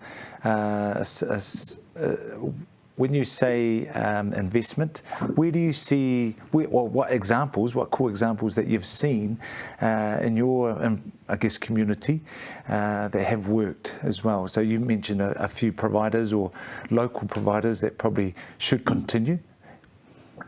Sure, and I think that one of the, I suppose, leading lights in terms of examples has been the Whānau Ora program, and I know that encapsulates quite a lot of different and diverse providers within that umbrella, like very much in the context of empowering the local community to be engaged and to develop new ways of providing. But I suppose the key thing is recognising the different dimensions of the needs of whānau and families and communities, and so it's not just all in one silo. And there are other, I suppose, similar, I won't say agencies, but similar organisations around the various different communities. Unfortunately, many of them at that small scale, and I think that's the key is actually to fund them. To scale up, To scale up, absolutely. Great. I appreciate that. Next question. We have Ganesh, I would love to hear your opinion on why the government gave money during COVID to struggling businesses rather than struggling families, and the difference this could make for a tamariki. Well, I suppose I wouldn't be that critical, and obviously coming from me, this may be not surprising, but I wouldn't be too critical of governments supporting businesses. I think that the key thing is to recognise there's a lot of crossover between businesses and families in the New Zealand economy and New Zealand communities. Many businesses are literally financed on the family house, for example, or many of those SMEs, we call them in the jargon, those smaller businesses are very much 1 or 2 or 3 person enterprises, and so the connection between the business and the well-being of the family is very clear. So support for business, support for families, I see them as related. But and then we can argue about the support for the bigger businesses. I think there's a question. Some of it was good, some of it was bad. I think the key thing from my perspective was very much to make sure to minimise the impact on jobs, because one of the key connections between families and I suppose connection to their community and ability to earn income is the job. And so once you lose that connection to a job, then as many of you will know, that's in some instances is the start of a spiral downwards that we definitely did not want then. Kia ora. Next question we have for you, Dr. Ganesh. What do you think are the best policy points to intervene to break the cycle of disadvantage? Policy points, I'm not sure what that's getting at. I'll probably just reiterate what we've found or what we're recommending in our inquiry is yes, there are a whole lot of elements of disadvantage that need to be addressed, whether it be housing or mental health or the first 100 days or schooling and education, and there's a whole range of them.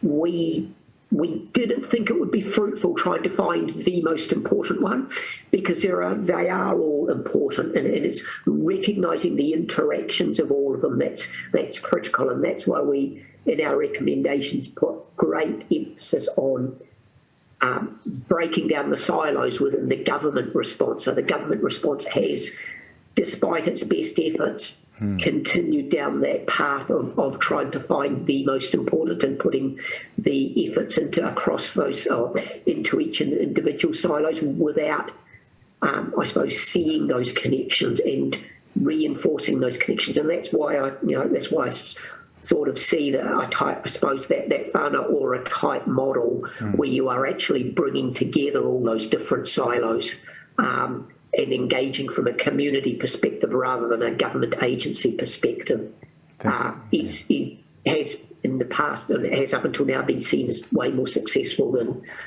this idea that government knows best and we're going to helicopter in the intervention. Okay. Well, I think this might be, you've answered part of this, I think, already. How much can your team influence decision makers in government? So you're talking about breaking down silos. That's one angle. Yeah. That sounds like a question I got at the select committee hearing a few days ago looking at the Productivity Commission. And I don't want to be at all make an excuse, but we're in the jargon an independent Crown entity. One of the big pluses of being independent is that we do have ability to say things that other agencies and departments can't. So that's a big plus, I suppose. The downside of it is, unfortunately, government can, I suppose, ignore us if they like. So part of our influence and part of our modus operandi, if you like, is to provide recommendations, but provide also support for other organisations to be part of that voice, because the voices have got to be heard. So the more there are, whether it's just us or preferably a lot others than just us, echoing those words and echoing those messages, that to me is part of our job to help influence that government, the policy and indeed the system settings. And it's like you mentioned earlier, it's a long game, eh? It's the long game, yeah. So let's go next question. We have a few more to add here. Do you think that the new mindset could be invest in outcomes rather than payment for services? Absolutely, and I think that's I think that's widely accepted within the public sector. It's just often from the jargon, it's operationalising that, because as you'll understand, payment for services is the easy thing to do. It's easy to write a contract for that because here in Wellington, and this is I suppose the criticism, but it's the mindset we've got to get out. Top of mind for us is accountability, and we've got to be accountable for every dollar. So, the best way of being accountable is literally just count. We spent X million dollars and we employed this number of teachers or whatever it might be. And that's a simple counting mechanism, and we can sign off on the accountability of that. That breaks down if you're actually accountable for outcomes rather than, or if you target outcomes rather than those easier to find outputs. It does mean we have to change our mindsets. And it also does mean that we need to think differently about how we're accountable. And rather than be accountable just for in the jargon, the taxpayer dollars, when are we, and I talk about we as me, people like myself in positions of power and privilege, when are we accountable to the disadvantaged, or how are we accountable to the disadvantaged when we're, I suppose, making these policy interventions or making these recommendations? And it's actually, in my mind, it's ensuring that the disadvantaged, the voices are at the table, rather than say this perspective that we have the answer and you're the one, or they're the ones that are broken. The disadvantaged are the ones that are broken, and it's up to us to fix them. Actually, I think it's probably the other way around. It's up to us to fix the system. The disadvantaged are not the one that's broken, it's the system that's broken. Right, thank you. We have a question here. If social and economic development are intrinsically linked, might focusing on economic development without thought of social development impact disproportionately on our most disadvantaged? I hope I said that correctly. Yeah, I hear where you're coming from, and it's a long running argument within economics about that connection to society, community, to social outcomes or social development. I'm definitely in the camp where the two are intrinsically related. We've for a long time, recently I suppose, for a while gone down the road of just let's do economics and the rest of it will fall, the old, I suppose, to be really pejorative, the trickle down version of economics, which I was never a party to. But it is recognising that they too are interrelated, and we cannot ignore the economics. We cannot ignore the need to deliver incomes and need to provide fulfilling jobs for people. But we've also got to do that in the context of the ability to put a roof over people's heads, to put kai on the table, all of those things. They are interrelated. Okay. I do find it frustrating that we continue this argument in other spheres anyway, this idea that we can separate the two, and somebody, one government agency can look after the economy and another one can look after society, another one can look after the environment, and someone else can look after business or whatever. And it's just a perpetuation of that silos thing. And we're a system, we share the planet, we've got to look at it way more sophisticated than that. Absolutely. I love that. Look, we have our last question for you before we go into our next phase of Hui. Thank you for a great presentation. What level of cross-party commitment is there to the findings of the productivity report? And would it be such a shame to lose the focus of this work after an election? Well, as you can tell, as a humble public servant, I can't comment on which government we would prefer, but our recommendations, I believe, will stand the test of time. Okay. They are not directed at particular policies, and the terms of reference for this inquiry was very much about system change that would break the cycle, and so we're focused on the system change. So as part of that system change, we've got to understand what's broken within that system, what are the barriers, and that's around the short-term, long-term considerations, which I think most across the political spectrum will accept that we have been short-term focused for too long. The power imbalances are undoubted out there, and I think that's going to be difficult to argue against. And then how we want to break those things, obviously people with different political ideologies will have different solutions for each of those, and that is their right. But it's very much for us to recommend that if we're going to make serious long-term inroads into breaking the cycle of disadvantage, there are certain things that we have to do, and that's the short-term, long-term thing, government out of silos, communities have strengths, and getting the voice of the disadvantaged to the table and ensuring they're heard. Wow. Dr. Ganesh, we appreciate your time and effort to be here with us, but also the contribution that you've made to our Brainwave Hui. I'm sure there's plenty of audience members here who have picked up lots of, gifts and taonga to take back to their communities.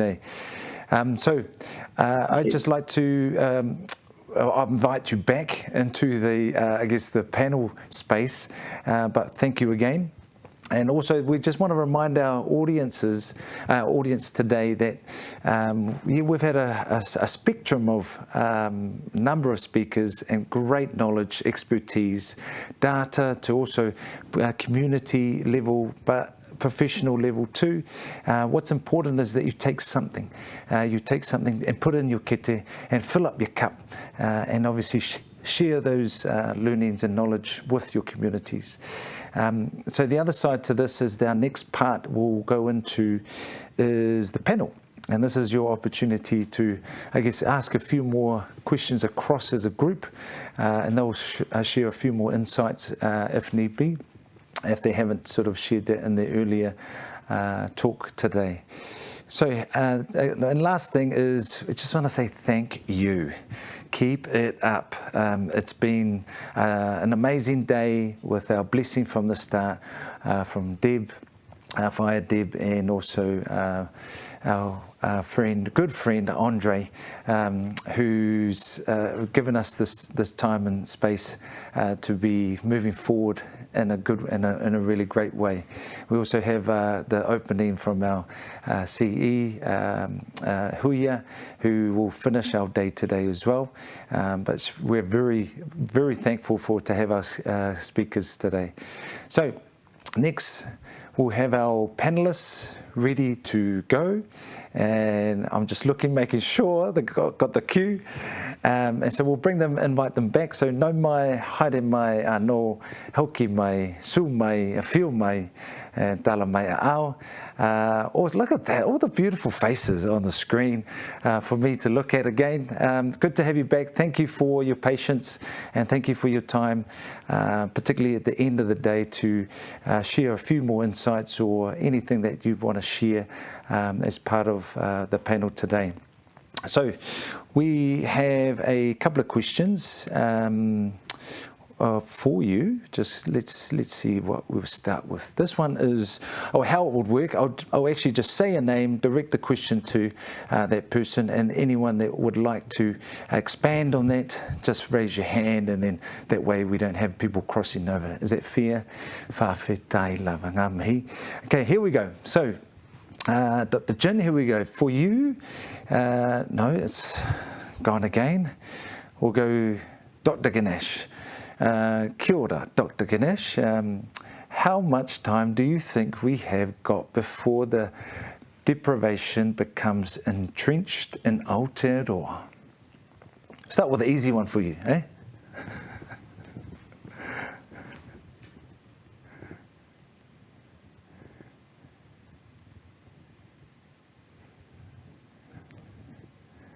Just holding there, Dr. Ganesh.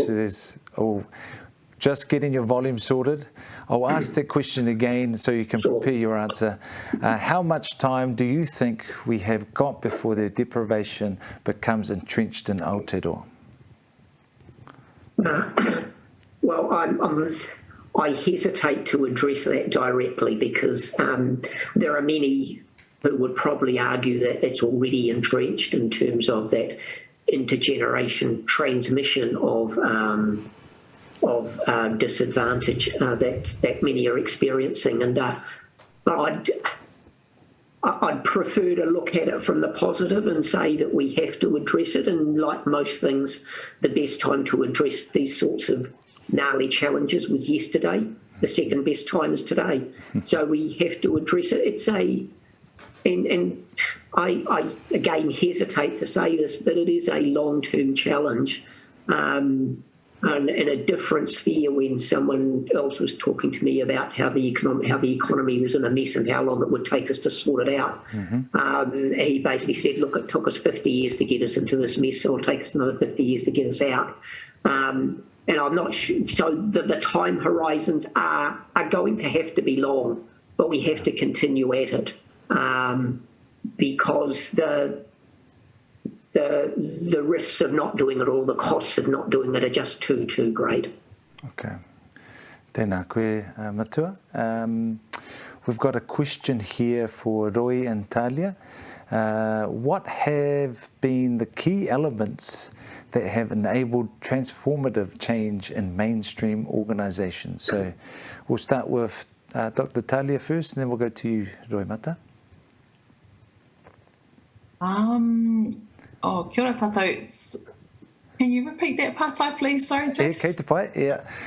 What have been the key elements that have enabled transformative change in mainstream organisations? You just want me to do that again, eh? I'll do it again. Go for it. I honestly, I wouldn't even know. I don't work in mainstream organisations, and so I would probably pass that on to Roimata and throw her into it. She's ready to answer it. Go for it, Roimata. I happen to work in mainstream organisations, so kind of our MO. Mindsets and in leadership, bold leadership, that's what we actually need.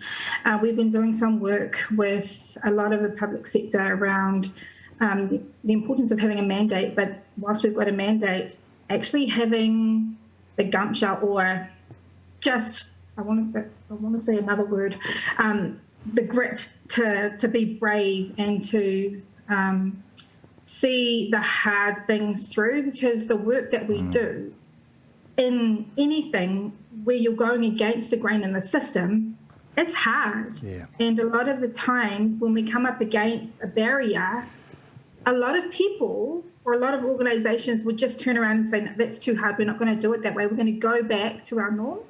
So I suppose that's probably one of the biggest levers that we need inside of mainstream organizations, inside of leadership, people who have the grit and the passion and the willingness to see the hard stuff through. Because the stuff, what we're dealing with, is not easy. When we're trying to privilege tupuna narrative, and specifically the mahi that we're doing, when we're trying to privilege Indigenous worldview, Indigenous perspective, that goes against the grain, and we're going against years and years of principalities and structures and constructs that go against us. So we have to be gritty.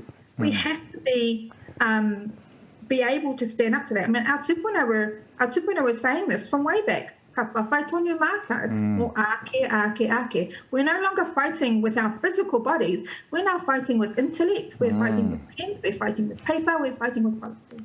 Yeah. Aloha. And I love that. And amene to that, because it does take a loto toa or even a loto tele in terms of being courageous and brave. I think, definitely those things. And it does take alignment for our leadership to take that step forward and go, man, let's change it. Let's make an intent here and go for it. All right. So next question we have Jacinta.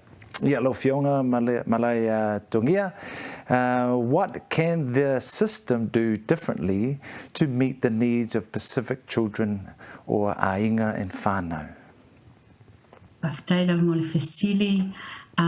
So as mentioned, we've got this child advocacy report, which we're really excited to put out there because we actually have listed quite a few policy recommendations that we'd like to put forward, given it's election year. Systems-wise, we do need some pretty strong ideological shifts in the way that we think about basic necessities such as housing and income. So at the end of the day, while we've got specific recommendations around health and education, the main one, I guess, for us being trust us, we do strongly believe that a lot of our solutions are around our Pacific approaches, that we know historically, and over time, there's definitely evidence emerging that it works, that we have strong community resilience and family resilience. But the thing that we have to be resilient against is just getting harder and harder, and they are things like housing and income. So we put that in as our top 2 priority areas because all of those who work in the child development space put housing and income outside of scope. They say, oh no, that's not our department, that's somebody else will deal with that, Kaihautu or someone.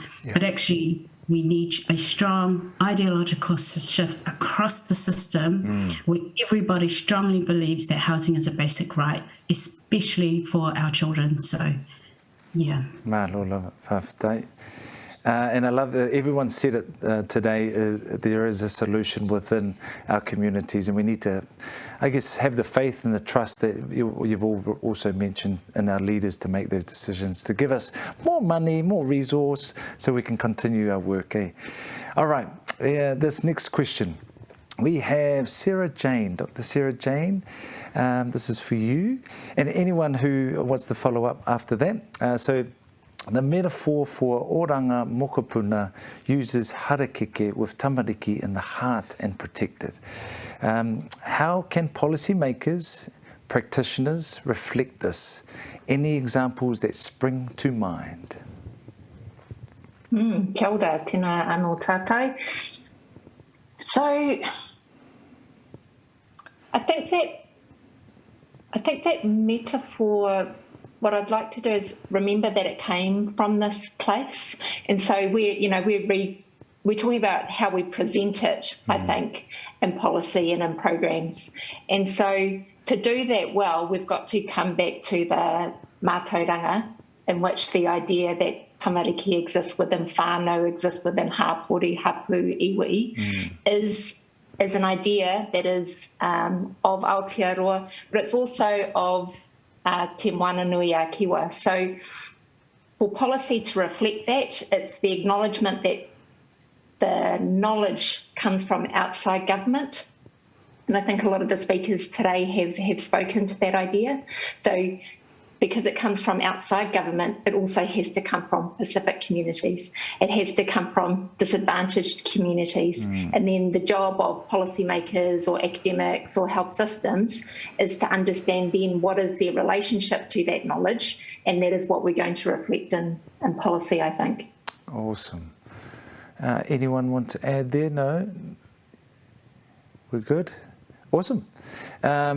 This one is for Dr. Jin.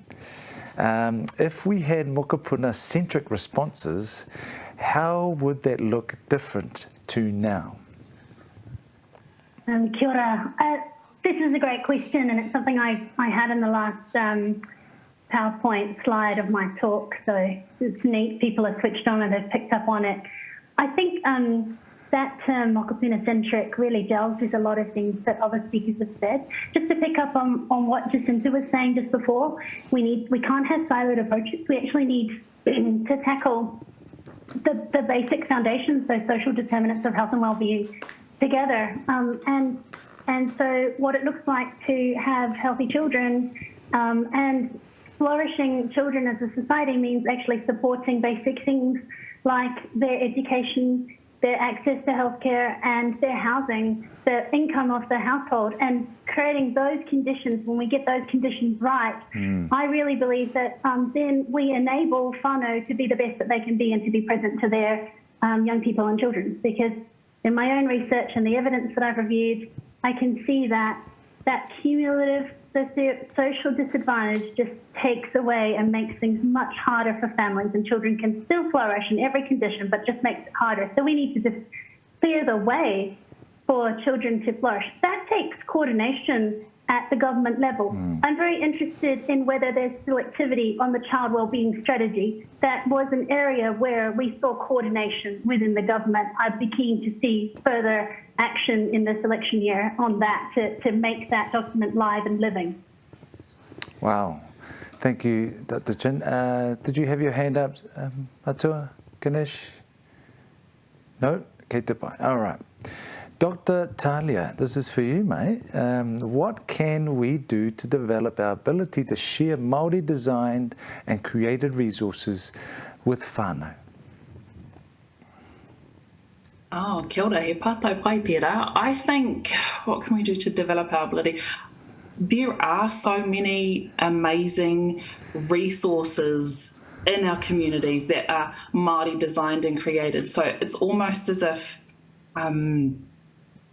it's so in my mahi with communities, there are so many onto it, especially rangatahi and communities doing all of this amazing mahi. So it's almost about having the platforms to share those resources, and things like social media and the different social media platforms are amazing for that. So I think it's more about maybe there needs to be a coordinated approach or something where whānau and communities can access and share a lot of those resources. And again, there are a lot of amazing platforms like that. I'm thinking of the Tākai social media, especially, and the mahi that is shared on our Brainwave platform. But there needs to be some way of different communities sharing those resources, because I truly believe that there is so much already out there. But then there's also, the need for more funding to be able to empower those communities to share their knowledge and develop the resources that work for them as well, because what works for one community is different to what works for another. But I truly believe that within our communities out there, there is that knowledge and there are those that talent to create amazing resources and to share that knowledge. So not sure if that has answered the question. No, tēnā koe. I'm sure our audience member that asked that will be satisfied with that answer. Anyway, I think, Roimata, do you want to follow up? You were sort of rubbing your hands going, give me that one, give me that one. No? No? Okay, sweet. They're just making sure. All right. We have a question for all. So we'd love to hear your thoughts from each of you on this one. Can you explain from your point of view, why it is important to remember the experience or perspective of the child or rangatahi. Let's start with Dr. Jin, and we'll go around. Yeah, sure. I think it's so important, and I wouldn't be in paediatrics if I didn't think that children's perspectives and voices were absolutely vital. What's interesting to me is that, you know, children and young people, there's about 1 million of them in Aotearoa, and yet they have no voting ability, right? So we have to actually look for, collate, and hear their voices. And the perspectives are critical because they're our future society. They're our future. So yeah, I think it's so important. And another reason is because historically this just hasn't been the case. That we haven't, as human societies, listened all the time to children. I'm thinking particularly of Western traditions here. So this is absolutely vital, and I think we need to let them lead. Yeah. Fantastic. Look, I did that last time with my daughter and it didn't quite work out. She was only 9, but it was quite fun, put it that way. But yes, you're right. Our leaders of tomorrow are right there in front of us, and their voices are key to how we're going to run the country, to how we live our lives, etc. So thank you for that.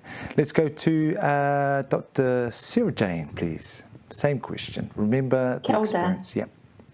Kia ora. I think to add on to what Jin's just mentioned, I think it's about the rangatiratanga as well. So, you know, for rangatahi and tamariki Māori, to what we're talking about is letting go of the paternalistic view in which Western societies.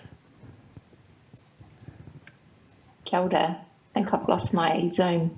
No, you're still there. Still there. Oh, sorry, I can't see you. See, I can hear you. Yeah. So what I was saying, I think, is we need to let go of this paternalistic view that adults are here to make decisions for young people and return back to the notion that tamariki and rangatahi were rangatira. They had rangatiratanga derived from their mana and their whakapapa. So in listening and hearing their voices and enhancing their voices, it really is returning to a system where, as some of the other speakers mentioned today, we're really valuing them. We're not protecting them or being gatekeepers of them and their futures. We're really there to support them and enable them to express their rangatiratanga. Oh, tēnā koe. Let's go Roimata, please. Same question. Jane kind of answered it the same way I would have around rangatiratanga and building on their mana motuhake. There's something in that and privileging their whakaaro, but teaching them how to be being able to frame up their whakaaro in a way that we can understand and also follow their aspirations through. That would be awesome. And Dr. Tahlia? Ai, tautoko all of that kōrero. I think in my mahi, I'm privileged to work with so many onto it, intelligent rangatahi, and I feel like they just don't have enough of a voice and we don't listen to them enough. So I would say, adding on to what's already been said, it's just listening to them and not trying to filter their kōrero to fit it into any sort of policy or whatever, sounds good from an adult's perspective, but just let them speak and actually listen. Rangatahi, they're so onto it and they know a lot of them, they know what they want and how to achieve it. And we just need to step aside and let them go. Oh, awesome. And that's the empowering part, eh? We need to continue to give them opportunities, eh? Dr. Ganesh, your thoughts? Yeah, kia ora. I think the key thing from the perspective of the voice of rangatahi and tamariki is that it's one way of getting past the status quo bias that's inherent within our systems, that's inherent within most of our decision-making circles.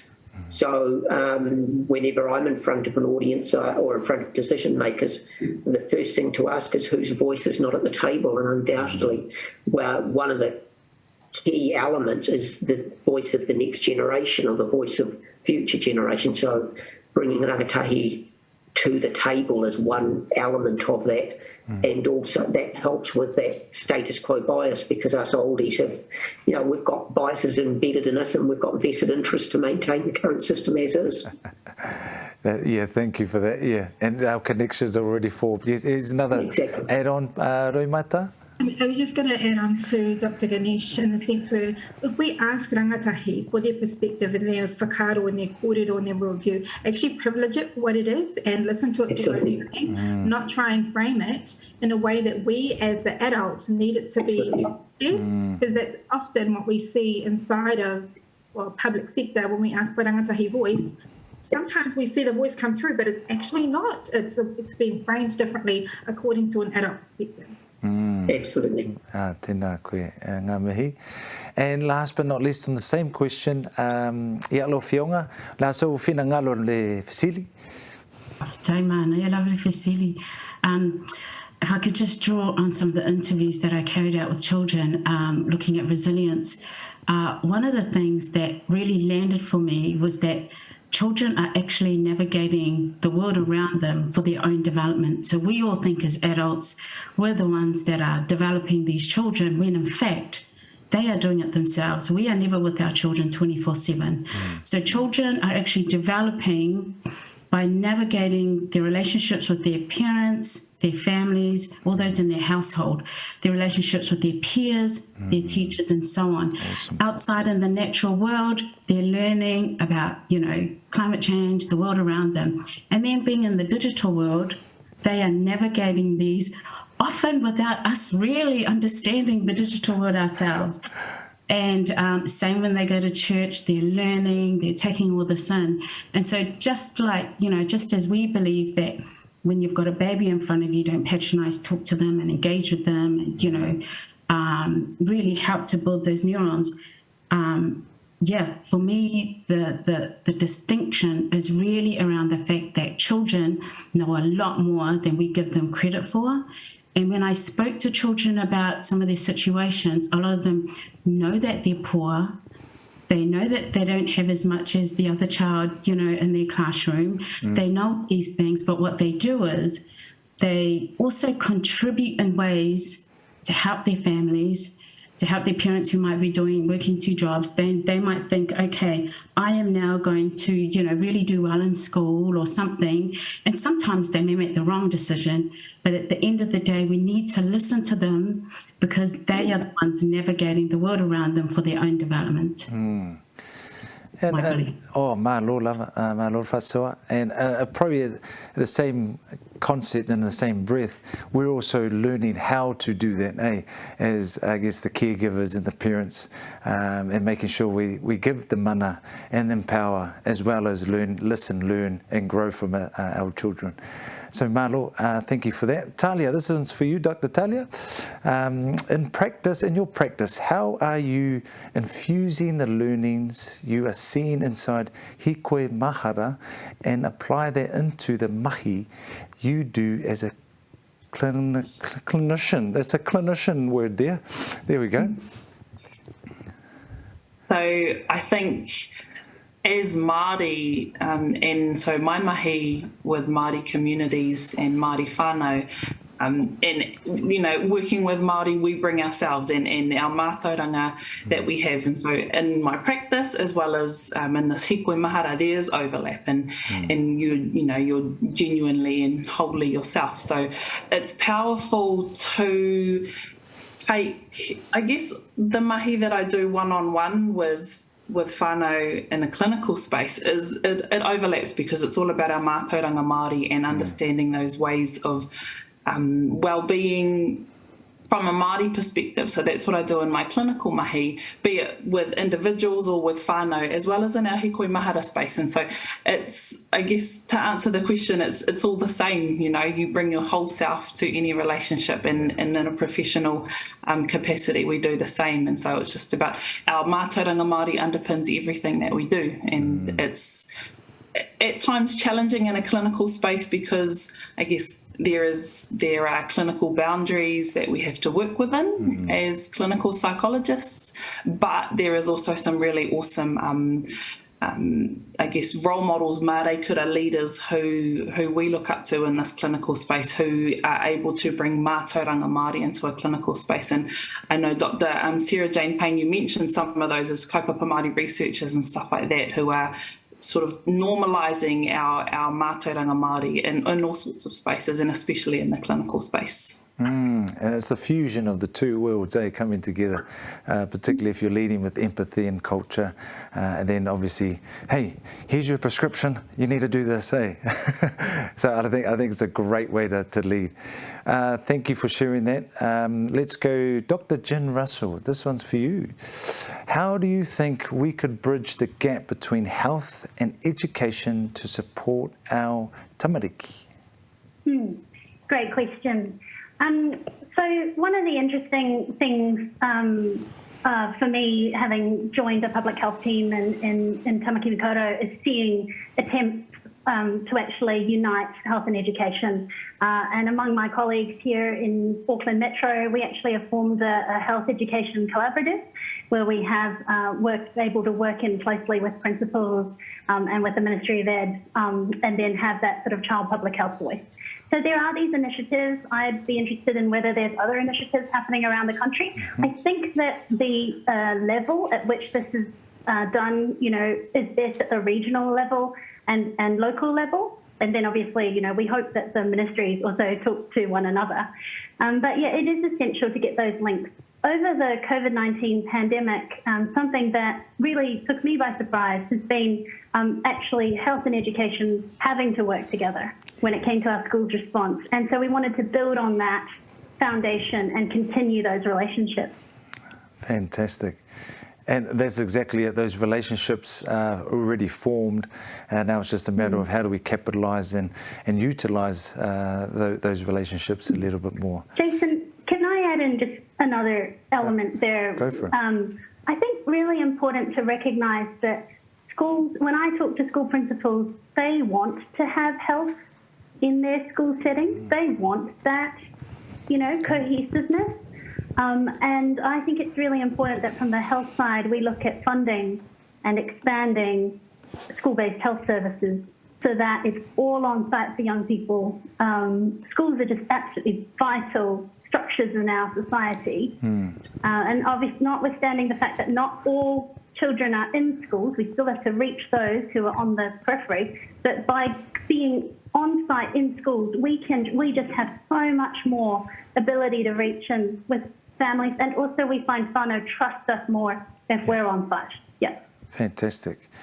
Great tip, because if we can immobilise the country with in terms of the COVID response, I'm sure we can do that in the schools too. So great recommendation.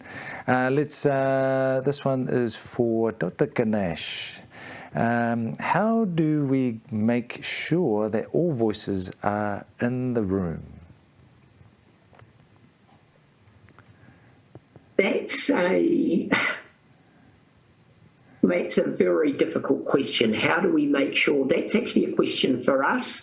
Yep. Us being the ones who are actually in the positions of power and or privilege, or currently the decision makers, and some of you may not feel you've got very much control over it, but it is for us to ensure that, well, I don't want to say it flippantly, but it's more than just the doors are open. It's actually for us to proactively go out there to ensure that those voices are brought to the table, because those voices won't come because we've never been welcoming in the past. The system has not been welcoming. Why should they engage with the system that's failed them so long in the past? So it requires us to be proactive rather than just it's more than just consultation. It is actually genuine engagement and genuinely bringing them to the table. And, as was pointed out earlier, listening. Kia ora matua. Anyone want to add to that kōrero?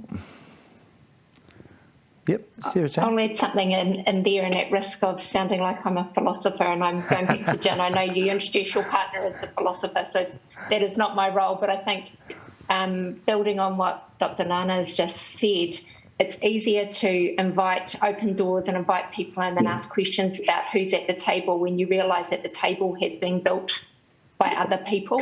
Yeah, fair enough. So the creation of the table is actually the thing we need to really focus on, and then the people sitting around are then able to bring more chairs in. Maybe we make a new table for ourselves that's bigger and can fit actually all of the people that need to be in those conversations or decision-making spaces.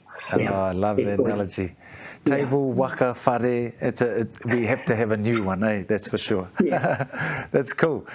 This one is also for you, Dr. Jane. She says, or he says, could be anyone really. Kia ora, Dr. Jane, Sarah-Jane. As we know, Māori life expectancy at birth is more than 7 years shorter than non-Māori. What do you think are some actions we can take to rebalance this? Yeah, so I teach Māori health to students, and we often talk about the difference in life expectancy. And I do like to pause when we talk about that statistic, because that difference in life expectancy is a reflection of the loss of our whānau dying earlier, the loss of our kuia kaumātua, the loss of our tikanga, our reo, our mātauranga. So I do just think it's worth pausing that it's not just a statistical difference, but a real loss to whānau and to society. And again, I think when we can pause and reflect on that, sometimes the actions are easier to see because they're suddenly urgent, because they suddenly draw on a greater sense of aroha and compassion for families and for communities.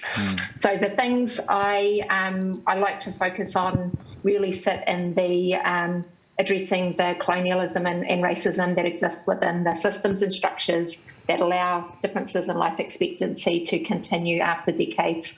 I like to put myself out of a job. I shouldn't need to be pumping out more data and statistics that speak to that. I think we need to be focusing on how we decolonise our health systems in ways that those differences in hospitalisation rates I showed earlier this morning, they no longer exist. That tamariki Māori are getting exactly the same care as their non-Māori counterparts. So we have to decolonise our systems. We have to commit to anti-racism, which means acknowledging our histories, our proximity to privilege and disadvantage. And then maybe we should all be reading the work of our beloved Matua Moana Jackson, Professor Margaret Mutu and others, and Mātike Mai, thinking about Te Tiriti o Waitangi as the answer and the pathway way forward. Kia ora. Kia ora, kia ora. We have a question for all, so open floor and just put your hand up really if you want to speak on this one. In a nutshell, actually this is a good one for everyone to answer because it's your interpretation. In a nutshell, what does Mokopuna Pae Ora look like for you? Let's start with Malai Tungia. Jacinta, what are your thoughts on this question? What does Mokopuna Pae Ora look like for you? Yeah, so I guess, you know, for us, it has to be whānau-based, family-based, ainga-based. It has to be, you know, one where the environment, the world in which this baby, these children are going to be navigating in order for them to achieve their aspirations is certainly one that nurtures that. And yeah, it definitely is about not just the baby having, you know, and the child having optimal health outcomes and, you know, thriving in education and so on. It really is about all of that family and the village around them just having, you know, great standard of living and all of them being able to achieve their aspirations. And I know that's a very waffly round the way answer. But yeah, you just have to start there because then everything else falls out of that, everything, when you think about just what Mokopuna Pae Ora means. Yeah, and I'm pretty sure everyone can build on that. Awesome. Dr. Ganesh, your thoughts on this question? Oh, so just make sure your volume's on. Thank you. Aroha mai. Yeah, sorry about that. And that gave me a few seconds to think more. I hesitate to answer because I'm probably just going to add more waffly words, and it's difficult to, I suppose, but I don't think we should be apologetic about it because it is a reflection of our aspirations. And let's be honest, if we don't have aspirations, then what's the point? Yeah. To me, it is around genuine choices. So whether it's the individual or the family or the whānau or the community, having those genuine choices and opportunities to take different paths if they choose to, and not be, I suppose, scared of taking those different paths because there are always going to be community or family around them to catch them if they fall or to reassure them. So it's, to me, it is the provision of genuine choices for our mokopuna so that they are able to explore, to take the risks and thrive in that world. Kia ora matua. Dr. Tahlia? For me, what does Mokopuna Pae Ora look like? I think it was, I can't remember who this morning, but I think it might have been Dr. Sarah-Jane Paine who quoted Ngāropi Cameron when she talked about we are all tupuna, we're all mokopuna, we are all tupuna, right? So acknowledging our roles as mokopuna, as tupuna, as far as that intergenerational transmission of wellbeing. And then the other whakaaro that I have comes from our māraikura whai Deb Rewiri, who talks about reawakening our DNA, right? And that within our whakapapa, within our mātauranga Māori, our knowledge are the answers on how to be well, how to nurture our tamariki. And so just, like you say, reawakening that and remembering that. Ka pai. Roimata? I think Mokopuna Pae Ora is, yes, an aspiration, but it's also a statement of intent and a mission statement for that. It's a long-term goal with short-term progressions that we can work toward. Are we going to get there within the next 10 years? Probably not. But can we get there within the next 2 generations?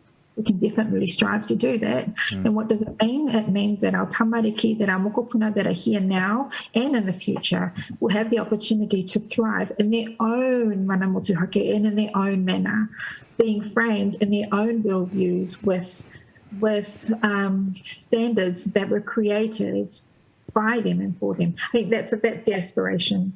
Fantastic. And Dr. Jane, Dr. Sarah-Jane, aroha mai e hoa? Yeah, so Mokopuna Pae Ora, for me, what it looks like is, as my colleagues here are saying, it looks like rangatahi living, tamariki rangatahi living out their own lives in the way they imagine it for themselves. So that is definitely an element of Mokopuna Pae Ora that I hold on to. If I can add another sense in there, I also want to add in, it sounds like laughter. And I say that because I was at a hui run by Toi Matarua, big mihi to them, an organisation based out of Hawke's Bay, who work with rangatahi, and particularly rangatahi who experience suicide in their whānau.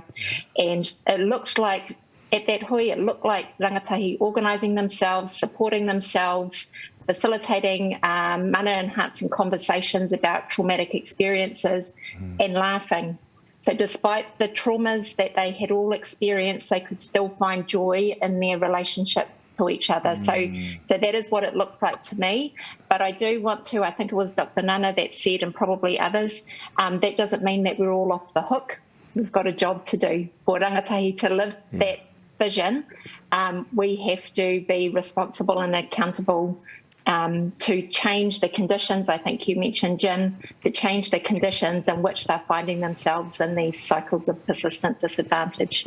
So we've got two things happening in Mokopuna Pae Ora: a space for rangatahi tamariki and a space for Pākeke, the rest of us organisations, to give them space for their own futures. Wow, I love that perspective. I mean, particularly being Samoan, we laugh all the time, even from people falling over and to, you know, talking about our own stories of experiencing growing up. So it's, you're right, laughter is an important part. Showing humility is and being vulnerable is a really key element for us. Tēnā koe. And Dr. Jin, what are your thoughts on the same question? I'm just absolutely blown away by the other panelists. I'm just having a moment thinking, wow, there's so much wisdom in the room. Such a joy to be here. When I think about what Mokopuna Pae Ora looks like for me, I think about my parents' sacrifice and coming here in the 1970s from Malaysia and starting again with their lives. And there was a sense in which their sacrifice was for my brother and I, even though we weren't yet born. And I think my dream for Aotearoa, you know, for us to be the best place in the world for children to grow up and for young people to flourish is for us as a society to make those hard choices, to make choices that go the distance, that are investments, that aren't low-hanging fruit all the time. And to have that commitment to the well-being of our children and young people, to sustain that over decades. Yeah, that would be amazing. Oh, that would be amazing. And it can happen, eh? Like you said, everyone said it, they're aspirational, but there are things that within our control that we can actually contribute to that. Let's have a look at the next few questions. We're doing an amazing job, by the way, particularly at this half of the program, trying to stay engaged and getting our audience participating. And look, the questions keep coming through, so keep it up. Let's go, Dr. Ganesh. This is for you. Investing in outcomes. Your thoughts on how this works in practice when we are talking about outcomes that require such a collective and long-term approach to investment. They love this. They love this one. They love this one. That's a curly one. I suppose, and forgive me if I go back to my textbook, but like any investment decision, it really does depend on your mindset, and the critical variable in any investment decision is the time horizon you have. And if Aotearoa, if New Zealand are serious about our grandchildren, our mokopuna, or the generations after them, we've got to have that longer time horizon, and we've got to factor that in when we measure the outcomes. And so that's the conversation about it's going to be a long haul, so don't pretend that if we invest now, the outcomes are going to change in 5 years' time or even 10 years' time. Do we actually have that appetite, that understanding, that leadership that says we're going to invest now, it's going to be a long haul, we're going to be honest with you, but it's going to have, it requires that intergeneration perspective. So we measure the outcomes across that time horizon.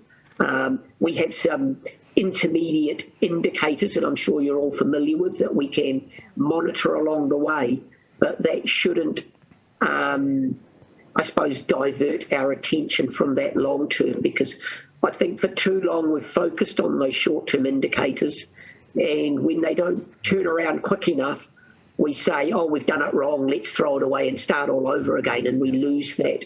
We lose that momentum. We also aren't focused on what we learned from that effort. Okay, if it's failing, rather than point fingers, let's learn from what's went wrong. Let's learn and figure out a way to reorient our efforts, rather than, I suppose, this rather short-term and unhelpful perspective of trying to find someone to blame.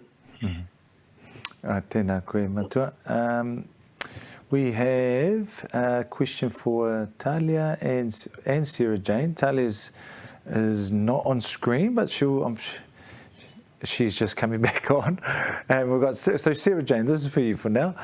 Do you have any advice for professionals working with gender diverse, same multiple sex-attracted or trans tamariki rangatahi whose well-being may be at higher risk?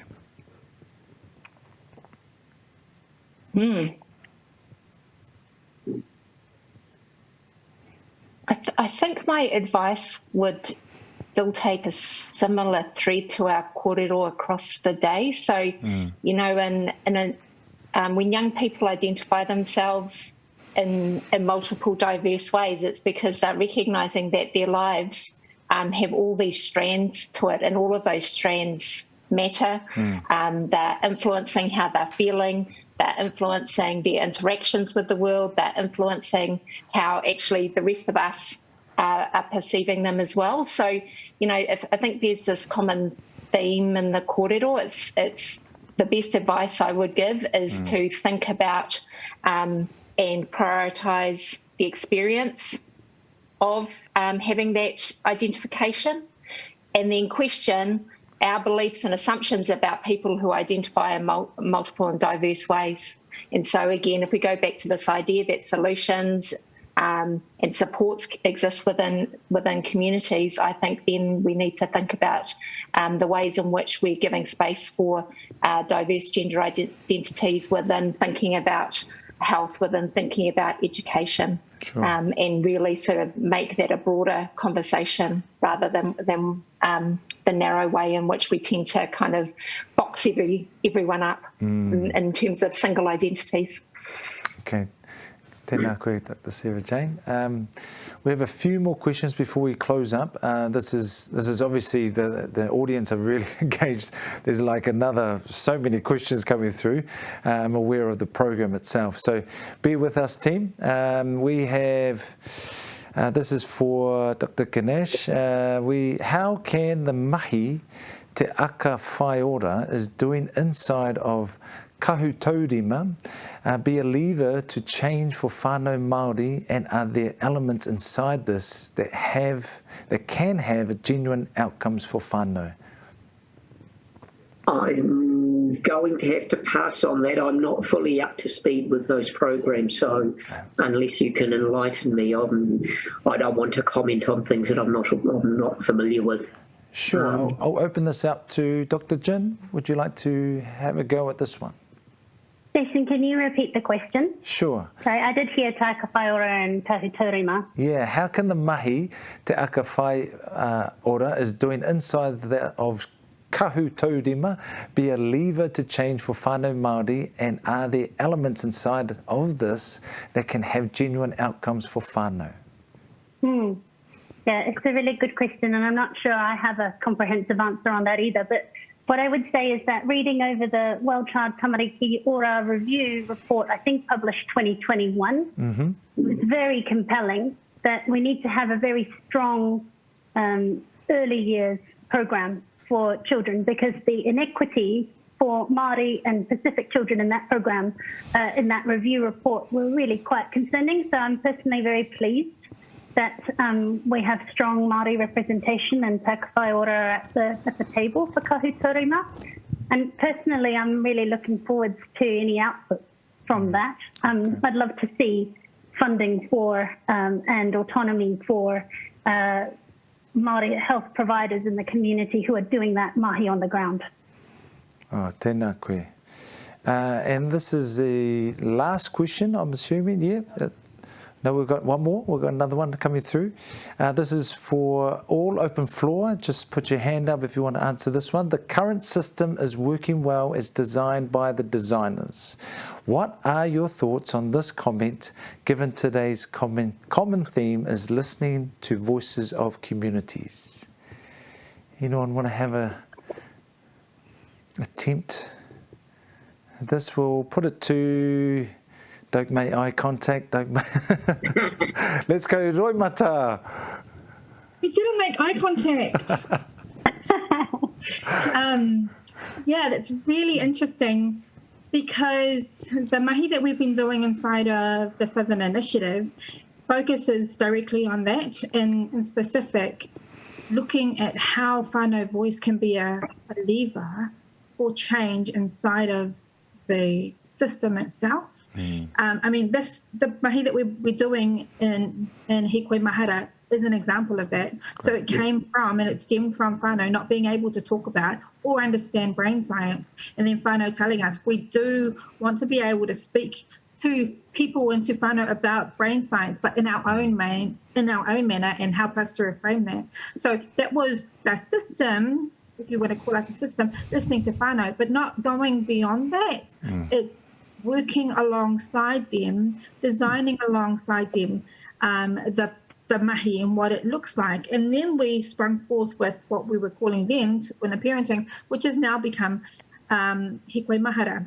But outside of Hikoi Mahara, we've been able to do some systems change inside of the child youth wellbeing reform that Dr. Jin had previously referred to. So we are able and we can use whānau voice as a compelling lever to make systems change. The question isn't can it, but how might we? We don't have enough capacity for people. We don't have enough capacity inside of the system to be able to do that, one.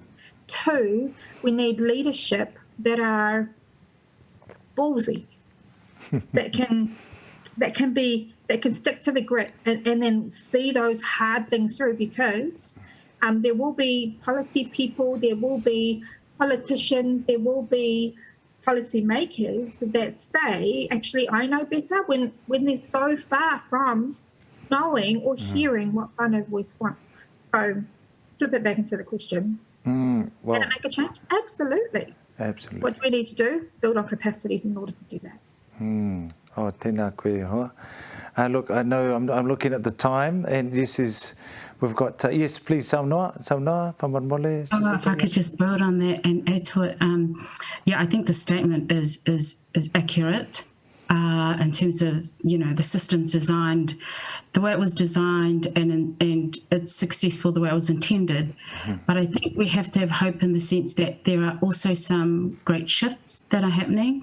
The problem with some of the shifts is, I mean, as Roimata was saying, you do need to be bold, but we also need to withstand a lot of the opposition against some of these bold decisions, and co-governance is one of them in health. I mean, that in itself, we need to give that a chance. We need to just let it thrive first, because, and kudos to all those who made decisions around allowing for this new way of commissioning, led by Māori for Māori. We just need to, withstand a lot of the opposition to some of these bold decisions. Now, for Pacific, we too have managed to, in a sense, achieve a lot because we've been able to fly under the radar. And we've just had some great people in commissioning spaces who have allowed Pacific to deliver based on their models of care. But what we found during COVID was all of a sudden, they were allowed to do what they needed to do because it would impact everybody.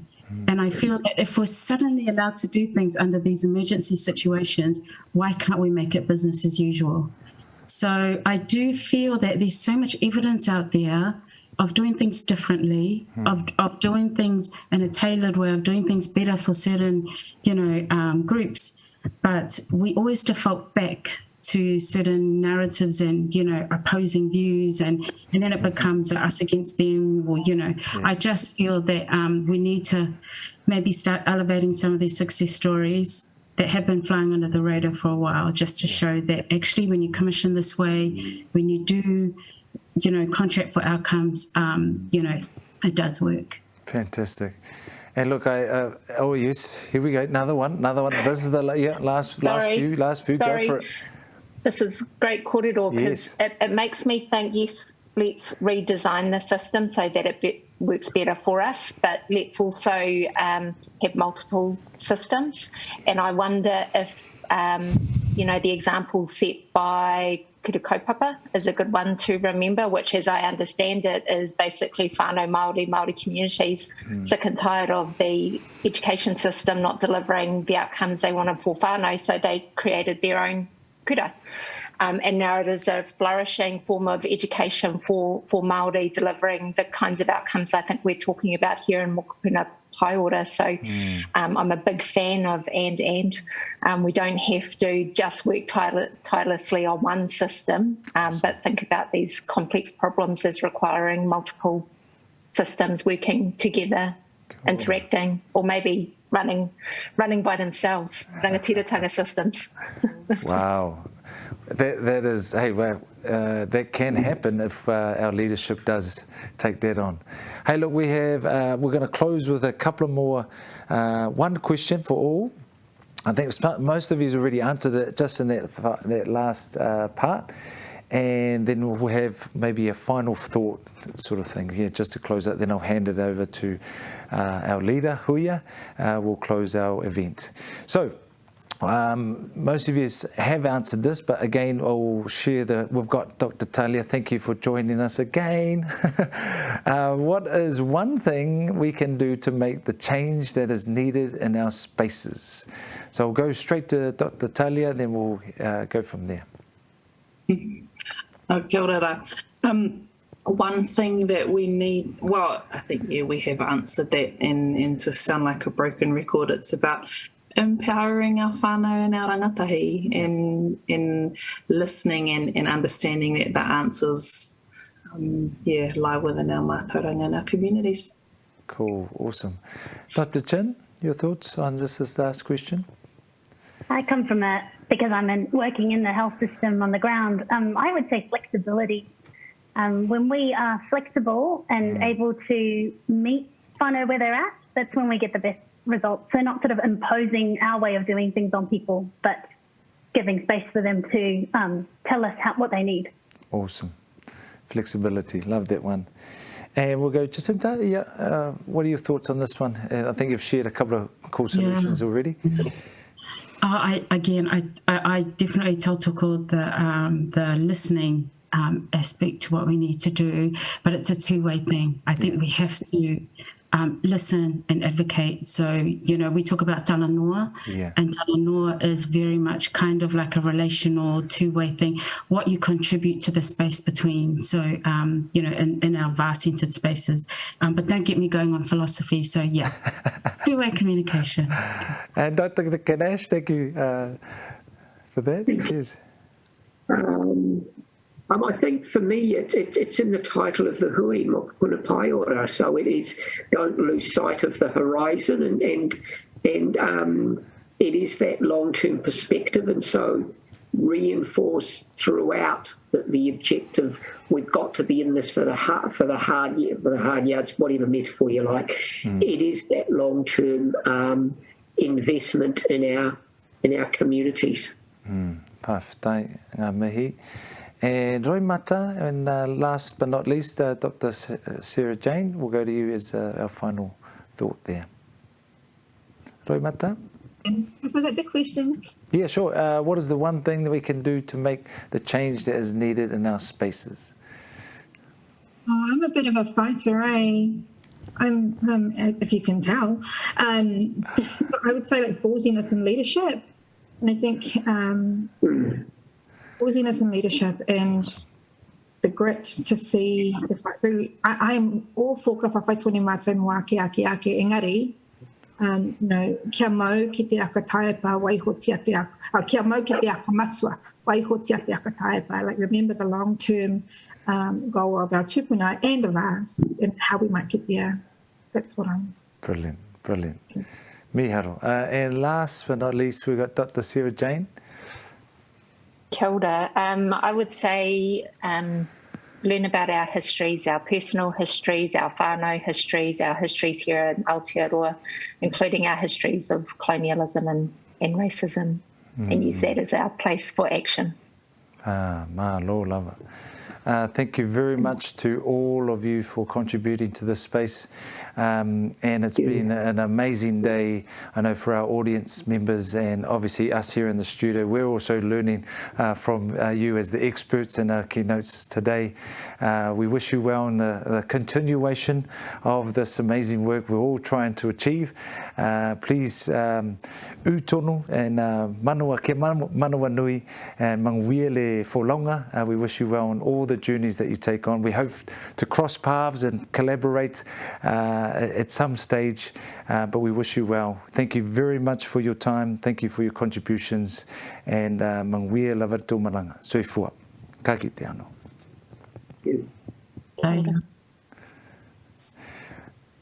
Man, what a day. Look, well, we've had an amazing day, and our experts have shared their thoughts, our insights, our forward thinking, but also thinking about what's in the past in order to move forward. So we've had lots of different themes, but the solution is right here, and it's with you. So now I'm going to hand off, on behalf of, I guess, myself as the host, I've had an amazing day. I hope you have too. I'm going to hand this over to our leader, our Brainwave leader and CE, who will close us up with her final thoughts and acknowledgements, and she'll say farewell. So mangwia, hand it over to Huia. Tēnā koe, tēnā koutou. Kia ora te hui. He mihi nui kia koutou katoa for your participation in today, for your active contribution of questions. A huge mihi to each and every one of our 6 speakers. We covered a huge breadth of thought and areas of work. One of the key things I'm aware of with our mahi at Brainwave is that we have such a broad audience. We have people who are in policy roles who seek our advice and input. We have people who are on the ground working in communities. And one of the more difficult things can be to hit the mark for everybody. It's incredibly important to me that each of you, I hope, have managed to take away something today. I've taken away so much, and I'm, as I said, incredibly grateful to each and every one of our kai kōrero today. Kei te tino mihi atu kia koutou. To my Brainwave colleagues, without whom today wouldn't have happened, to André and to Whai Deb for opening us this morning, to Kieran, who's been in the background sorting through questions to be able to bring them to Jason to ask to our panellists, and of course to my colleague Jason, who has fronted this. It's always a team effort, and I guess that's a very small representation of how we can work together in the future. I'm always full of hope. Within my lifetime, and I'm not going to say how old I am at all, but within my own lifetime, I've seen huge change in Aotearoa. I've seen things like smoking being the norm become not the norm for most of us. I've seen things like the reclamation of our reo and our tikanga in everyday spaces go from being something of shame to something that is prominent, that has its place, that makes no apologies for that.